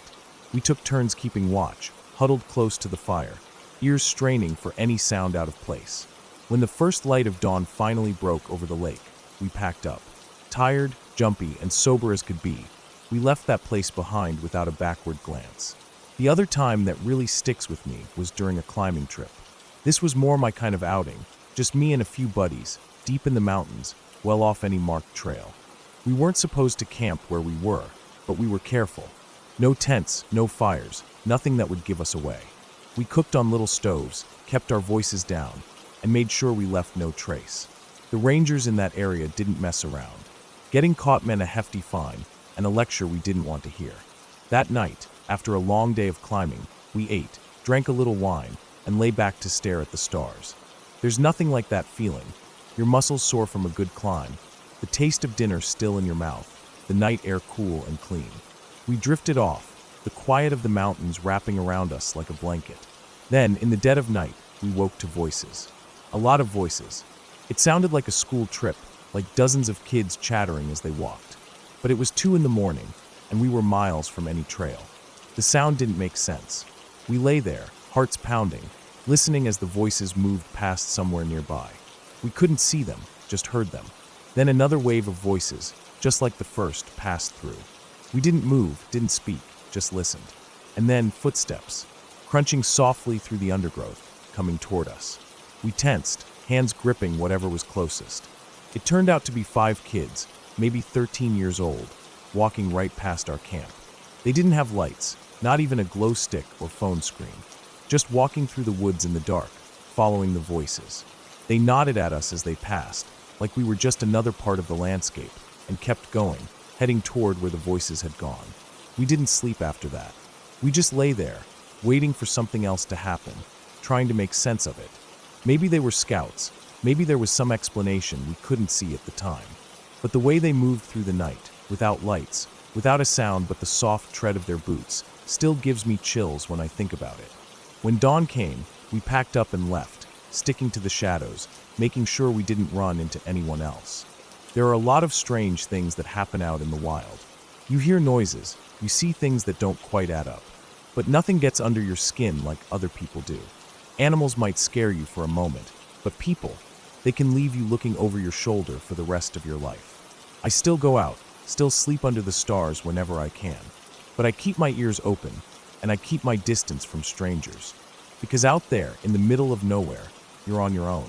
And that's when you find out what people are really capable of.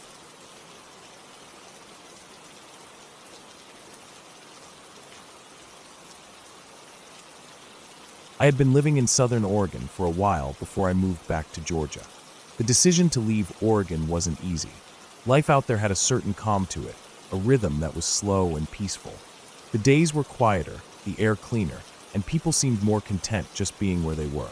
I could drive for miles through pine forests and over mountains without seeing another soul. That peace had sunk into my bones, and I didn't realize how much I'd grown used to it until I found myself surrounded by the chaos of city life in Georgia. The noise, the rush, the constant motion, it was overwhelming.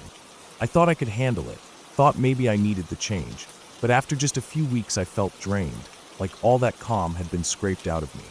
I decided I had to get away for a bit, just for a day or two. I needed trees, a creek, maybe a fire. Someplace where I could hear myself think again. Valentine's Day rolled around, and it felt like the perfect excuse. I never really celebrated it anyway, and I wasn't in the mood to be around people or fake a smile at couples holding hands. I packed up my gear, tent, sleeping bag, a cooler with some food, my old cast iron skillet, firewood I'd picked up from a roadside stand, and headed north toward the Appalachian foothills. I'd always loved that stretch outside of Helen, the way the road winds between hills thick with trees that seemed to go on forever. I drove until the pavement ended and kept going on a dirt road that snaked up into the hills. The higher I climbed, the fewer signs of life I saw. No houses, no hikers, not even another car. It was exactly what I wanted. I went maybe 7 miles up that dirt road before I hit a gate that was closed for the winter. The Forest Service must have shut it after the last snowfall. I parked my truck off to the side, found a spot down by a little creek just below the road, and started setting up camp. It felt good to move around, to get my hands busy. The air was crisp, the kind that smells of pine needles and cold water.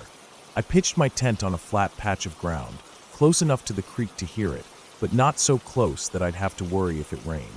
I stacked my firewood, got a small blaze going, and dragged a chair over next to it. I remember leaning back, looking up at the sky starting to pink up with sunset, and feeling like I could finally breathe again. For the first time in weeks I felt at ease. That peace didn't last long. It was still daylight when I heard the sound of a truck coming up the road.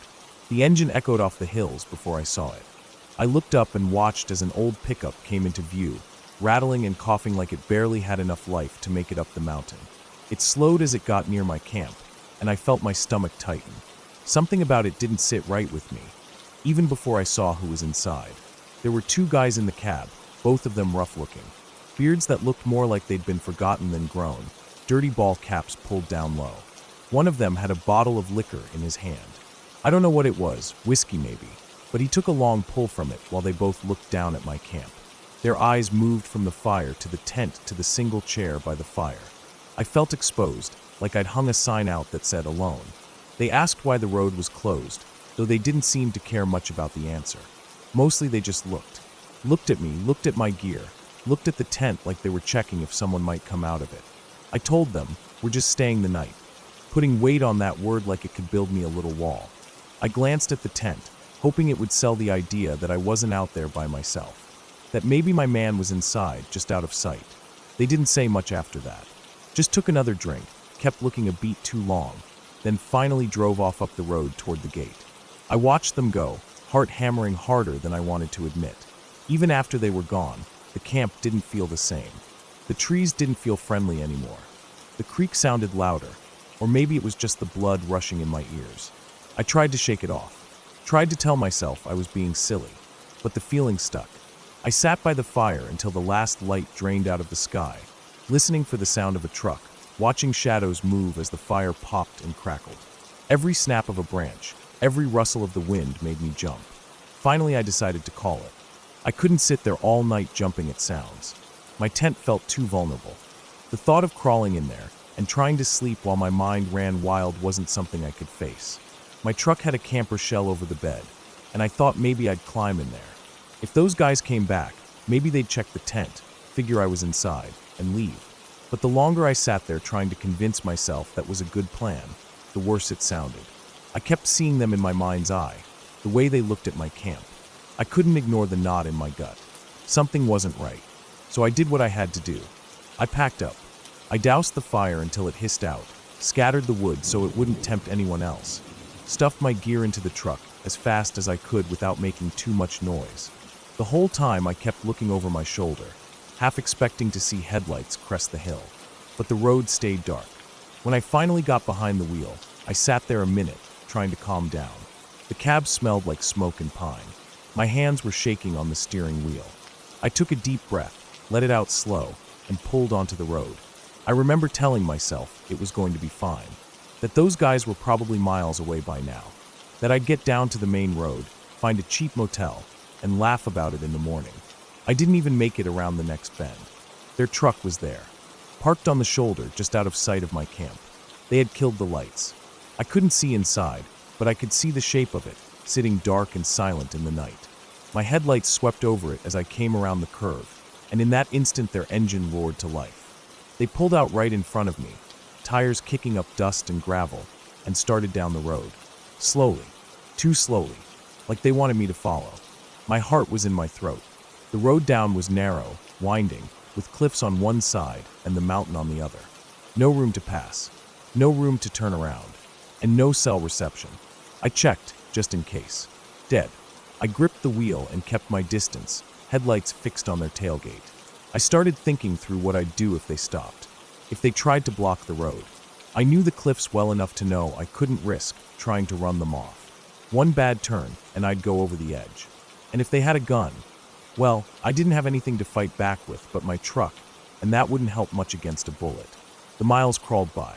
Every turn felt like it took a year. I kept waiting for their brake lights, for them to stop in the middle of the road and force me to decide. But they didn't. They just kept up that slow, steady pace, like they were thinking through their next move, like they knew I was trapped behind them. My mouth was dry as dust. My mind raced through options, but there weren't many. I just had to make it to the main road, get to where other people might be, where I could maybe get a signal, where I could find help. When the last bend came into view, I felt like I could finally breathe again. The main road opened up ahead, empty but wide and flat. I didn't even care which direction they turned. I just needed them gone. As soon as they hit the pavement, they gunned it. Their truck shot off down the road, taillights shrinking fast in the distance. They didn't look back. They didn't slow down. They just disappeared into the night. I pulled onto the highway and turned the opposite way. Drove until I found a motel with a glowing vacancy sign, an old place with paint peeling from the trim and a cracked Coke machine out front. I parked right under the office light and went in, hands still shaking, voice tight as I told the clerk what had happened. I gave him their license plate, told him I thought he should call the sheriff. He nodded, picked up the phone. I don't know if he believed me or just figured it wasn't his business, but I didn't care. I was done. I just wanted a lock on the door and a few hours of sleep. That night, I lay on the motel bed listening to every sound, every car that went by, every creak of the building settling. But I was safe. I knew that much. And when morning came, I packed up and drove home. Back to the city, but I didn't stay long. Not after that. The peace I'd had in Oregon called me back, and I listened. I made my way home, back to the forests and rivers that made sense to me, where the wild things you had to worry about had fur and claws, not bottle caps and bad intentions. And I think about that night sometimes. How close it felt. How fast a peaceful day can turn. How lucky I was that I trusted my gut, that I didn't try to tough it out or tell myself I was imagining things. I don't know what those men had in mind, and I don't want to know. All I know is I made it out, and that's enough. That's everything.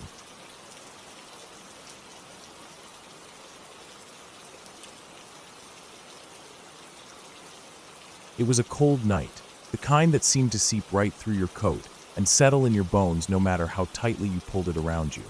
The kind of cold that mixed with the damp air of London, heavy with the smoke and dust of a city under siege. I was only 23 at the time, still trying to come to terms with being a mother in the middle of a war. My husband had been called away months earlier, sent somewhere I tried not to think about too much, because thinking about it meant imagining the worst. And I didn't have room for that. Not with a baby boy who needed me to be strong, who needed me to get him through each night, each day, one breath at a time. We'd already lost our home to the bombs. That night, like so many nights before, the sirens had screamed through the air, and the distant thud of explosions had drawn closer, shaking the windows and rattling the doors, until one found its mark. I remember clutching my boy, wrapping him up in my arms, running with him through the street as the fire and smoke rose behind us, feeling the heat on my back, smelling the acrid stench of burning wood and brick. It's funny, the things that stay with you. The way the dust coated my teeth, the way the air felt thick, like trying to breathe through a wet cloth. The sound of my boy crying against my shoulder, muffled but sharp in my ear. After that night, we had nowhere to go. Everything we owned had been swallowed by that fire. So when my friend offered me a place to stay, I took it without hesitation. She was kind, and she understood. She set me up in a small room at the top of her house. It wasn't much, just a narrow bed, a cot for my boy, and a window that looked out over the rooftops, where you could see the glow of fires burning in the distance, the smoke drifting up to meet the dark sky. That evening, I remember feeling bone-tired. Every part of me ached. My arms from holding the baby for so long, my legs from running, my head from the constant fear that never seemed to let up. I wanted nothing more than to lay down, just for a few hours, to close my eyes and forget, even for a moment, what was happening outside. I carried my boy up the narrow stairs, the old boards creaking under my feet. The house smelled faintly of wood polish and coal smoke, a familiar smell, comforting in its way. I was almost to the top when something made me stop. I can't explain it, not properly. It wasn't a sound exactly, or anything I could see. Just this sudden, overwhelming feeling that I shouldn't go any further. Like all the hair on the back of my neck stood up at once. My heart started pounding, hard and fast, as if I'd been running again. I remember standing there, my hand on the banister, staring up at the door to the room, feeling this cold dread wash over me. I don't know how long I stood there. It felt like forever, but it was probably only a few seconds. And then I turned around. I didn't think about it, I just did it. I went back down the stairs, my baby still in my arms, and I made up a place for us in the sitting room. I took some blankets, made a kind of bed on the floor, and laid him down beside me. My friend wasn't pleased when I told her we weren't sleeping upstairs that night. She thought I was being silly, maybe even ungrateful. But I didn't care. I couldn't explain what I felt, but I knew I couldn't sleep in that room. The night dragged on, as nights did in those days. Every distant boom of a bomb made me flinch. I lay there in the dark, one hand on my boy, feeling the rise and fall of his little chest as he breathed. That was all that mattered, that he kept breathing, that I kept him safe. I remember listening to the wind rattling the window panes, the strange quiet between the explosions, the occasional groan of the old house settling. The air felt heavy, charged, like the whole world was holding its breath. And then it came.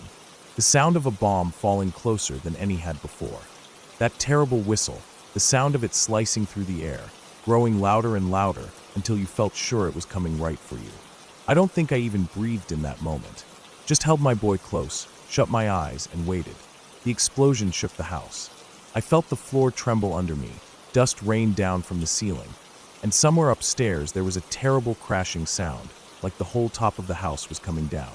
For a long time, I didn't move. I just lay there, listening. My boy started to cry, a thin, frightened wail, and that sound brought me back to myself. I sat up, heart still racing, and looked around. The room was filled with dust, but we were all right. The windows were cracked, but hadn't shattered. The house was still standing, but something had happened. I could feel it. My friend came running in from the other room, pale and wide-eyed. We didn't speak. We just looked at each other, and then, as if by silent agreement, we went upstairs. The sight that met us at the top of the stairs is something I will never forget. The roof over the room where I was meant to sleep had caved in. The bed was buried under a mound of rubble, splintered wood, and broken bricks. And the cot where I would have laid my boy down. It was crushed, unrecognizable, nothing but twisted metal and shattered wood. My knees gave out, and I sank to the floor, shaking. My friend put a hand on my shoulder, but she didn't say anything. There was nothing to say. We stood there for a long time, staring at that room, at what could have been. I thought about how close I'd come to losing him, to losing everything. And I thought about that moment on the stairs, that feeling that had stopped me from going up, from laying him down in that cot. I didn't understand it, and I didn't try to. All I knew was that something had saved us that night. A feeling, a sense, call it what you will. It didn't matter. What mattered was that my boy was alive, warm and breathing beside me in the sitting room, and not buried under that rubble. The days that followed were a blur of clearing debris, finding somewhere new to stay, trying to piece together what was left of our lives. But that night stayed with me. Through all the years that came after, through the end of the war, through watching my boy grow into a man, through the quiet moments when I would sit alone and think about the past. I never forgot that night, or the feeling that saved us. And even now, looking back on it after all these years, I can still feel that chill on the back of my neck, still see the dust rising in the pale light of the moon through the broken roof. I don't believe in ghosts, never have. But I believe in listening to that voice inside, that feeling that tells you something isn't right. It saved my boy's life, and mine too. And that's something I'll carry with me always. We never went back to that house. After that night, it didn't feel like a place we could call home anymore. We found another place to stay, small but safe enough. The war dragged on, as wars do, and we kept going, day after day, night after night. There were more bombs, more close calls, but nothing that ever came quite so close as that night. And as my boy grew older, I would look at him sometimes and think of how easily he might not have been there, how easily everything could have been different. I told him the story when he was old enough to understand. He didn't say much, just listened, wide-eyed and quiet. And I think he felt it too, the weight of it, the truth of it. I didn't tell it to frighten him. I told it because I wanted him to know. Sometimes you have to trust your instincts.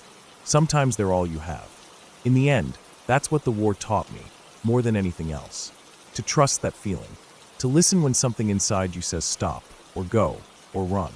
To hold your loved ones close, because you never know when you might not have the chance again. And to be grateful for every day, every moment, because each one is a gift. I never found out what made me stop that night on the stairs. Maybe it was just the fear and exhaustion playing tricks on me. Maybe it was something more. I don't know, and I don't need to.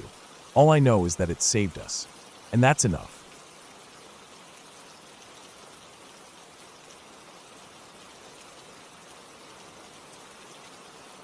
It was the fall of my junior year of high school when a group of us decided to go camping in Ocala National Forest.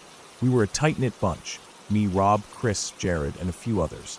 The plan was simple: drive out Friday after school, set up camp before dark, hang out for the weekend, and come home Sunday afternoon. We packed tents, sleeping bags, coolers full of sodas, chips, burgers, and hot dogs. The usual. Our parents knew where we'd be, more or less, but that didn't stop us from feeling like we were on some kind of adventure. The drive out was mostly filled with loud music, bad singing, and passing around a big bag of gummy worms. As we left behind the familiar streets and neighborhoods, the trees thickened on both sides of the road, the air seeming to change with them. Ocala has a way of making you feel like the world beyond the forest doesn't exist anymore. The roads narrowed, became less maintained, and before long, we turned onto a dirt path that led to the clearing we'd picked out on some map. We set up camp in a flat, grassy spot surrounded by pines and oaks. We had 2 tents between us, one for the guys, one for the girls. The fire pit was just a ring of stones we put together, and we gathered some fallen branches to get the fire going. Once it was dark, the night sounds of the forest came alive. The buzz of insects, the occasional hoot of an owl, the rustle of something unseen moving through the brush.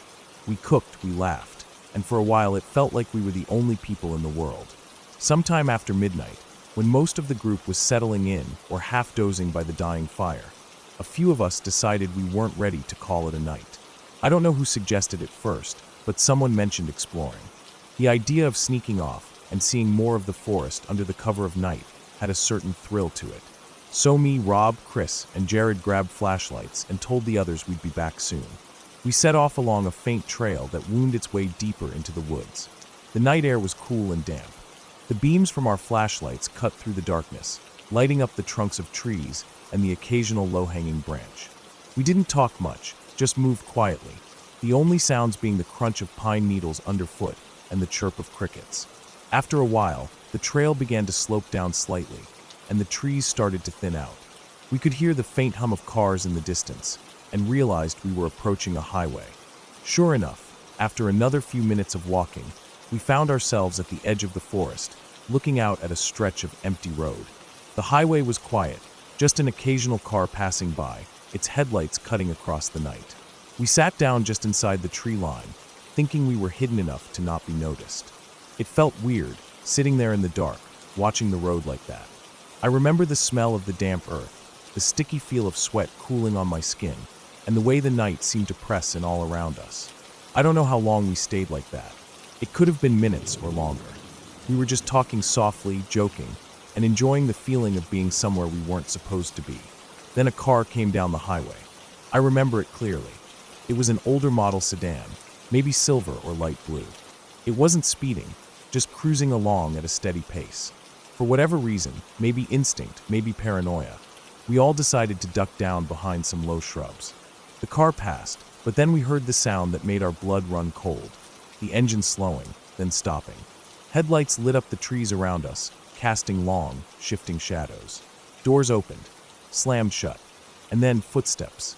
Heavy, fast footsteps on the pavement, heading straight toward where we were crouched. Panic hit me like a punch in the gut. I didn't stop to think. I just bolted. All of us did. We scrambled up and ran full speed back the way we'd come. The only sounds were our breath, the pounding of our feet, and the footsteps that followed, at first on the pavement, then crashing into the underbrush as whoever it was left the road and came after us. I didn't dare look back. My heart felt like it would burst. The branches whipped at my arms and face as we tore through the trees, trying to stay on the trail, but barely able to see where we were going. The footsteps behind us didn't stop. They seemed to be getting closer, the crashing of someone large forcing their way through the undergrowth loud in the night. Every now and then I'd catch the glint of a flashlight beam bouncing wildly through the trees, and I knew that whoever was after us wasn't going to stop. We must have run for what felt like forever, but was probably only a couple of minutes. Then suddenly Rob stopped short in front of me. I almost slammed into him, breath ragged, chest burning. He was pointing at something in the beam of his flashlight. A spider, huge, hanging in the middle of a web stretched across the path. A banana spider. Its long legs and fat yellow body seemed to glow in the light.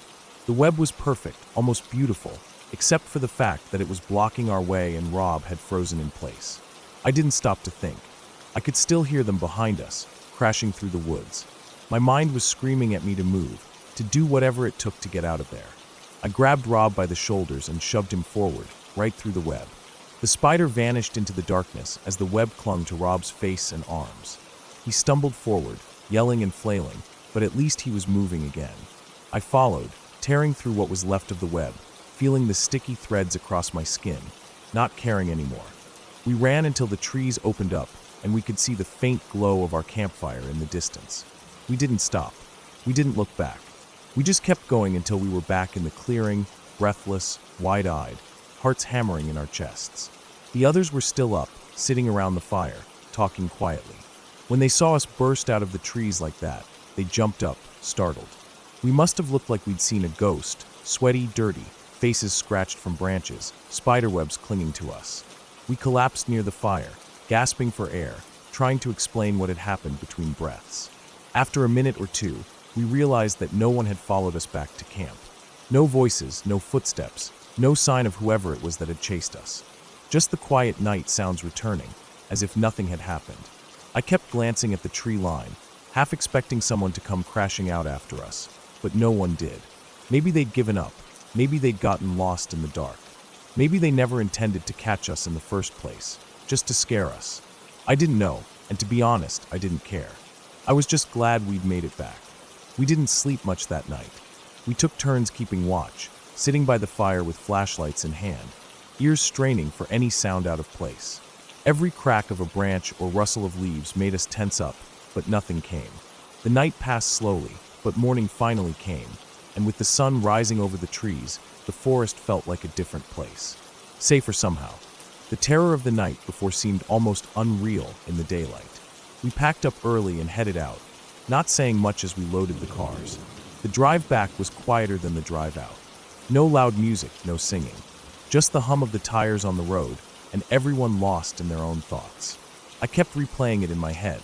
The sound of those footsteps, the crash of someone forcing their way through the underbrush, the look of that spider in the flashlight beam. I knew I wouldn't forget any of it. Looking back now, I still don't know who those people were or what they wanted. Maybe it was just some locals messing with us.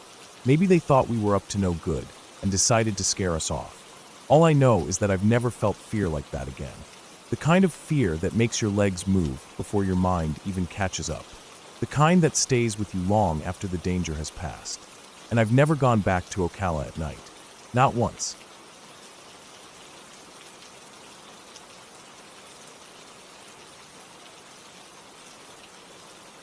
It was one of those nights where the darkness felt thicker than usual, like the forest was swallowing all the light. I remember the cold air cutting through my uniform, settling deep into my bones, and the way the damp earth smelled underfoot. It was around 1 a.m, maybe a little later.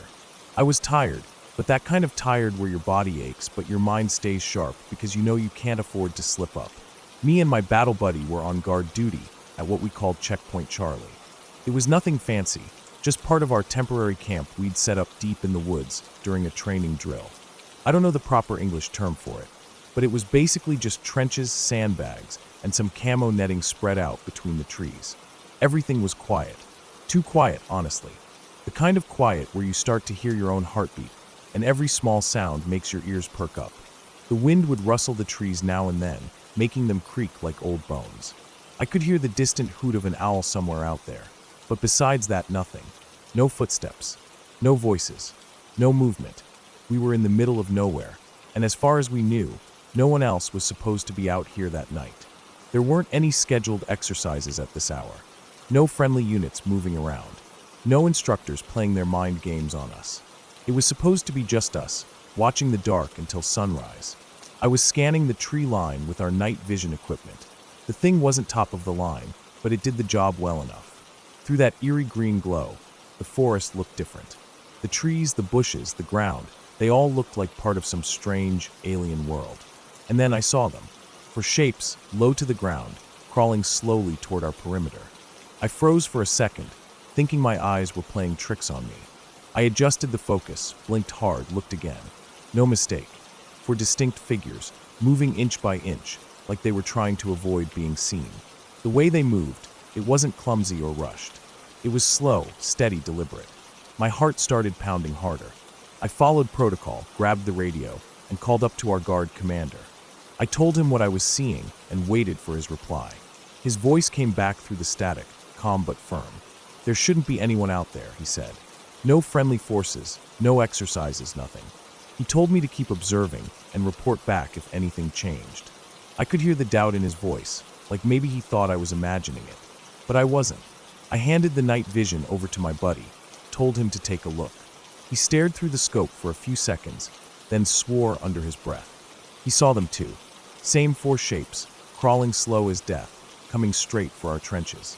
Neither of us said anything more. We both just stared, watching these figures make their way closer and closer, like they had all the time in the world. I updated the commander again, told him what we were seeing, told him they were getting nearer. I said I was going to challenge them, try to stop them. He gave the okay. My hands were shaking a bit as I gripped my rifle and climbed out of the trench. The ground felt soft under my boots, the kind of soft that makes you feel like you're sinking into the earth with every step. I moved to the edge of the camp, my eyes straining in the dark beyond the night vision's reach.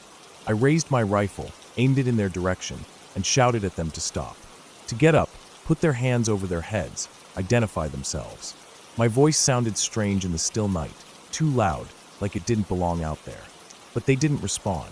No movement, no sound, just those shapes, still crawling, like they didn't hear me. My buddy kept watching through the night vision, confirming they were still there, still moving the same slow, steady way. I felt my stomach tighten with that sick kind of dread that comes when something just doesn't make sense. Then our guard commander came running down from his post. I could hear his boots crunching on the ground before I saw him. He had his pistol out, his night vision goggles already over his eyes. He took one look through them, and I could tell by the way his posture changed that he saw them too. His whole body tensed up, and without another word, he stormed out past me, heading straight for where we'd seen the shapes. I followed a few steps behind, but as we reached the spot where they should have been, there was nothing. No one. The forest was empty. Just trees, bushes, and the cold night air. We stopped, scanning the ground, looking for any sign that someone had been there.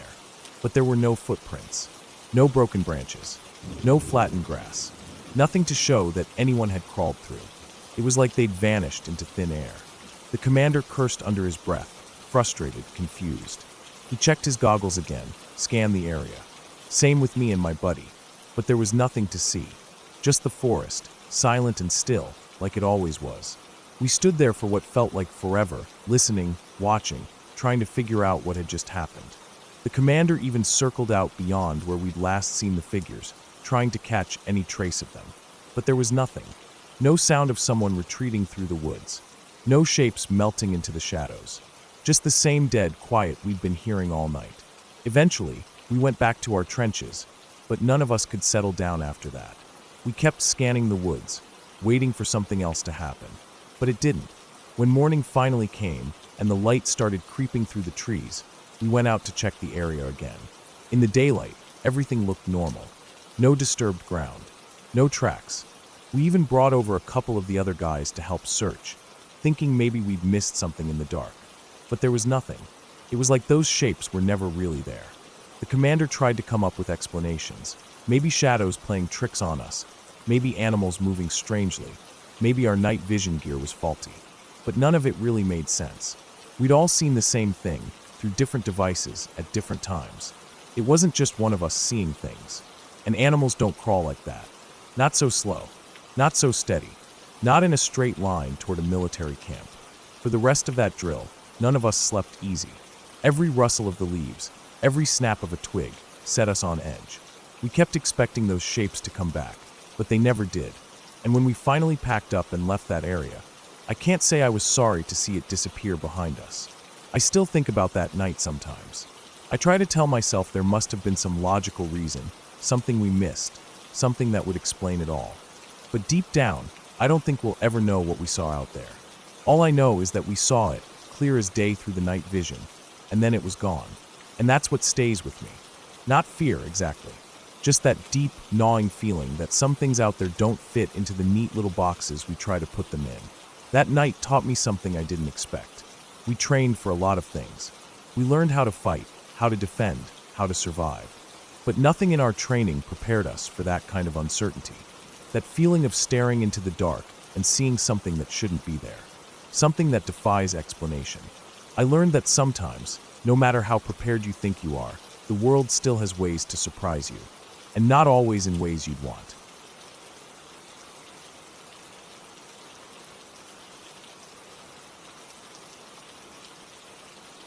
It was one of those sticky summer nights where the heat never seemed to leave the air, even long after the sun had gone down. The kind of night where the world felt heavy, and the streets seemed quieter than they should be. A friend and I had decided to go for a bike ride. It wasn't anything special, just something to kill time, to cool off a little, and maybe chase that small sense of freedom that comes when you're moving fast through empty streets, the wind trying its best to cut through the heat. We rode around for a while, talking about nothing, just pedaling along under the streetlights that buzzed and flickered. The only sounds the hum of tires on asphalt and the occasional bark of a distant dog. Eventually, it got late. Maybe later than it should have. The streets were dead by then. No cars, no people, just the steady hum of the city at rest. We parted ways near his street, shared a tired wave, and I started the short ride back to my place. It wasn't far.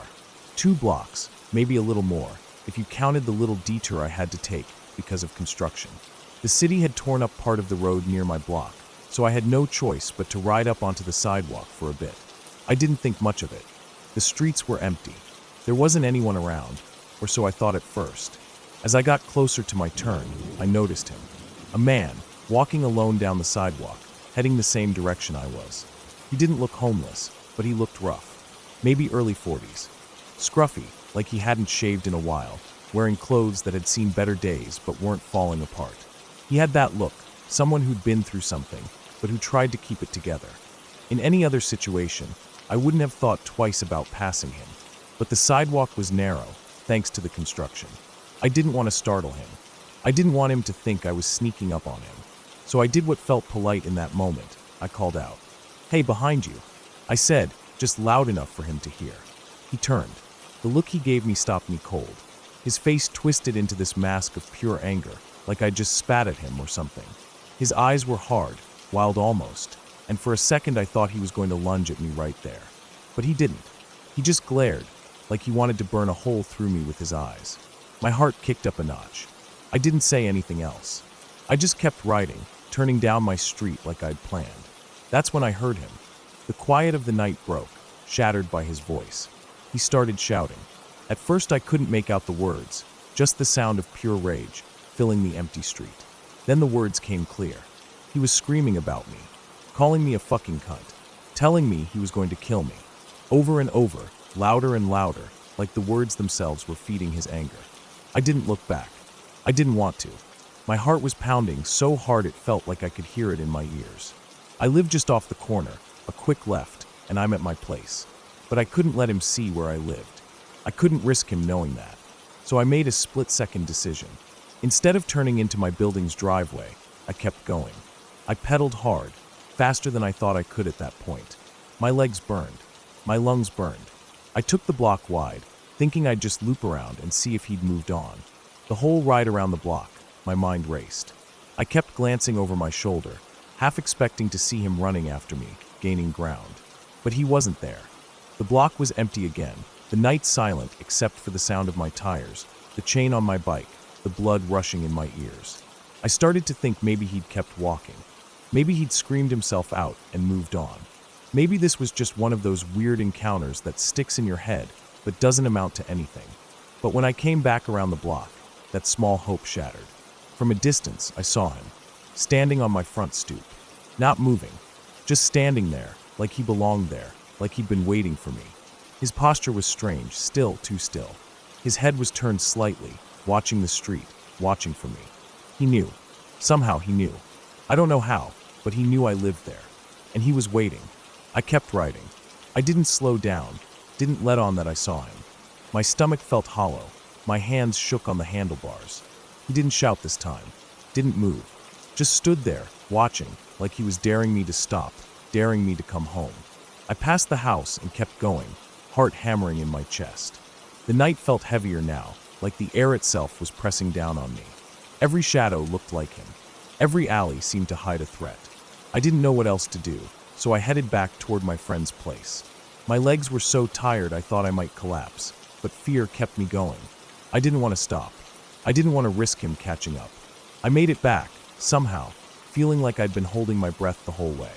My friend's house felt like a safe island in a sea of danger.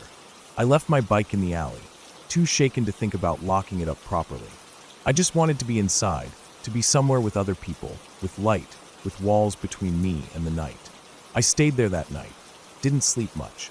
Every sound outside made me jump. Every creak of the house, every car that passed, every distant voice.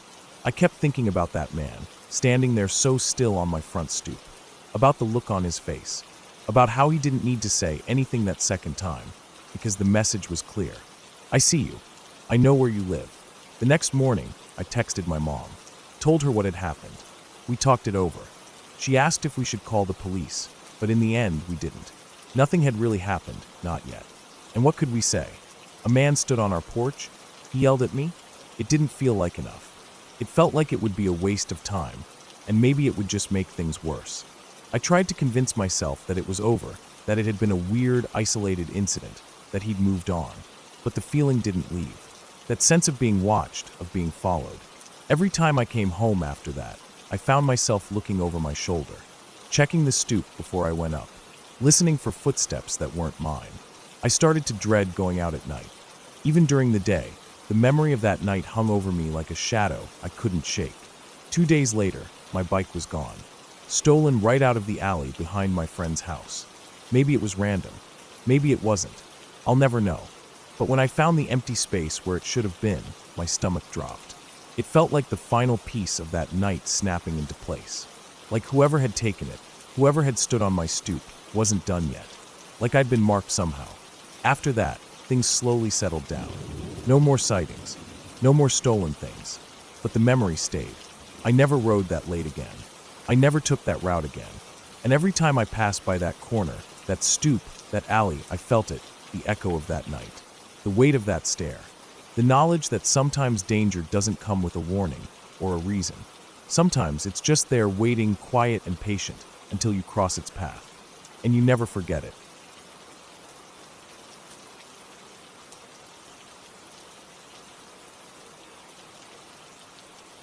I don't go hiking much anymore, at least not by myself. It's something I used to really enjoy. Just getting away from everything for a while. No traffic, no phones, no one asking for anything. Just me, the trees, and the sound of my boots on the trail. There's something peaceful about being out in the woods, miles from anywhere. At least, that's what I used to think. That all changed after one particular walk I took a few years back. I've never talked much about it, and even now as I think back, I feel that tight, uncomfortable knot form in my stomach. But I'll tell it here, just to get it out. Maybe writing it down will help. It was early autumn, one of those crisp, cool days where the sun is out, but it's not really warm. The air smelled like fallen leaves and damp earth. I remember the crunch of the dry leaves under my feet as I made my way along a small trail I'd found off one of the main paths.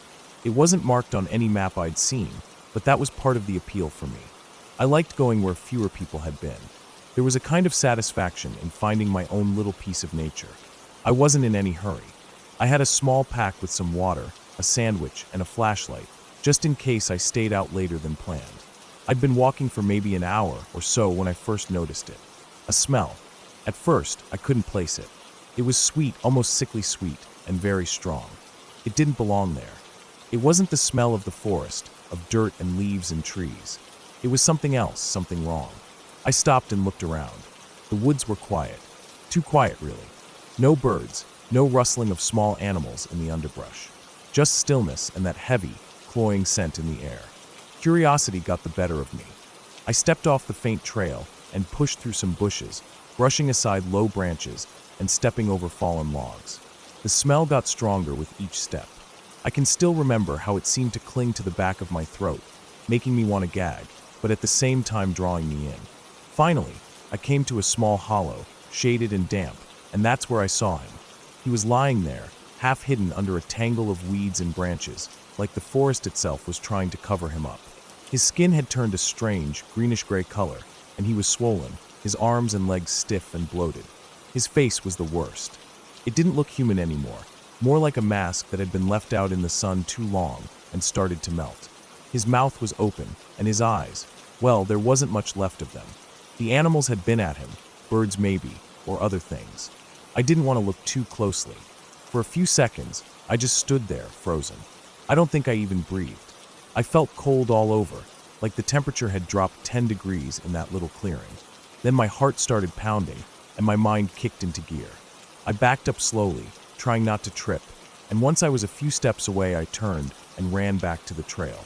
My hands were shaking so bad I could barely pull out my phone. The signal was weak, but I managed to get through to 911. I told the dispatcher where I was as best I could, describing the trailhead I'd used and landmarks I remembered passing. The woman on the other end told me to stay where I was, that they were sending someone out, but it might take some time given the location. So I waited.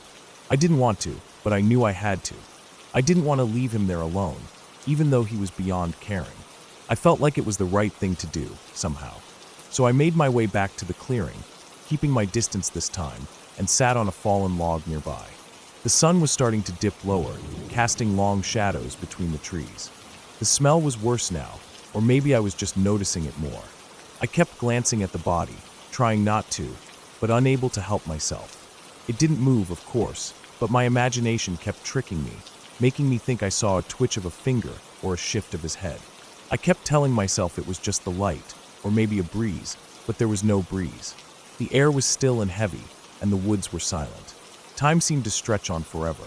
I kept checking my phone, watching the battery drain. I didn't want to be out here in the dark, not with him. The shadows grew longer, and the colors of the forest faded from gold and green to gray and black. I could barely see the details of the body anymore, but the smell was still there, stronger than ever. I tried not to think about the insects, the things crawling on him, in him. I tried not to think about how he'd gotten here, why he'd chosen this spot, what he'd been thinking in those last moments. Finally, after what felt like hours, I saw lights through the trees. Flashlights. Voices calling out. Relief flooded through me, and I called back, leading them to the hollow. The officers were kind, professional, but I could see it on their faces when they saw him. The same horror I'd felt, the same sadness. They asked me questions, how I'd found him, how long I'd been there, if I'd touched anything. I answered as best I could. They told me it looked like he'd taken his own life, that he'd probably been out there for several days at least. They didn't tell me how, but I didn't ask. I didn't want to know. Eventually they led me out of the woods. There were more people at the trailhead now, other officers, an ambulance that wasn't in any hurry, and a coroner's van. They thanked me, took my details, and told me I could go. I got in my car and just sat there for a while, trying to process everything. The smell still clung to my clothes, to my skin, or maybe it was just in my head. I drove home in silence. The image of that hollow, that body, burned into my mind. That night I didn't sleep. Every time I closed my eyes, I saw him. Lying there, staring up at nothing, his face twisted and broken. I kept smelling that awful sweetness, even though I'd showered twice and changed my clothes. Over the next few days, I kept thinking about him, who he was, what had driven him to that place. I checked the local news, but there wasn't much about it. Just a brief mention of a man found dead in the woods, no foul play suspected. That was it. No name, no story, just another lost soul. But the worst part came after. The dreams. I didn't expect them.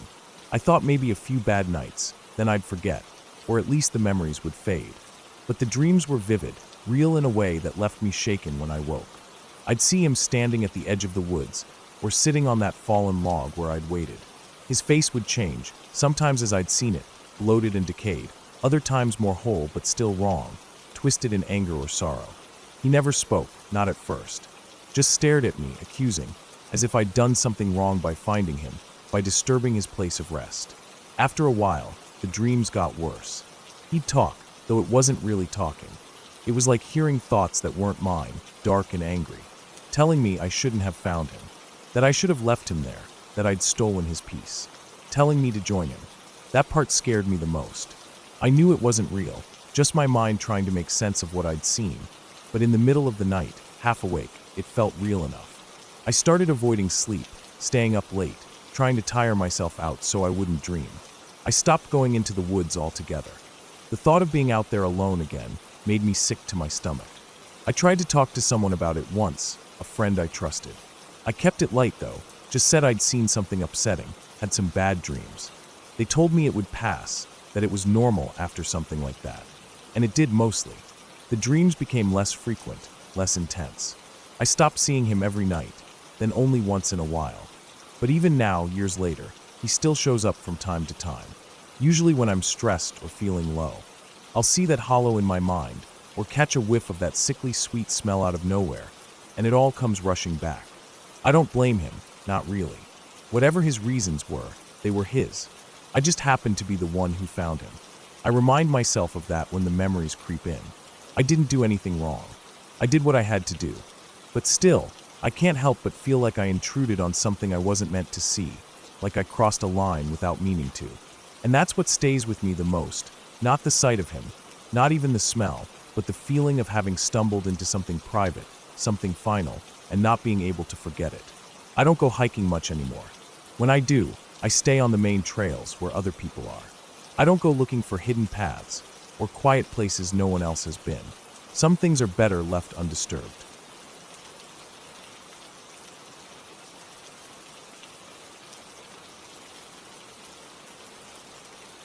We had always loved spending time up at our property.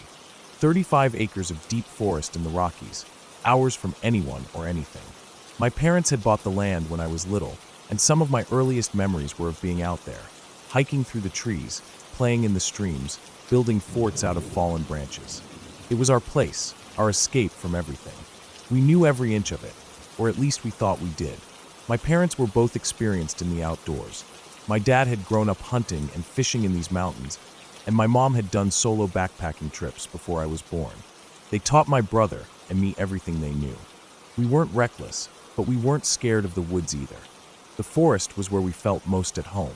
That night was supposed to be just another trip like so many before. We had all been eager to get away for the weekend, so even though we couldn't leave until late in the day, we loaded up the car and made the drive up after dinner. I remember the drive well. The familiar winding roads through the mountains, the way the headlights would catch the edge of the trees, making everything beyond them seem like an endless black wall. The closer we got to the property, the more excited we got. It always felt like arriving at a second home. It was late, around 9:30 or 10, when we finally pulled off the main road and made our way down the narrow dirt track that led to our clearing. The drive-in was slow. The old truck rocked over the ruts and bumps, and branches scraped lightly against the sides. We had done it so many times before that none of us thought anything of it. But as soon as we parked and got out, something felt different. It wasn't anything you could see or hear at first, just a feeling that settled over us, heavy and strange. We all noticed it. No one said anything at first, but I could tell by the way we moved, slower than usual, glancing around more.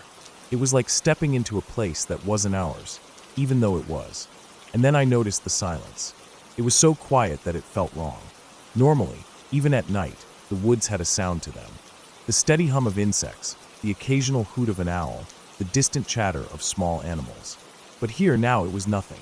No breeze, no rustling leaves, no night sounds at all. Just the sound of us breathing and moving.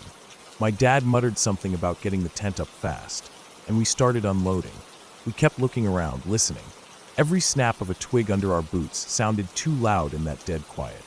The clearing where we always camped felt smaller somehow, as if the trees had crept closer when we weren't looking. My brother and I helped as best we could, but I could feel my hands shaking a little as we worked the poles through the tent sleeves. And then came the sounds. At first it was just a soft rustling, high up in the trees. We stopped and listened, thinking maybe it was wind finally moving through. But it wasn't wind. It was more like something, or somethings, moving through the branches. 10, maybe 15 feet up. Heavy enough to make the branches creak and sway. And it wasn't just in one spot. The sounds came from all around us, as if whatever was up there was circling. Or maybe there were more than one. It wasn't like anything I'd heard before. Not raccoons or squirrels. Not birds. It was heavier, clumsier. You could hear the weight of it, the way the branches snapped underfoot, or whatever it was. It sounded almost like monkeys, leaping from limb to limb, but not graceful at all. Awkward, loud, too loud for anything that lived in those woods as far as we knew. The tent was up by then, and my parents told us to get inside. My brother and I crawled in, pulling our sleeping bags close. The dogs came in after us and curled up tight between us, whining low. They were as scared as we were. Outside, we could hear our parents moving around with the flashlights, the beams sweeping across the clearing. Every once in a while, I'd see the light catch on the tent walls, and I imagined them shining it up into the trees, trying to see what was making those awful noises. But the sounds kept going, louder now. And then the calls started. I don't even know how to describe them. The closest I can come is to say they sounded like people trying to mimic animals, or animals that had learned to mimic people. Hollers, screeches, like something out of place, something that didn't belong. The sounds came from every direction, echoing through the trees, calling and answering one another. It felt like they were closing in, though when I peeked out through the tent flap, I couldn't see anything except the dark shapes of trees and the faint light of my parents' flashlights. What scared me most wasn't just the noises themselves, but how my parents looked when they came back to the tent. My mom's face was pale and tight. I had seen her stand her ground against bears before, seen her chase off coyotes without a second thought. But now she looked scared. My dad, too. He tried to sound calm, telling us it was probably just animals, but I could see in his eyes that he didn't believe it. They zipped the tent shut and sat inside with us, both of them keeping their boots on, their flashlights close at hand. The dogs stayed pressed against us, trembling. None of us spoke. We just listened as the sounds continued, the crashing through the branches, the strange calls, the eerie, almost human screeches that made my skin crawl. It went on like that for what felt like hours. Maybe it was only 30 minutes. Maybe longer. Time didn't seem to work right while we sat there, waiting for whatever was out there to show itself or go away.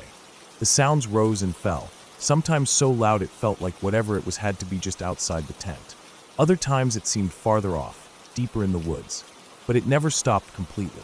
And then, just as suddenly as it had started, it was over. My dad had finally decided he couldn't take it anymore and started unzipping the tent to go out again. And the second he did, the noises stopped. All of them. No more crashing branches, no more calls or screeches. Not even the rustling of leaves. The silence returned, just as deep and unnatural as before. And with it, that heavy, oppressive feeling lifted. It was like whatever had been there was gone now. The air felt easier to breathe. My dad stepped out, shining his light around, but there was nothing. My mom followed him. They walked the edge of the clearing, checking the trees.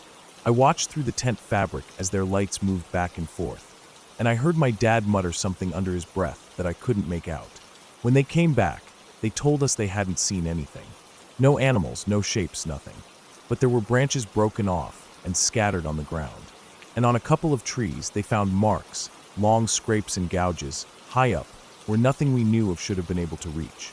They didn't know what to make of it. None of us did. We stayed up for a long time after that, listening, waiting to see if the sounds would come back. But they didn't. And finally, somehow we fell asleep, huddled close together in the tent. The next morning, it was like nothing had happened. The sun came up bright and warm, and the woods seemed normal again. Birds called from the trees, insects buzzed, and a breeze stirred the branches. It was almost hard to believe the night before had been real.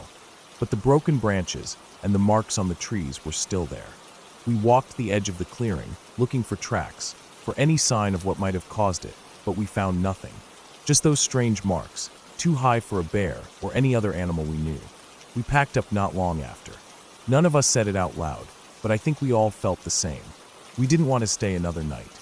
The place didn't feel like ours anymore. Even now, all these years later, we talk about that night sometimes.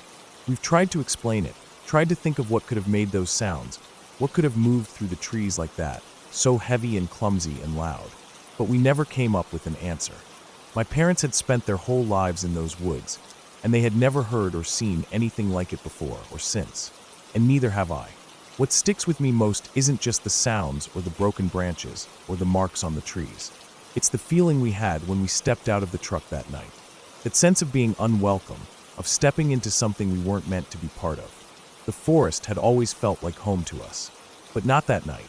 That night, it felt like we were strangers in a place that didn't want us there. And we never camped in that clearing again.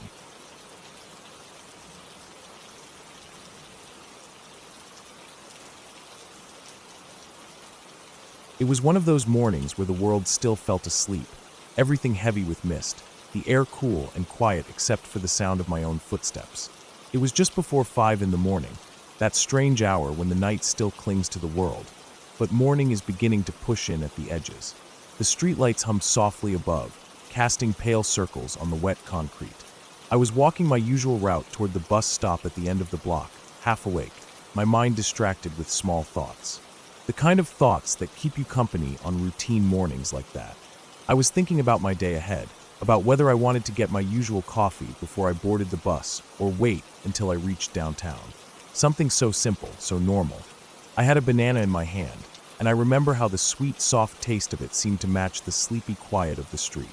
The fog clung low to the ground, wrapping around the base of the trees and rising from the gutters like breath. The houses lining the street were dark, their windows blank and empty, as if even the people inside hadn't fully returned from their dreams.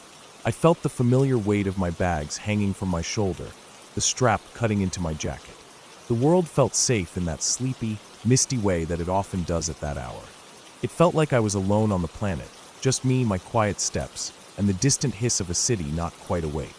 As I neared the corner where my street met the busier avenue, I was thinking about how cold my hands felt, sticky with the residue of banana, and how I wished I'd worn gloves that morning.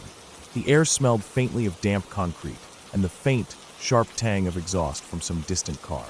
I didn't see him at first. Maybe I wasn't looking. Maybe my mind was still too fogged with sleep. Or maybe he was just that well hidden in the dark. It was as I reached the edge of the corner that he stepped out. From an alley that split between two buildings, a narrow space choked with garbage bins and broken pallets. He was tall, wearing black from head to toe, and a mask covered his face. Not a ski mask, but one of those thin black cloth masks that just barely concealed his features in the dim light. I think my brain didn't register him at first. He was just another dark shape in a morning full of them. I might have kept walking right past him if he hadn't spoken. His voice cut through the quiet, sharp and loud. He told me to put down my purse, his words laced with tension. And that's when I saw the gun. It was pointed directly at my head, and suddenly the morning didn't feel quiet or peaceful anymore. The fog felt heavier, thicker, like it was pressing down on me. My heart started to pound so loudly that it filled my ears, muffling everything else. I froze. There was this strange moment where my body wouldn't move, wouldn't react. I just stood there, my breath stuck in my throat. I could taste the banana in my mouth, suddenly sickly sweet, and the smell of the damp morning air turned sour. He told me again, harsher this time, to put down my bags. My hands shook as I lowered them to the ground, trying to move slowly, trying to show him I was cooperating. I remember how the strap of my bag snagged on my arm as I slid it off, how clumsy and slow it felt, like my limbs didn't belong to me. My voice came out thin and shaky as I told him I was putting them down. The gun didn't waver. It stayed aimed at my head, close enough that I could see the metal glint dull in the streetlight. My thoughts were racing, every possible terrible outcome flooding through me all at once. I thought of the stories I'd read in the news, of the warnings about assaults in the area, of everything that could go wrong. Then he told me to come closer, to walk toward him, toward the mouth of that dark alley. I could see the trash piled up along the sides, the wet ground, the way the darkness seemed to swallow everything past a few feet. My stomach clenched, a cold knot of fear settling deep inside me. Every instinct I had screamed at me not to go, not to step into that darkness. But the gun stayed pointed at me, and I knew I didn't have a choice. Or at least, I thought I didn't. I tried to buy time, tried to think. I kept talking, my words stumbling over themselves, telling him I was coming, that I was doing what he said. The words felt useless, but they were all I had. The man barked at me to shut up, his voice echoing off the buildings, louder than it should have been in the still morning. He came closer, close enough that I could see the tension in his shoulders, the way his hands clenched the gun. Close enough that I could smell the sharp tang of sweat and something else, maybe alcohol, maybe just fear. When he got on top of me, the weight of him pinning me down, I felt that cold metal press against my temple. The world narrowed to that point of contact, the hard ground beneath me, and the weight of his body pressing the breath out of me. I couldn't think, couldn't move. And then, in the strangest moment, he paused. I saw his eyes above the mask, the way they flicked over me, and something changed. His grip loosened just slightly, and I felt him hesitate.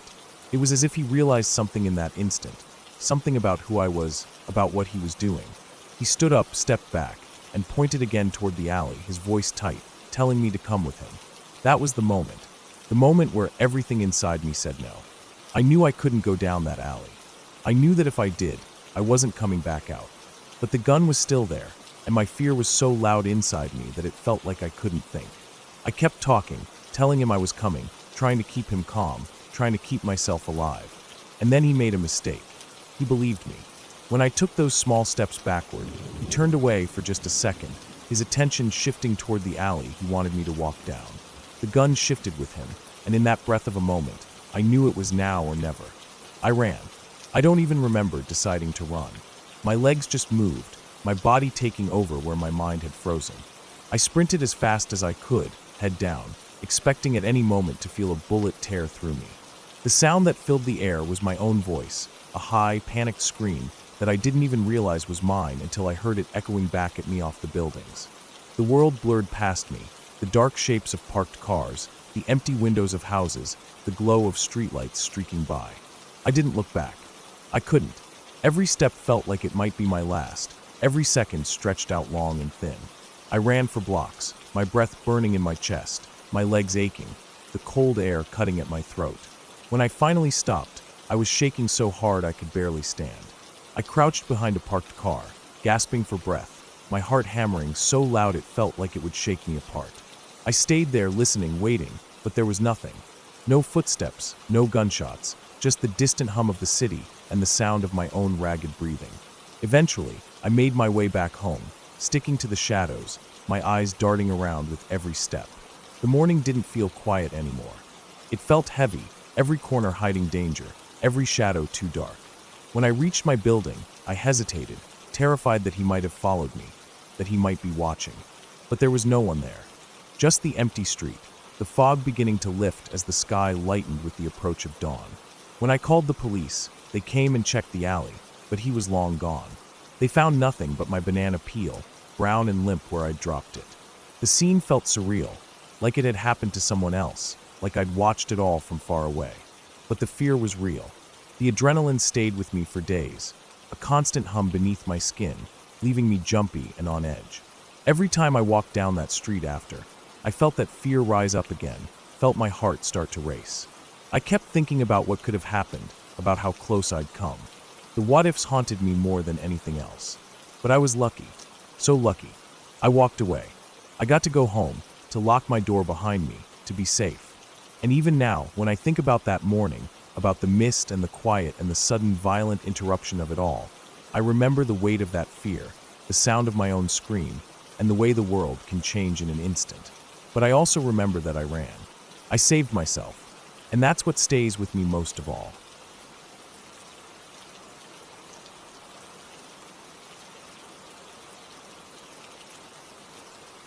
I remember every detail of that night so clearly that sometimes it feels like I'm still there, sitting in that old cabin, heart pounding so hard in my chest that I was sure whoever was outside could hear it too.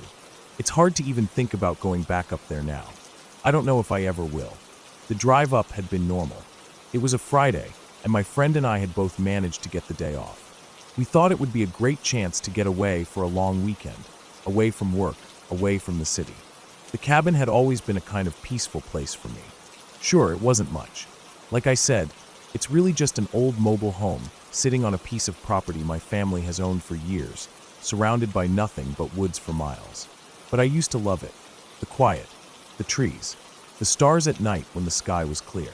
We packed up the car with everything we thought we'd need. Food, drinks, some warm clothes, because we knew the nights up north could get cold even in the spring, and of course some extra blankets. The drive took us about 3 hours, winding up through smaller and smaller roads until the last stretch was nothing but dirt and gravel. The sun had set by the time we pulled in, and the woods around us were dark and quiet except for the sound of the wind moving through the trees. We got out of the car, both of us stretching after the long drive. The air smelled clean cold, with that damp scent of earth and leaves that I always liked. We started unloading the car, carrying bags up the wooden steps to the front door. The porch creaked under our weight, just like it always did. The door stuck a little, but after a hard shove it opened, and the smell of the old cabin hit us, with dust, maybe a little bit of mildew. Same as it always was. The first problem we ran into was getting the power on. The cabin has an electrical box on the outside, with a lock on it, because we've had issues with people messing with it before. The lock was frozen solid. We tried breathing on it, tried warming it with our hands, but nothing worked. My friend ran back to the car to grab a lighter, hoping maybe the heat would help, while I stood there in the dark with the flashlight, trying to keep the beam steady as I kept hearing little noises in the woods around me. At first I thought it was just animals. A rabbit, maybe a raccoon. The woods are full of them. But after a few minutes, I started to feel like whatever was out there was bigger. The sounds weren't just little rustlings. They were branches snapping, leaves crunching underfoot. I tried to tell myself it was the wind, that maybe it was just because we were tired and it was dark. But the noises seemed to move, first on one side of the cabin, then the other. My friend came back with a lighter, and we both worked on the lock, but we weren't getting anywhere. The noises got closer. We didn't say anything, but I know we both heard it. Heavy steps. Not running, not crashing through the woods, but moving slowly like someone or something was circling us. I felt the hair on the back of my neck stand up. My hands were shaking so bad I could barely hold the flashlight. Finally, we just gave up. We grabbed our bags and hurried inside, slamming the door behind us. I locked it, checked it twice, then checked the windows to make sure they were locked too. Inside it was pitch dark except for our flashlights. The cold was creeping in, but we didn't care. We just wanted to be inside, away from whatever was out there. We sat down on the old couch in the living room, both of us breathing hard. We tried to laugh it off, telling ourselves it was probably just a bear or some other animal that got curious when it heard us. But the truth was we were scared, more scared than either of us wanted to admit. After a few minutes, we decided to leave. The plan was to drive back to town, get a room for the night, come back in the morning when it was light, and we could see what we were doing. We grabbed our keys, our wallets, a couple of other things we thought we might need, and went back out to the car. I remember looking around as we went down the steps, shining my light at the trees, half expecting to see someone or something standing there. But there was nothing. Just the trees, the dark, and the sound of the wind. We got in the car. I put the key in the ignition and turned it. Nothing happened. No click, no lights on the dash, nothing. It was like the battery was completely dead. I tried again. Same thing. I hit the lock button on the door. The doors didn't lock. My heart sank. I knew my car. It had been running fine the whole trip up. There was no reason for it to be dead. We sat there for a second, both of us realizing at the same time that something was very wrong. I turned to my friend and told her we needed to get back inside. The car wasn't going anywhere. We didn't have any cell service up there, too far out. We had no choice. We ran back inside, locking the door behind us. The air inside the cabin felt colder somehow. We stood there for a second, listening. The woods were quiet again. Too quiet. We went back to the living room and sat down on the couch, trying to think. We decided we'd just stay awake all night, keep watch, and at first light we'd walk out toward the road until we got a signal or found help. The minutes dragged by. Every little noise made us jump. The old mobile home creaked in the wind. The trees outside rustled. We sat there, flashlights off to save the batteries, just staring into the dark. Then came the knock. 2 sharp, loud knocks on the back door. It was so loud it echoed through the cabin. We froze. My mouth went dry. My friend gripped my arm so hard it hurt. We didn't move. We just sat there listening, waiting for whoever it was to try to come in. But nothing happened. No more knocks, no sound of someone trying the door, no footsteps walking away. Just silence. That was worse somehow. Whoever was out there wasn't trying to get in. They were just letting us know they were there. After what felt like forever, we started whispering, trying to figure out what to do. And then out of nowhere, there was a loud bang on one of the windows. Just one. Not repeated, not frantic, just one loud smack that made the glass rattle. We were both shaking now. My heart was beating so hard I could hear it in my ears. I felt like any second the door or window would give way, and whoever was out there would be inside. But it didn't happen. That pattern continued all night. Every so often a knock. Sometimes on the door. Sometimes on a window. Never more than 1 or 2 at a time. Just enough to keep us on edge, to remind us that we weren't alone. I kept expecting to see a face at the window, or hear someone trying to open the door, but it never happened. Just the knocks. Neither of us slept. We sat there, clutching the few things we'd brought in from the car. Our bags, a small pocket knife I kept in my purse, a heavy flashlight. We jumped at every sound, every creak of the old mobile home. We watched the windows, the doors, waiting. Finally, after what felt like an eternity, the sky started to lighten. The woods outside turned from black to gray as dawn approached. We waited until the sun was fully up before we even thought about moving.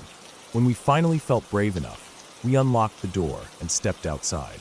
The cold morning air hit us, but I didn't care. I just wanted to be out of that cabin.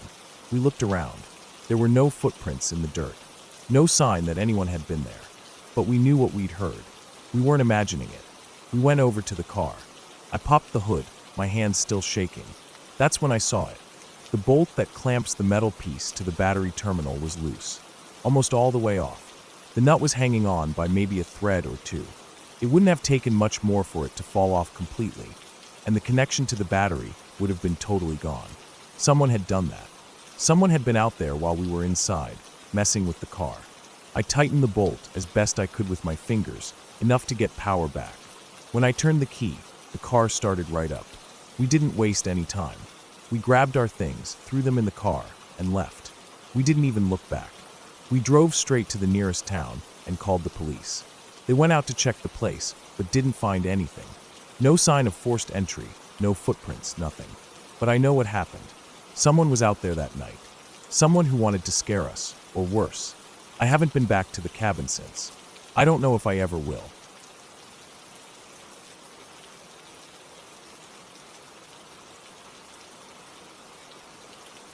We had been teaching in Lesotho for nearly 2 years when we decided to take that camping trip. My husband and I were young, maybe too young to fully understand the risks we were taking. It was during one of the school holidays when we packed up our small car, loaded it with an old canvas tent, a couple of thin sleeping bags, and supplies we thought would be enough for a week. We wanted to explore the parks in Zimbabwe. We had heard stories of the massive stretches of wilderness, the endless grasslands, and the starry nights that felt close enough to touch. It sounded like a dream, an adventure too good to miss. We didn't think much about the dangers. Or maybe we thought we'd be fine, that nothing would happen to us. We had our baby daughter with us, barely a year old, soft and small, wrapped in blankets in the back seat as we drove through the winding dirt roads that led deeper and deeper into the park. The land out there felt endless. Tall grasses waved in the wind like the ocean. Trees stood far apart, their dark shapes cutting into the bright sky. During the day, we saw animals from afar. Antelope bounding through the grass. Warthogs trotting with their strange tails sticking up. Once, we saw an elephant far off, like a gray mountain moving slow against the horizon. It was beautiful. We felt lucky. We felt free. We set up camp near a small clump of trees. There was no one else around for miles, as far as we could tell. The ground was flat, dry, and covered with the fine dust that rose with every step. We pitched the tent without much trouble. It was small, just big enough for the two of us and the baby. We laid out the sleeping bags, placed the few things we had, water bottles, a small pot for cooking, a battered lantern within reach. We didn't have much. We didn't think we'd need much. That night started like any other. The air cooled fast after the sun dipped below the hills. The heat of the day gave way to the sharp chill of the night. We cooked a small meal over the little gas stove, ate in silence, listening to the sounds of the bush around us. Insects buzzing, a far-off cry of something we couldn't name. The sky darkened and filled with stars. There were so many. It was the kind of night sky you don't forget. Our baby, tired from the long day, fell asleep between us in the tent. We lay there for a while, just listening. The ground was hard beneath us, the canvas walls of the tent flapping gently in the night breeze. At first, I thought I was imagining the sound, a sort of soft cough, like someone clearing their throat. I froze, listening hard. There it was again, then another. Not a person, an animal. My heart began to race. My husband heard it too. I could feel him go still beside me. The sound came again, then another, from a different spot, then more. It felt like they were circling us. The coughing sound came from every side of the tent, low and strange in the night. Our daughter stirred between us, let out a soft noise. A little gurgle, the kind of happy sound babies make in their sleep. But in that moment it felt like the loudest thing in the world. The coughing grew louder. More of them. We didn't have a gun. We didn't have a knife at hand. We had nothing. Just the thin wall of the tent between us and whatever was out there. My husband whispered something, but I couldn't hear him over the blood pounding in my ears. I was trying to stay calm. I was trying to think. The noises outside moved closer. The coughs mixed with low growls now, snuffling sounds as they came nearer. Our daughter woke up. Maybe she felt our fear. Maybe she heard the sounds herself. She started crying. That small, helpless cry that only made the animals outside more excited. The sounds of their feet in the dirt. The growls growing louder. I could feel them, close enough to touch, though I couldn't see a thing. Something pressed against the side of the tent. I saw the canvas shift inward, just inches from my face. A shape, a snout, the snuffling loud and wet as it breathed in the scent of us. the sound of its claws scrabbling at the ground. It was trying to get under the tent. The thin floor was nothing. It could tear through it if it wanted. Our daughter's cries grew louder, panicked now. The sound drove me to the edge. My heart felt like it would burst out of my chest. I grabbed at the only thing I had, my hands. I balled them into fists. The snout pressed closer. I could see the damp outline of its nose against the canvas. Without thinking, driven by something deeper than fear, I swung my fist with everything I had. The canvas offered no resistance. I felt my fist connect with something solid, something alive. The snout, warm, firm, wet. The animal let out a sound I'll never forget. A scream. Not a growl, not a bark, but a scream. High and sharp and filled with shock. And then silence. For a breath, nothing moved. Then the sounds exploded. The animals outside scattered. I heard their feet pounding the dry ground, running, crashing through the grass, the brush. The coughing stopped. The snuffling stopped. All of it. Gone.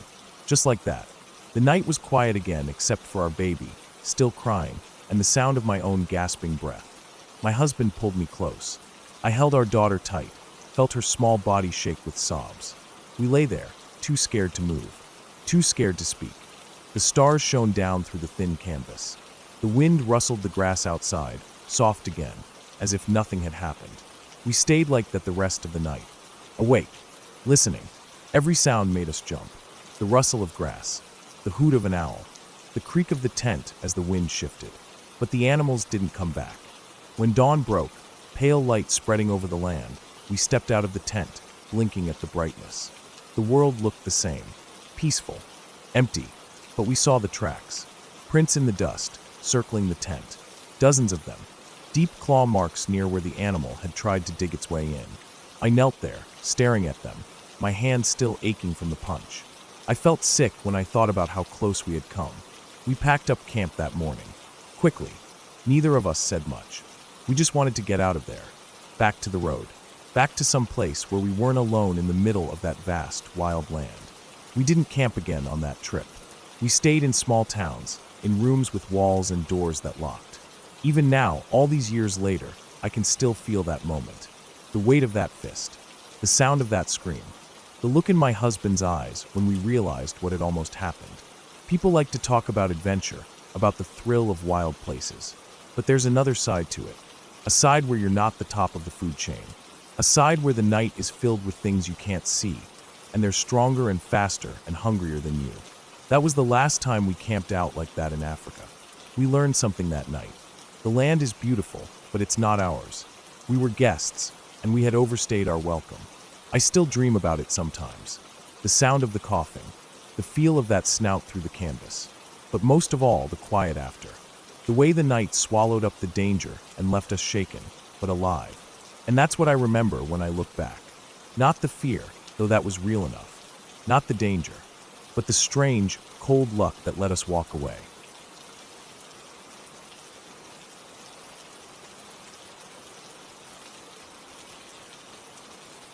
We had planned the camping trip for a few days. My mate Tom and I had both been itching to get out for a bit. The farm had been in my family for years, and I knew every bit of it like the back of my hand. It stretched out for miles, open paddocks, thick scrub, and the river running along the lower boundary like a silver ribbon. We'd camped down by the river before. It was peaceful, quiet except for the sound of the water moving and the occasional rustle of wind through the trees. It was the kind of spot where you felt completely cut off from everything, and that was exactly what we wanted.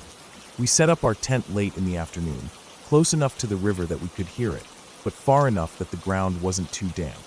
The sky was starting to turn that soft orange color that means the sun's nearly done for the day. The air smelled clean, like dirt and grass and water all mixed together. We got a small fire going, nothing too big, just enough to boil the billy and keep the bugs at bay. We cooked up some sausages on sticks, had a couple of beers, and just sat back, talking about nothing much. The kind of talk that drifts easy, without needing to go anywhere. The light faded slow, as it always does out there. The shadows got longer, the colors of the sky deepened into purples and blues. Soon it was properly dark, just the glow of the fire lighting up our little patch. The stars came out thick and clear, no city lights to drown them out. The night was still, except for the river and the occasional crackle of the fire. It was the sort of quiet that wraps around you, makes you feel small in the best kind of way. At first, the noises didn't register. Out there, you always hear little things, twigs snapping, leaves rustling, animals moving about. But as we sat there, I started to notice it wasn't the normal sounds of the night. It was more deliberate, like footsteps, careful ones. At first soft and far off, then closer, like whoever it was didn't want to be heard, but wasn't quite managing it. I didn't say anything straight away. Tom didn't either, but I could tell he was hearing it too. His eyes kept flicking toward the scrub. It crossed my mind that it might have been my sister. She and her friends loved to stir us up.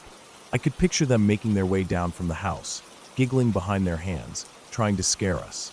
The idea made me relax a bit. I didn't want to give them the satisfaction of knowing they were getting to us. But the sounds kept coming, a bit closer, then stopping. Starting again, then stopping.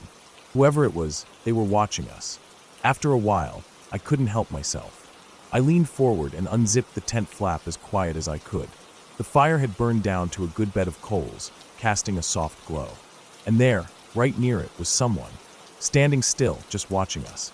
I couldn't make out a face, just the shape of them, standing like they had all the time in the world. I froze for a second, just taking it in. The way they stood there was wrong somehow. Not like a mate having a laugh, or a sister trying to scare me. It felt different. I don't know how else to put it. When they realized I was looking at them, they bolted. No sound at first, just a blur of movement, then the crash of someone tearing through the scrub, fast and hard like they didn't care who heard them anymore. I sat there for a second, heart thumping hard enough that I could feel it in my throat. Then I zipped the tent back up and turned to Tom. We didn't say anything, just started moving. We weren't sticking around for them to come back. We grabbed our boots, pulled them on fast, and got out. The quad was parked a little way off, near the old gum tree. We ran to it, not full out sprinting, but moving quick enough. The night felt thicker now, the darkness heavier somehow. Every shadow seemed deeper, every sound sharper. We got on the bike, and I kicked it over. The engine's roar broke the silence, and I felt a bit better just hearing it. I turned us toward the house, the headlights cutting a path through the dark. The ride back felt longer than it ever had before.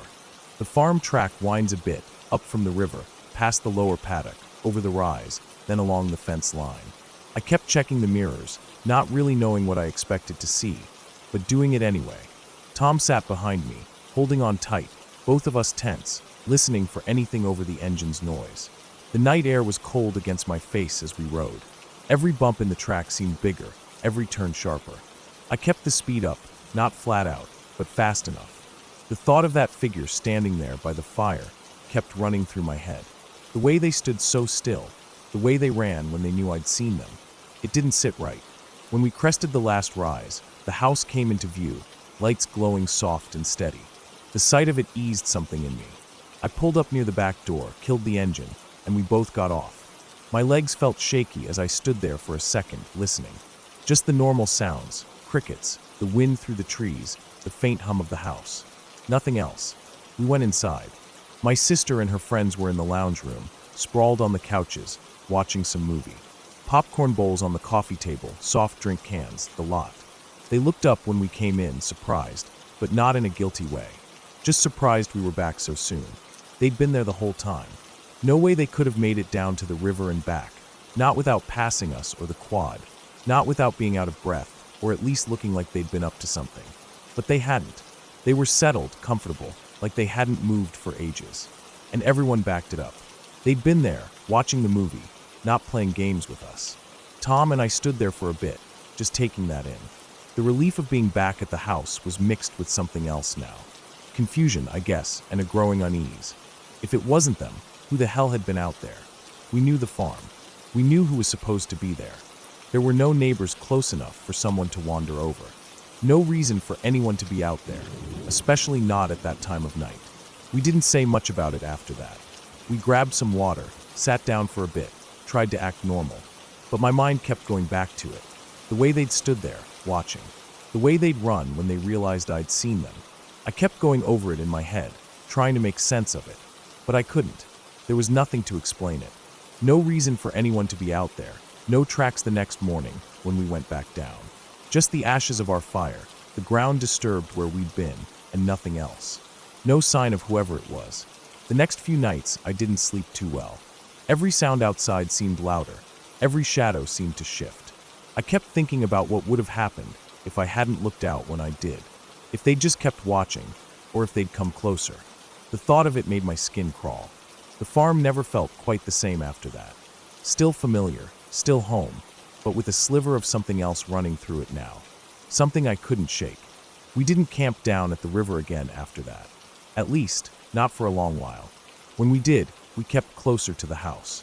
The river still ran, the paddocks still stretched out wide, but that feeling stuck with me. Whoever it was that night, whatever they were doing out there, I never found out. And that's the part that gets me the most. Not knowing. No face, no reason, no answers. Just a figure by the fire, watching, waiting, and then gone.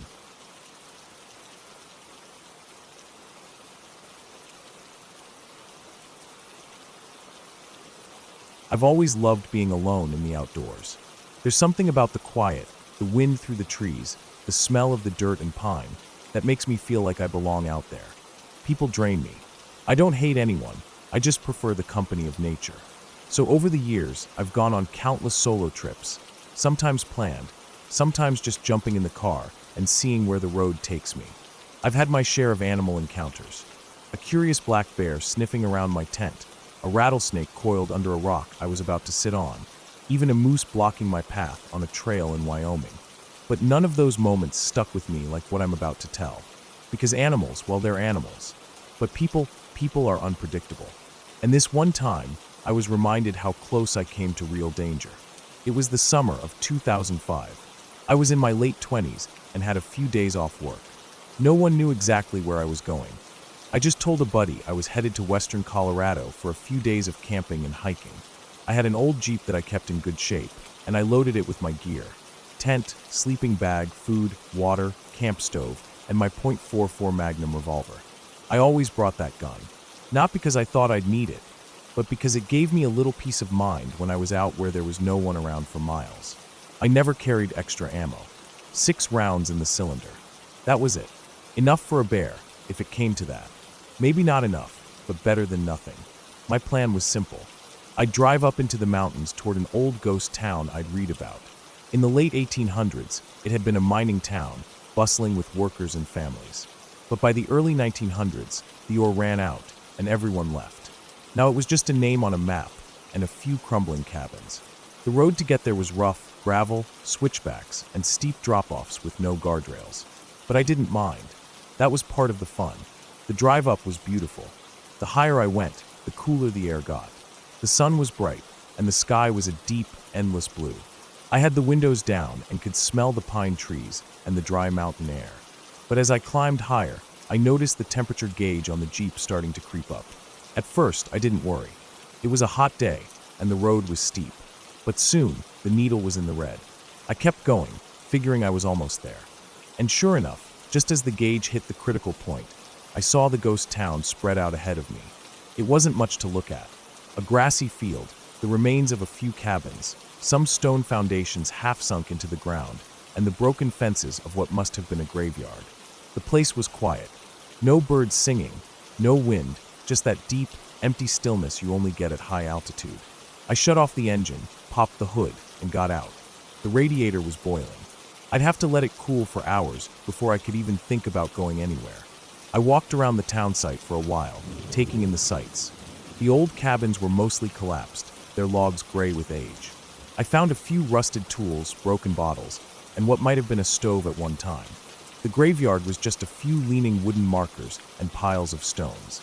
I tried to picture what it must have been like when this place was alive with people.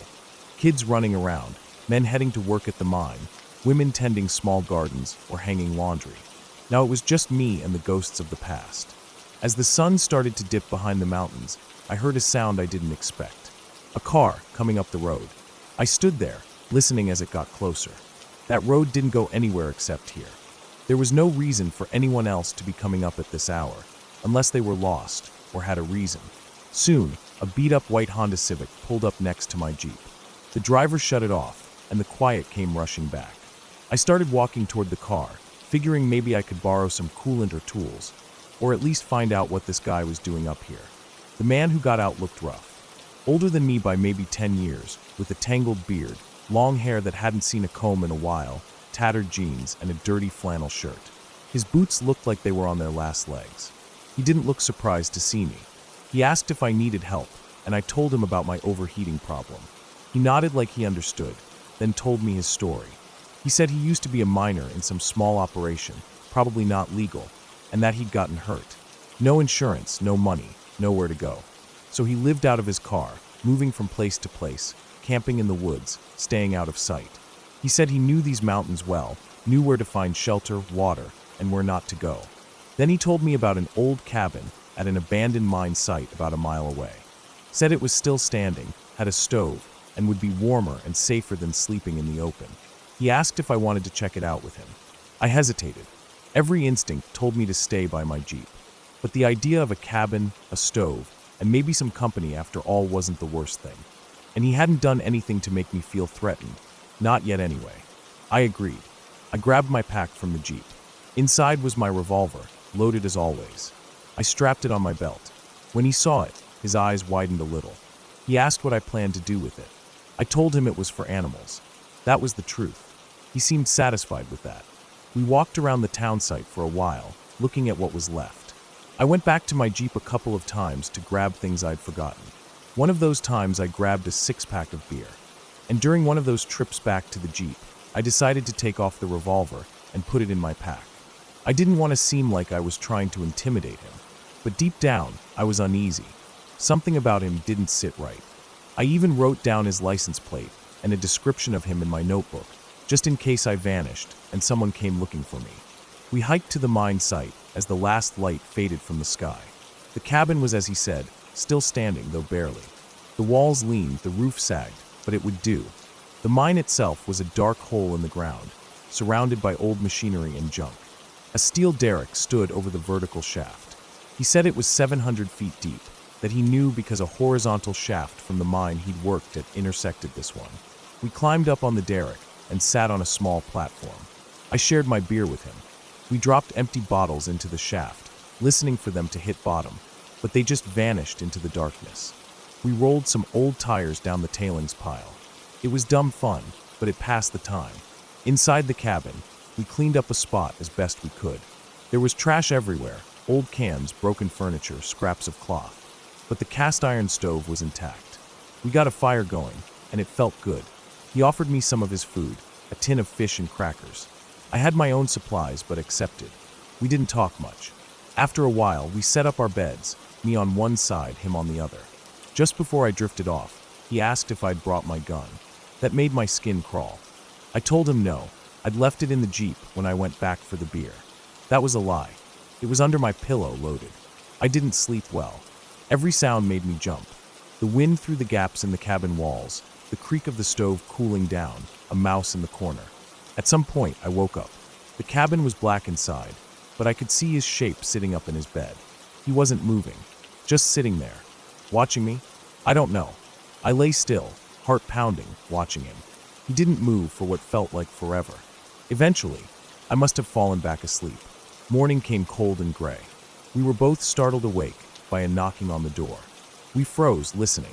The knock came again, but when we looked out, there was no one there. Turned out to be a bird pecking at the wood, sounding just like knocking. We laughed a little, but it didn't break the tension. We packed up. He asked if I'd help him look for some supplies he'd stashed in the woods. I helped for a while, but my mind was on getting back to the Jeep. Finally, I told him I needed to go. We said our goodbyes. He seemed friendly enough again, but I didn't let my guard down. I hiked back, found the Jeep had cooled down, and started it up. I coasted down that mountain road, heart lighter with every mile I put between me and that place. When I got home that night, I started unpacking. When I got to my revolver, I did what I always do. I opened the cylinder to unload it. It was empty. I stood there, staring at it. I turned it over in my hands, opened and closed the cylinder, trying to make sense of it. I hadn't touched it since I put it under my pillow. I hadn't unloaded it. I hadn't fired it. The shells weren't loose in my pack. I tore through every pocket, every bag. I searched the Jeep from top to bottom. Nothing. No rounds. They were gone.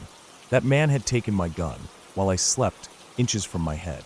He had unloaded it, maybe held it in his hands, maybe pointed it at me. Then he put it back under my pillow without waking me. Why? I'll never know for sure. Maybe he was scared I'd shoot him in his sleep. Maybe he wanted to make sure I couldn't shoot him if he tried something. Maybe he stood there in the dark, wondering if he should end me. Whatever the reason, he held my life in his hands that night, and I didn't even know it. After that trip, I changed the way I did things. I kept my gun hidden, always. I didn't trust so easily. I was more careful about where I camped and who I shared space with. The mountains are beautiful, but they don't care if you live or die. And neither do some of the people you meet out there. Years later, I saw him again. 100 miles away, on a different mountain, a different trail. I was walking, and he was sitting on a rock, looking out over the valley. We recognized each other right away. He nodded. I nodded. We talked for a few minutes, just small talk. He seemed nervous, like he didn't want to get too close. I didn't push it. I wished him well and went on my way. That was the last